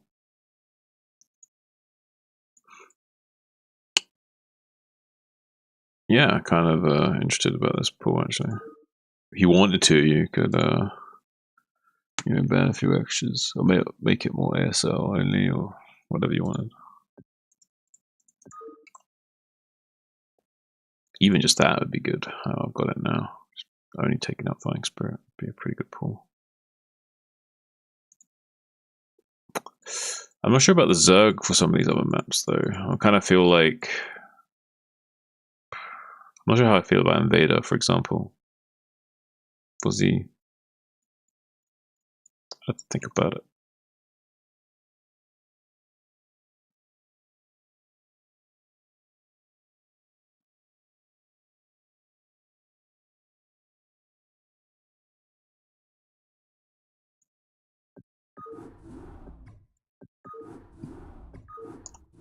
Let's see what games are out right now. Oh, this 33 is going.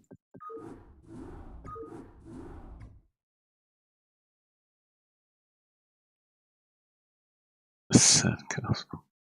I have no idea what that is.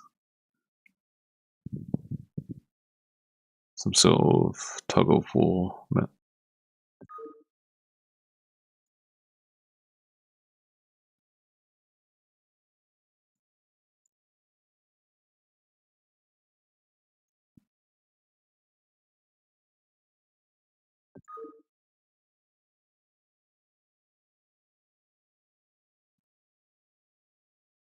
Wins greater than 45%.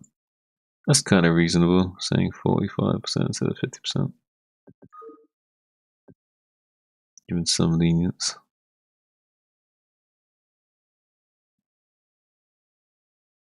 But then why arbitrarily saying 45? Why not 40? Did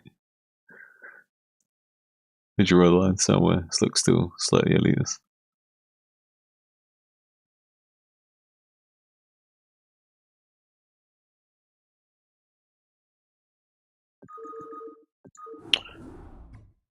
I'm gonna do this. 1A2A3A for one round. Takes like 3-4 minutes.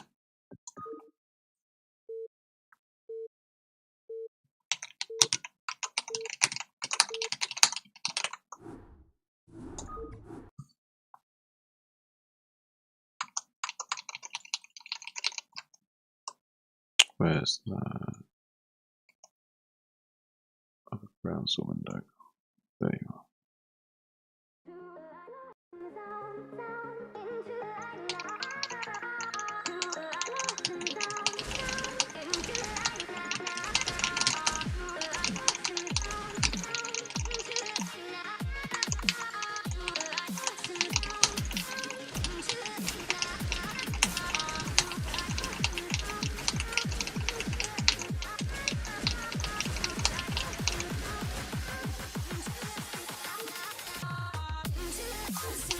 Damn it, I'm in full screen windowed.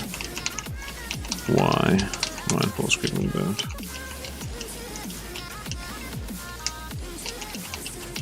Do not like.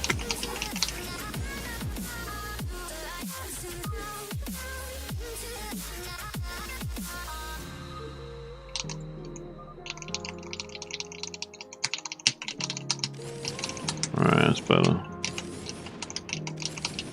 Can actually click on things now.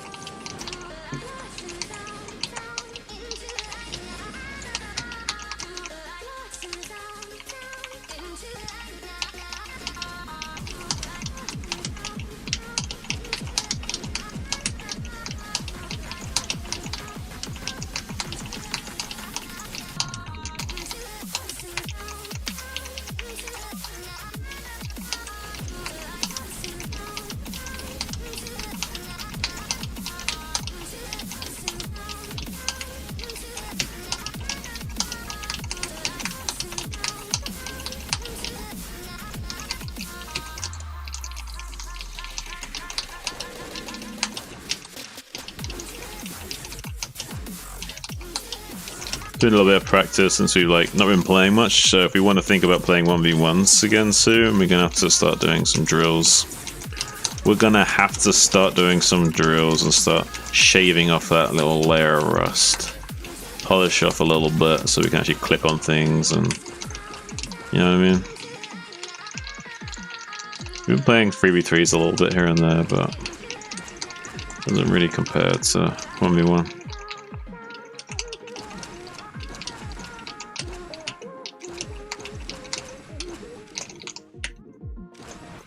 Got a 1 in 255 miss.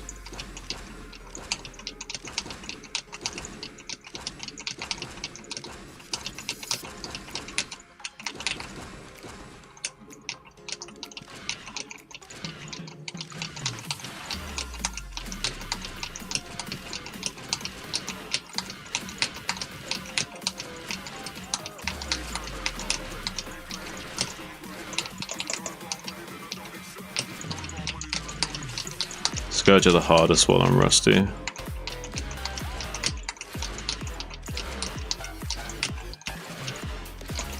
I actually have to hyper focus quite a lot for that.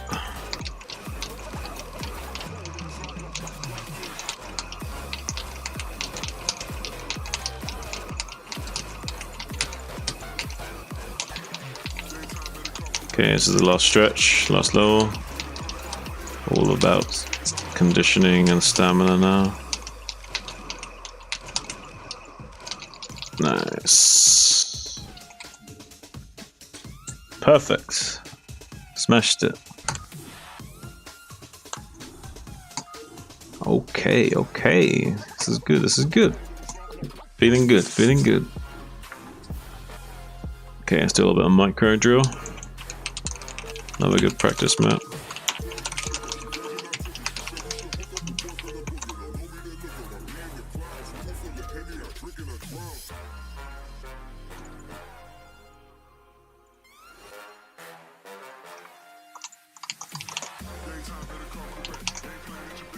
I haven't done this for so long.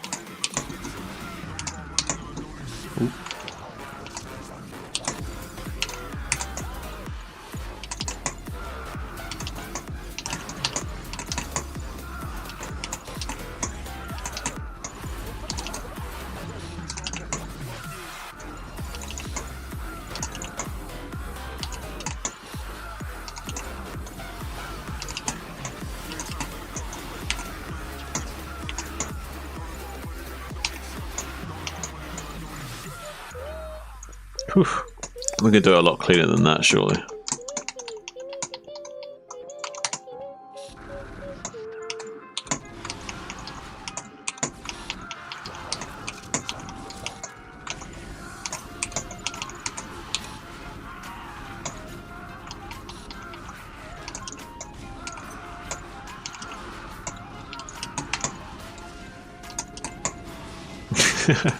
We got destroyed. See, this is the rust that we need to scrape off. That's why these drills are so important.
This is a hard one.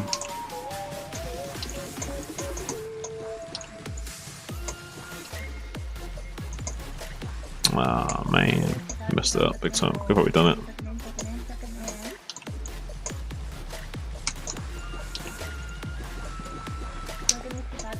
It's 6 versus 7, I think. It's just like a hard numbers game to win.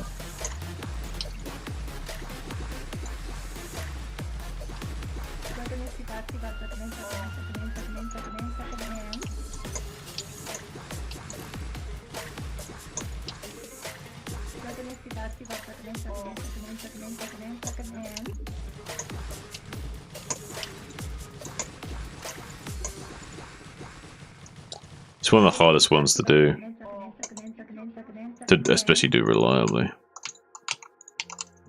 Oh wait, I wonder if AK's around. Let me quickly... you might not be online though, you might be on... Let me check on Battle.net quick. Maybe you can destroy me a couple of games.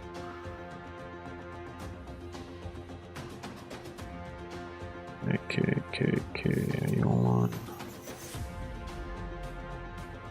Doesn't look like it.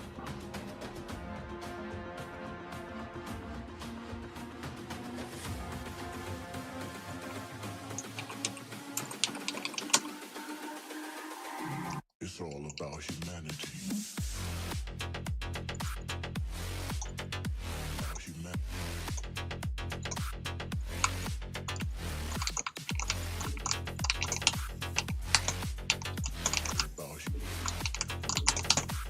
It's all about humanity.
It's all about humanity.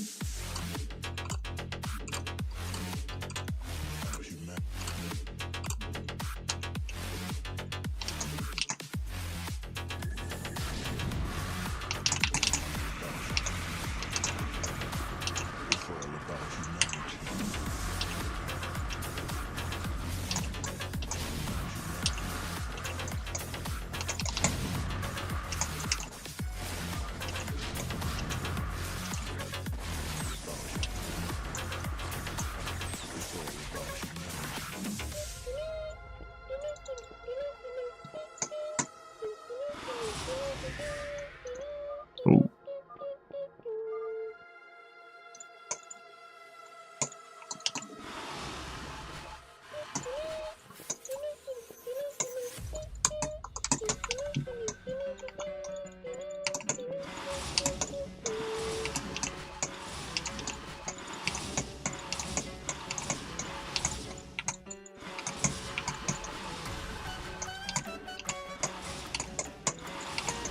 So here I'm targeting each individual muter once, so then I can start killing 2 muters in one volley.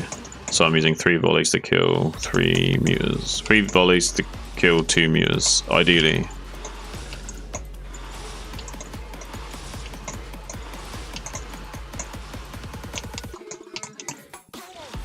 We should be able to do this level with more time to spare.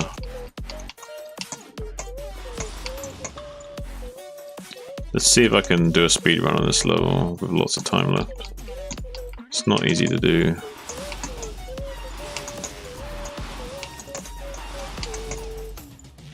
Yeah, I've got stuff already.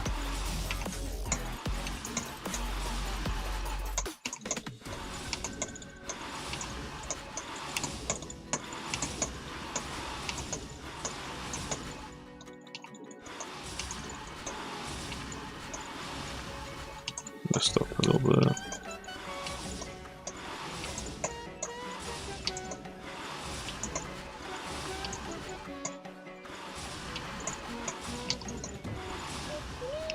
Pretty good. Still not quite getting the execution, but it's okay.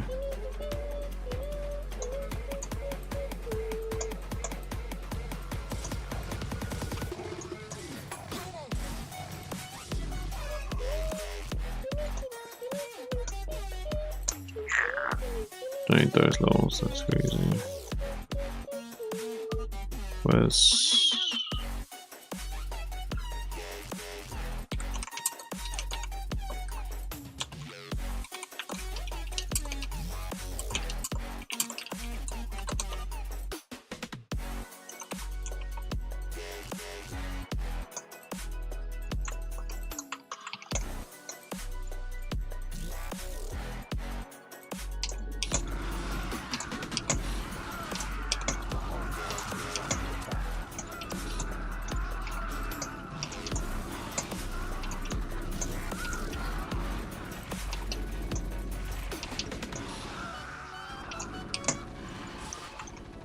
I'm in game at the moment.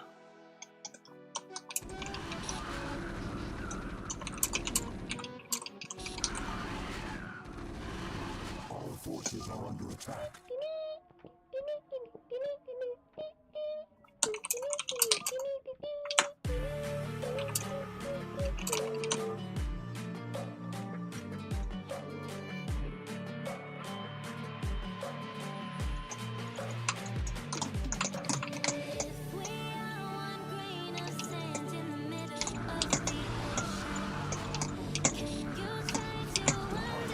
Ah,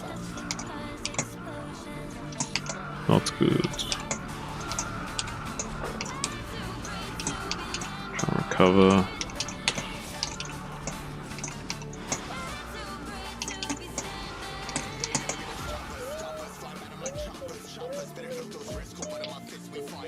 I'm gonna play against Miko after his game.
Ooh. Actually, let's do more of this slow.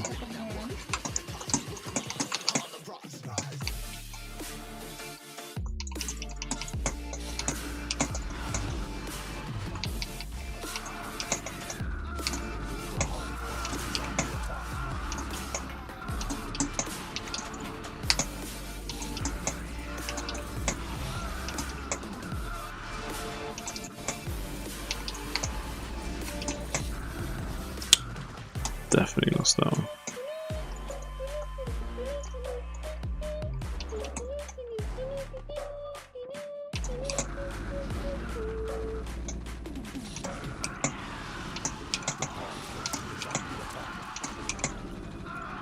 Ooh.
Ooh, Shiba.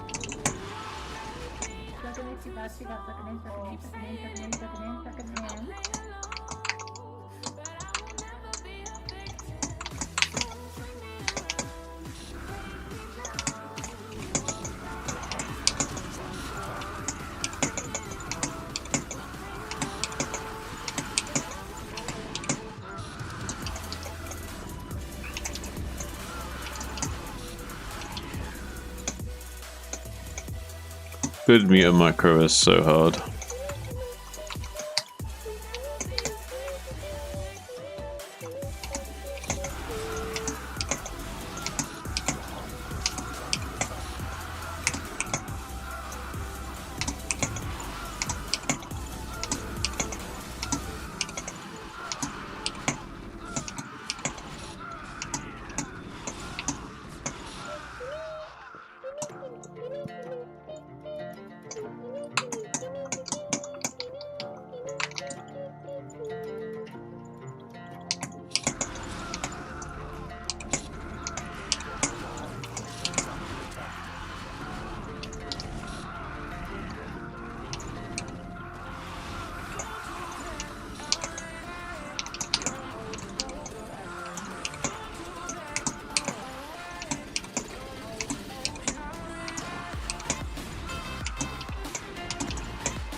Got this Valkyrie level as well.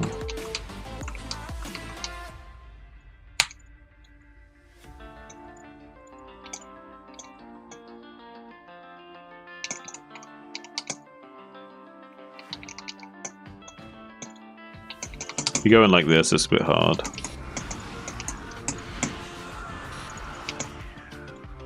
Sometimes it plays off.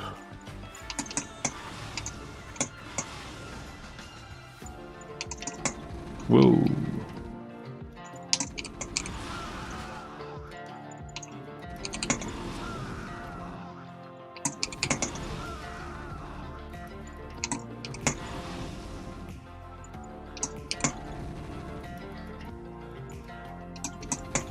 Aww.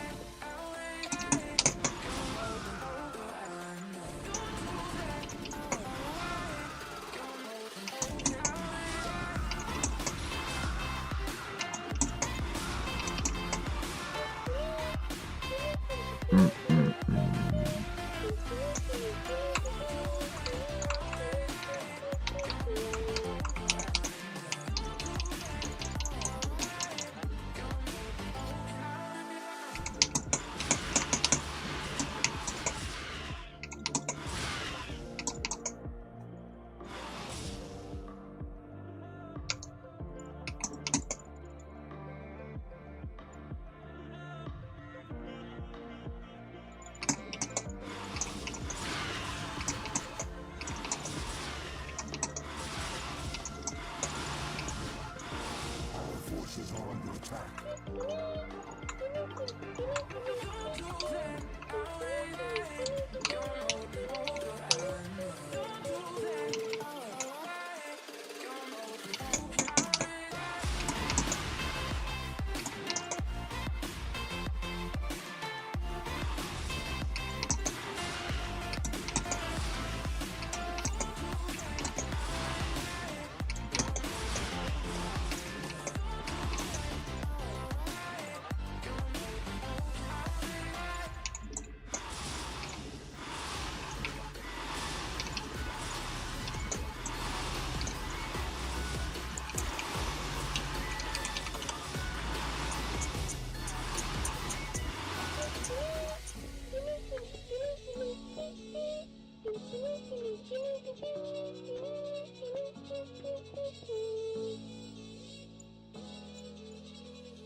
Alright guys, 1 minute break and we'll play some games because Mika.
Okay. Wait, do I have the new maps? That'll be in here, right? Wait.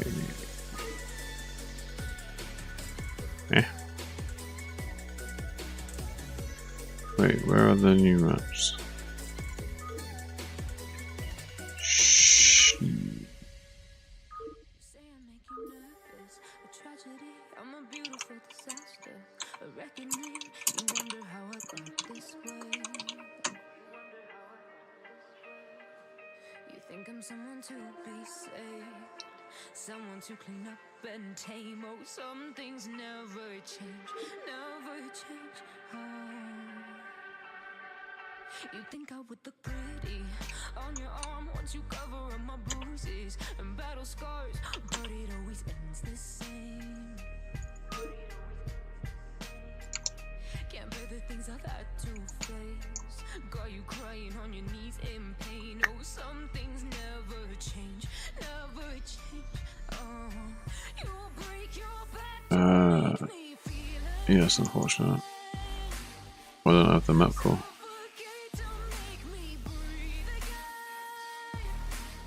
I'm confused. Should they be in here?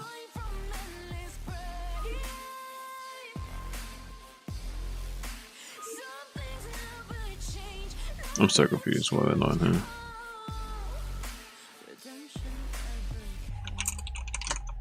I stopped asking for forgiveness, 'cause you should know only fools tread where the angels fear to go, but you keep trying to get too close. Save myself by turning into stone. So save your judgment, 'cause you just don't know. But some things never change, never change. Oh, they say I should feel guilty and change my ways, leaving crumpled bodies in my wake. Swear I didn't mean to make them break. Swear I didn't mean to make them break. But they're so delicate and so mundane, and they keep coming like a moth to a flame. Oh, some things never change, never change. You break your back to make me feel again.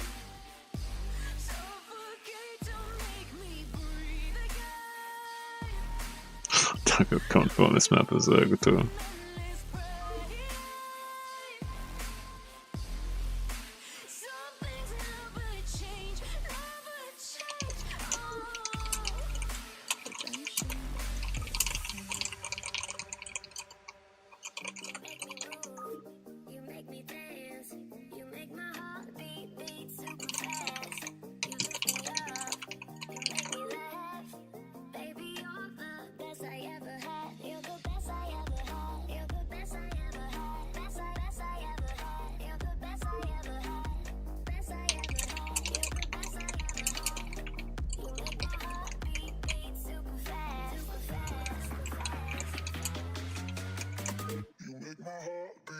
Super fast.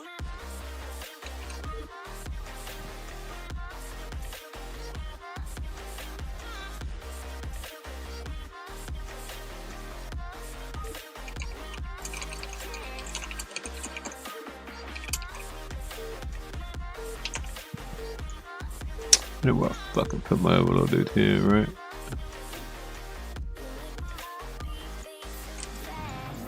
What does love feel like? What does love feel like?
check what he's got. I guess. Nope.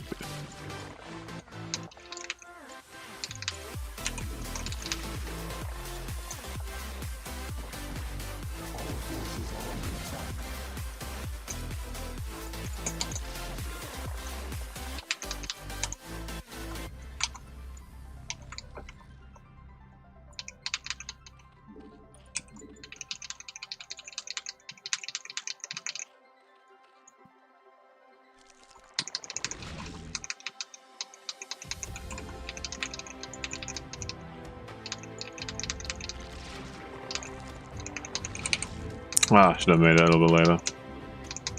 No matter.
It's top versus bottom, so like I can't see him saying GG if he doesn't shift into it.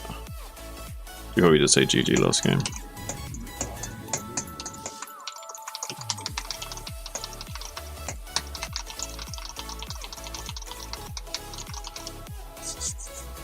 Because ally chat's on by default and tell us as well.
Probably 9 scale just in case it was 8x.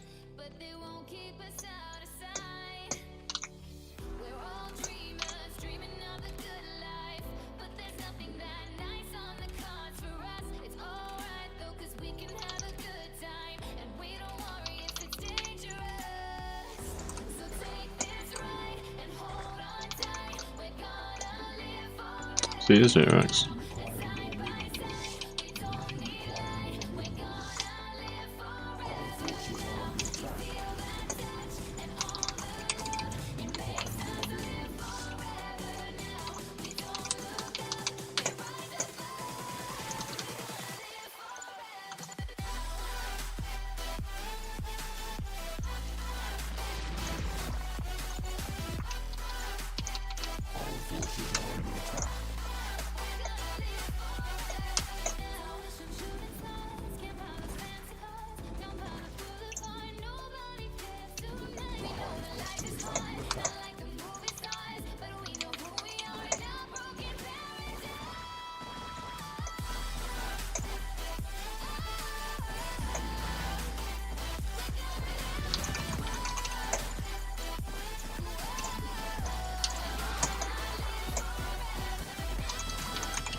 Oh shit, shit.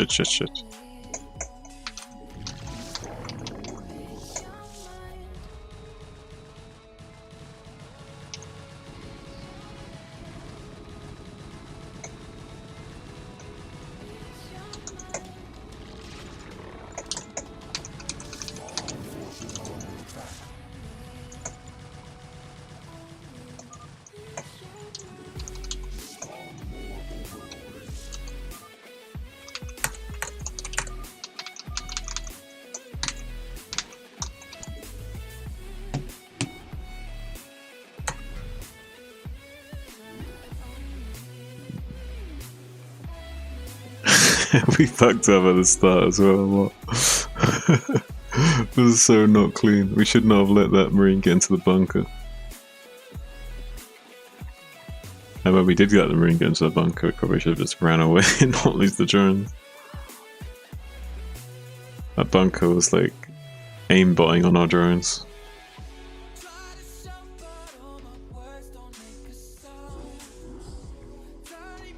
Oh shit, it's like all the game preview.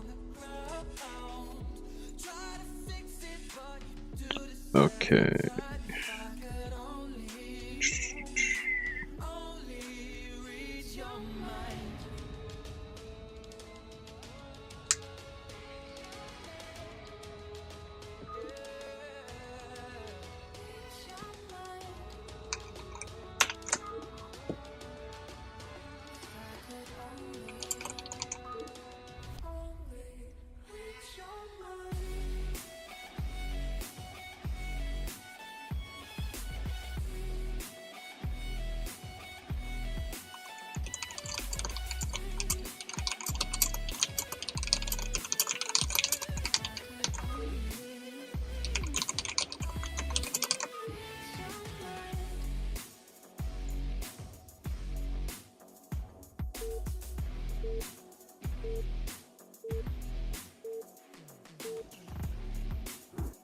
Oh fuck, I'm not really entirely sure on this map, but you know, it's whatever.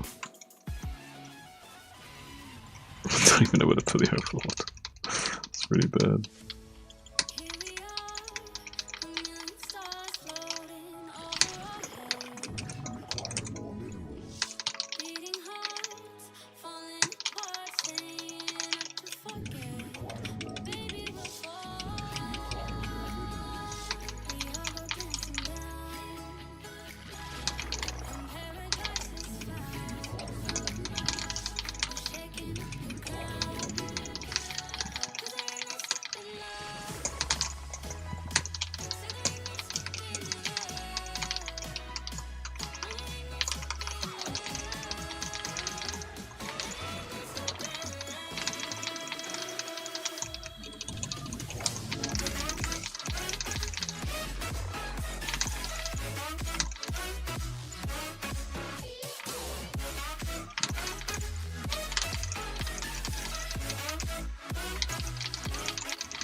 Clear a little bit. Make it 302, the lava.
Ah, thought I made that overlord.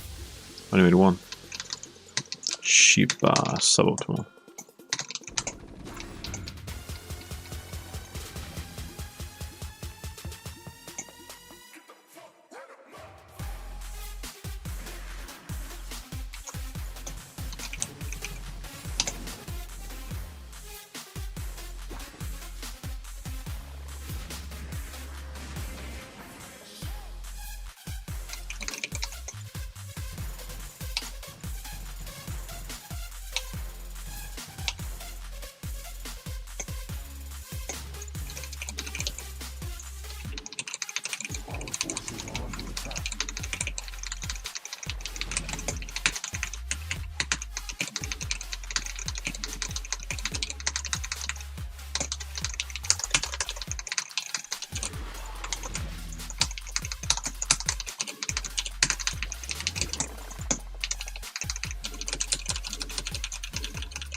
I might have to cancel that. Just because of that.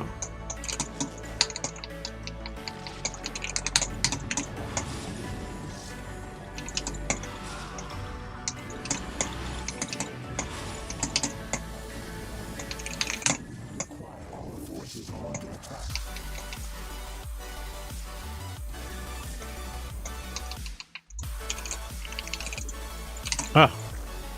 Didn't work.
Huh?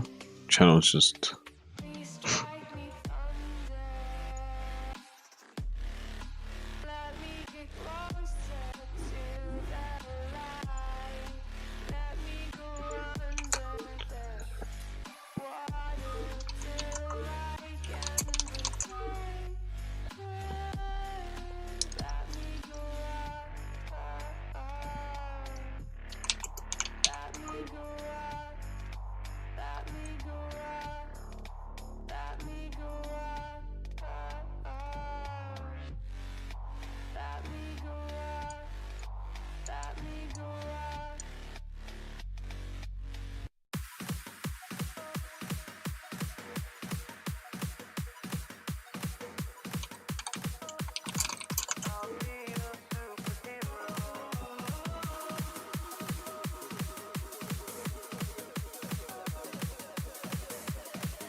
Clockwise expansion pan.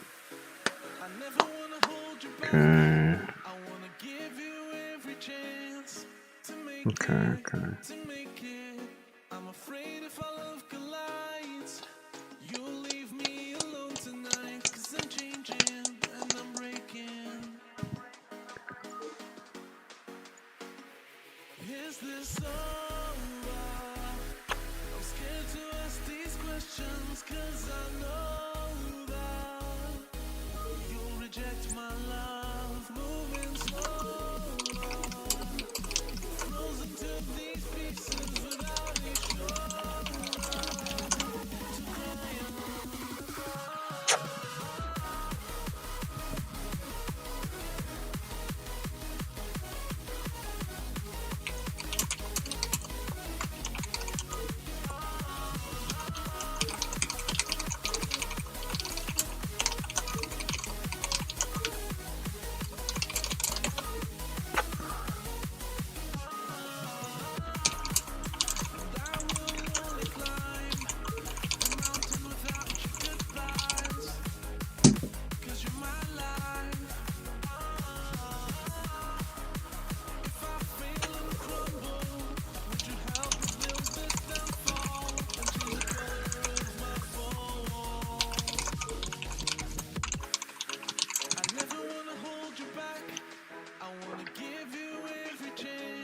and I'll stand against all enemies, your enemies. I'm afraid if our love collides, you'll leave me alone tonight. 'Cause I'm changing and I'm breaking, but I'll still be your superhero.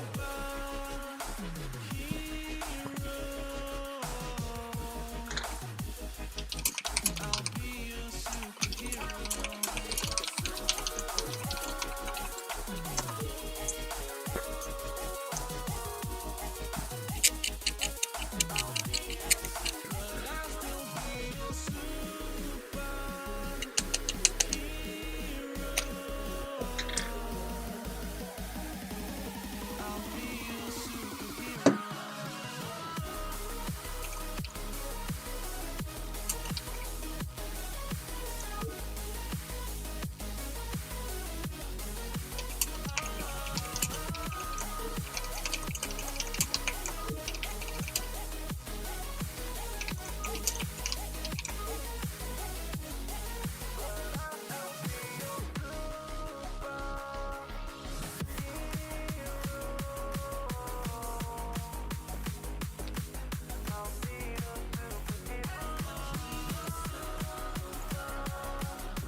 Counterclockwise. Let's go. Okay.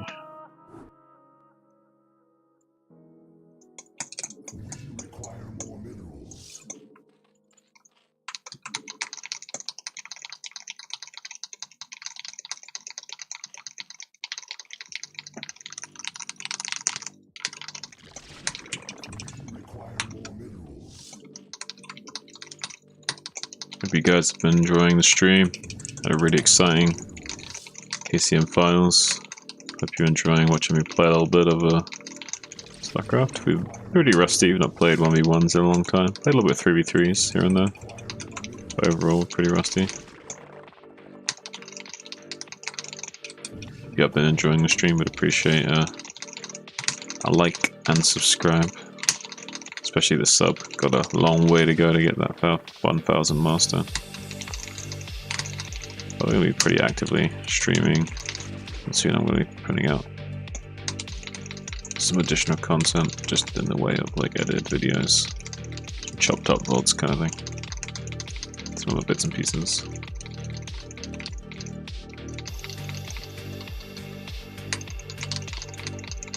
We'll also be purchasing a second monitor so I can read chat easier while I'm streaming.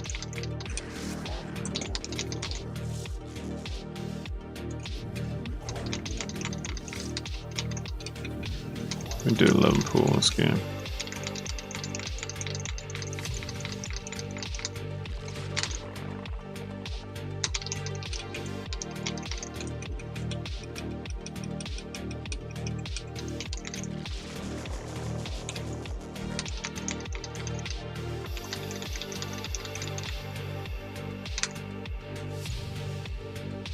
Yeah, we should scout.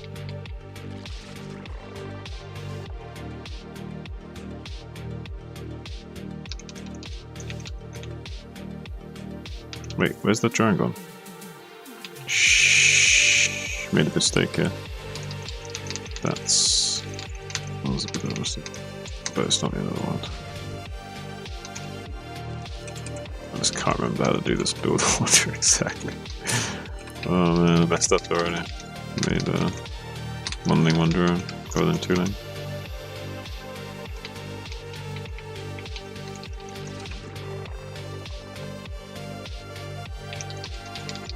Maybe this will be the counter for this map. To unlock the initial.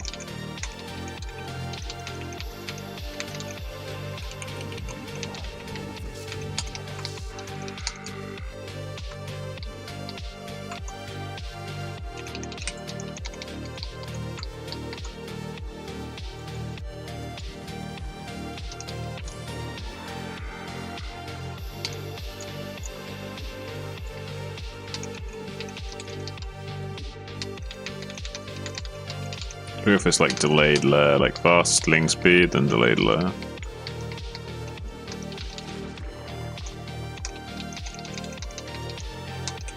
Oh, I need to be an overlord.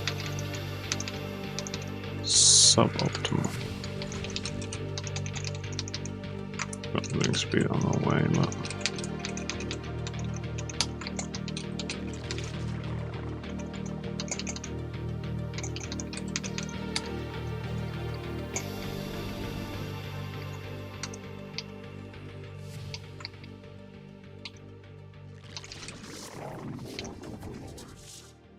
Gonna wait for the little 2 things.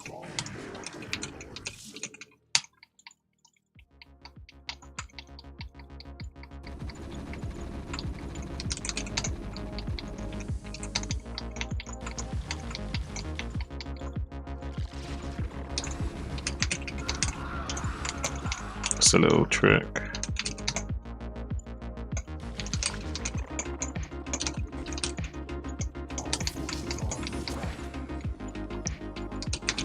A little bit too aggressive with these things.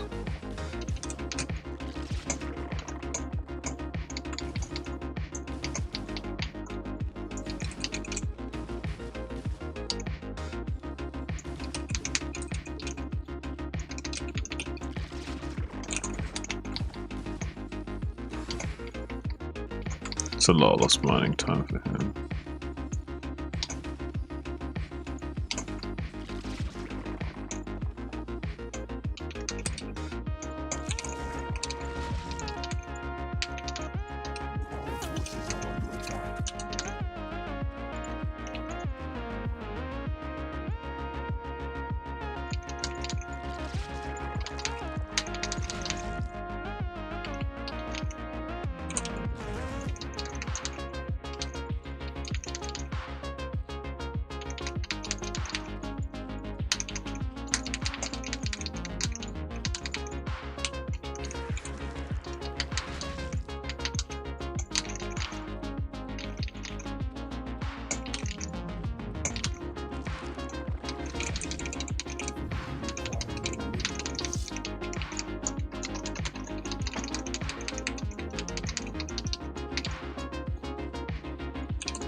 Why is I pull that time?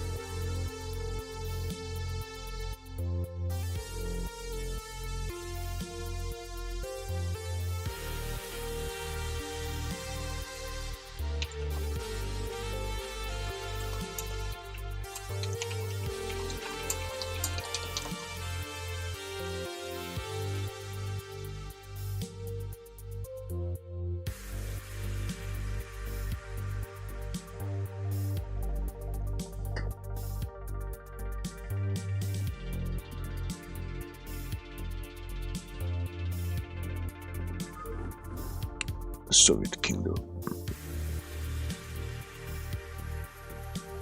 It's bound to just being funny, maybe.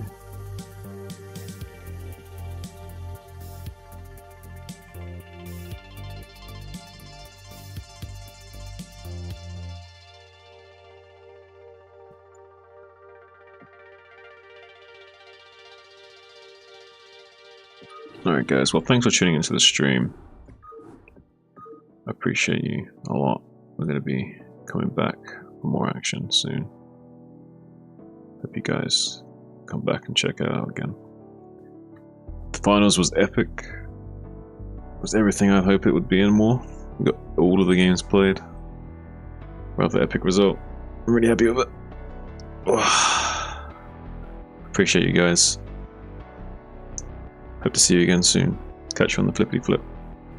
Peace. Have a great night, guys.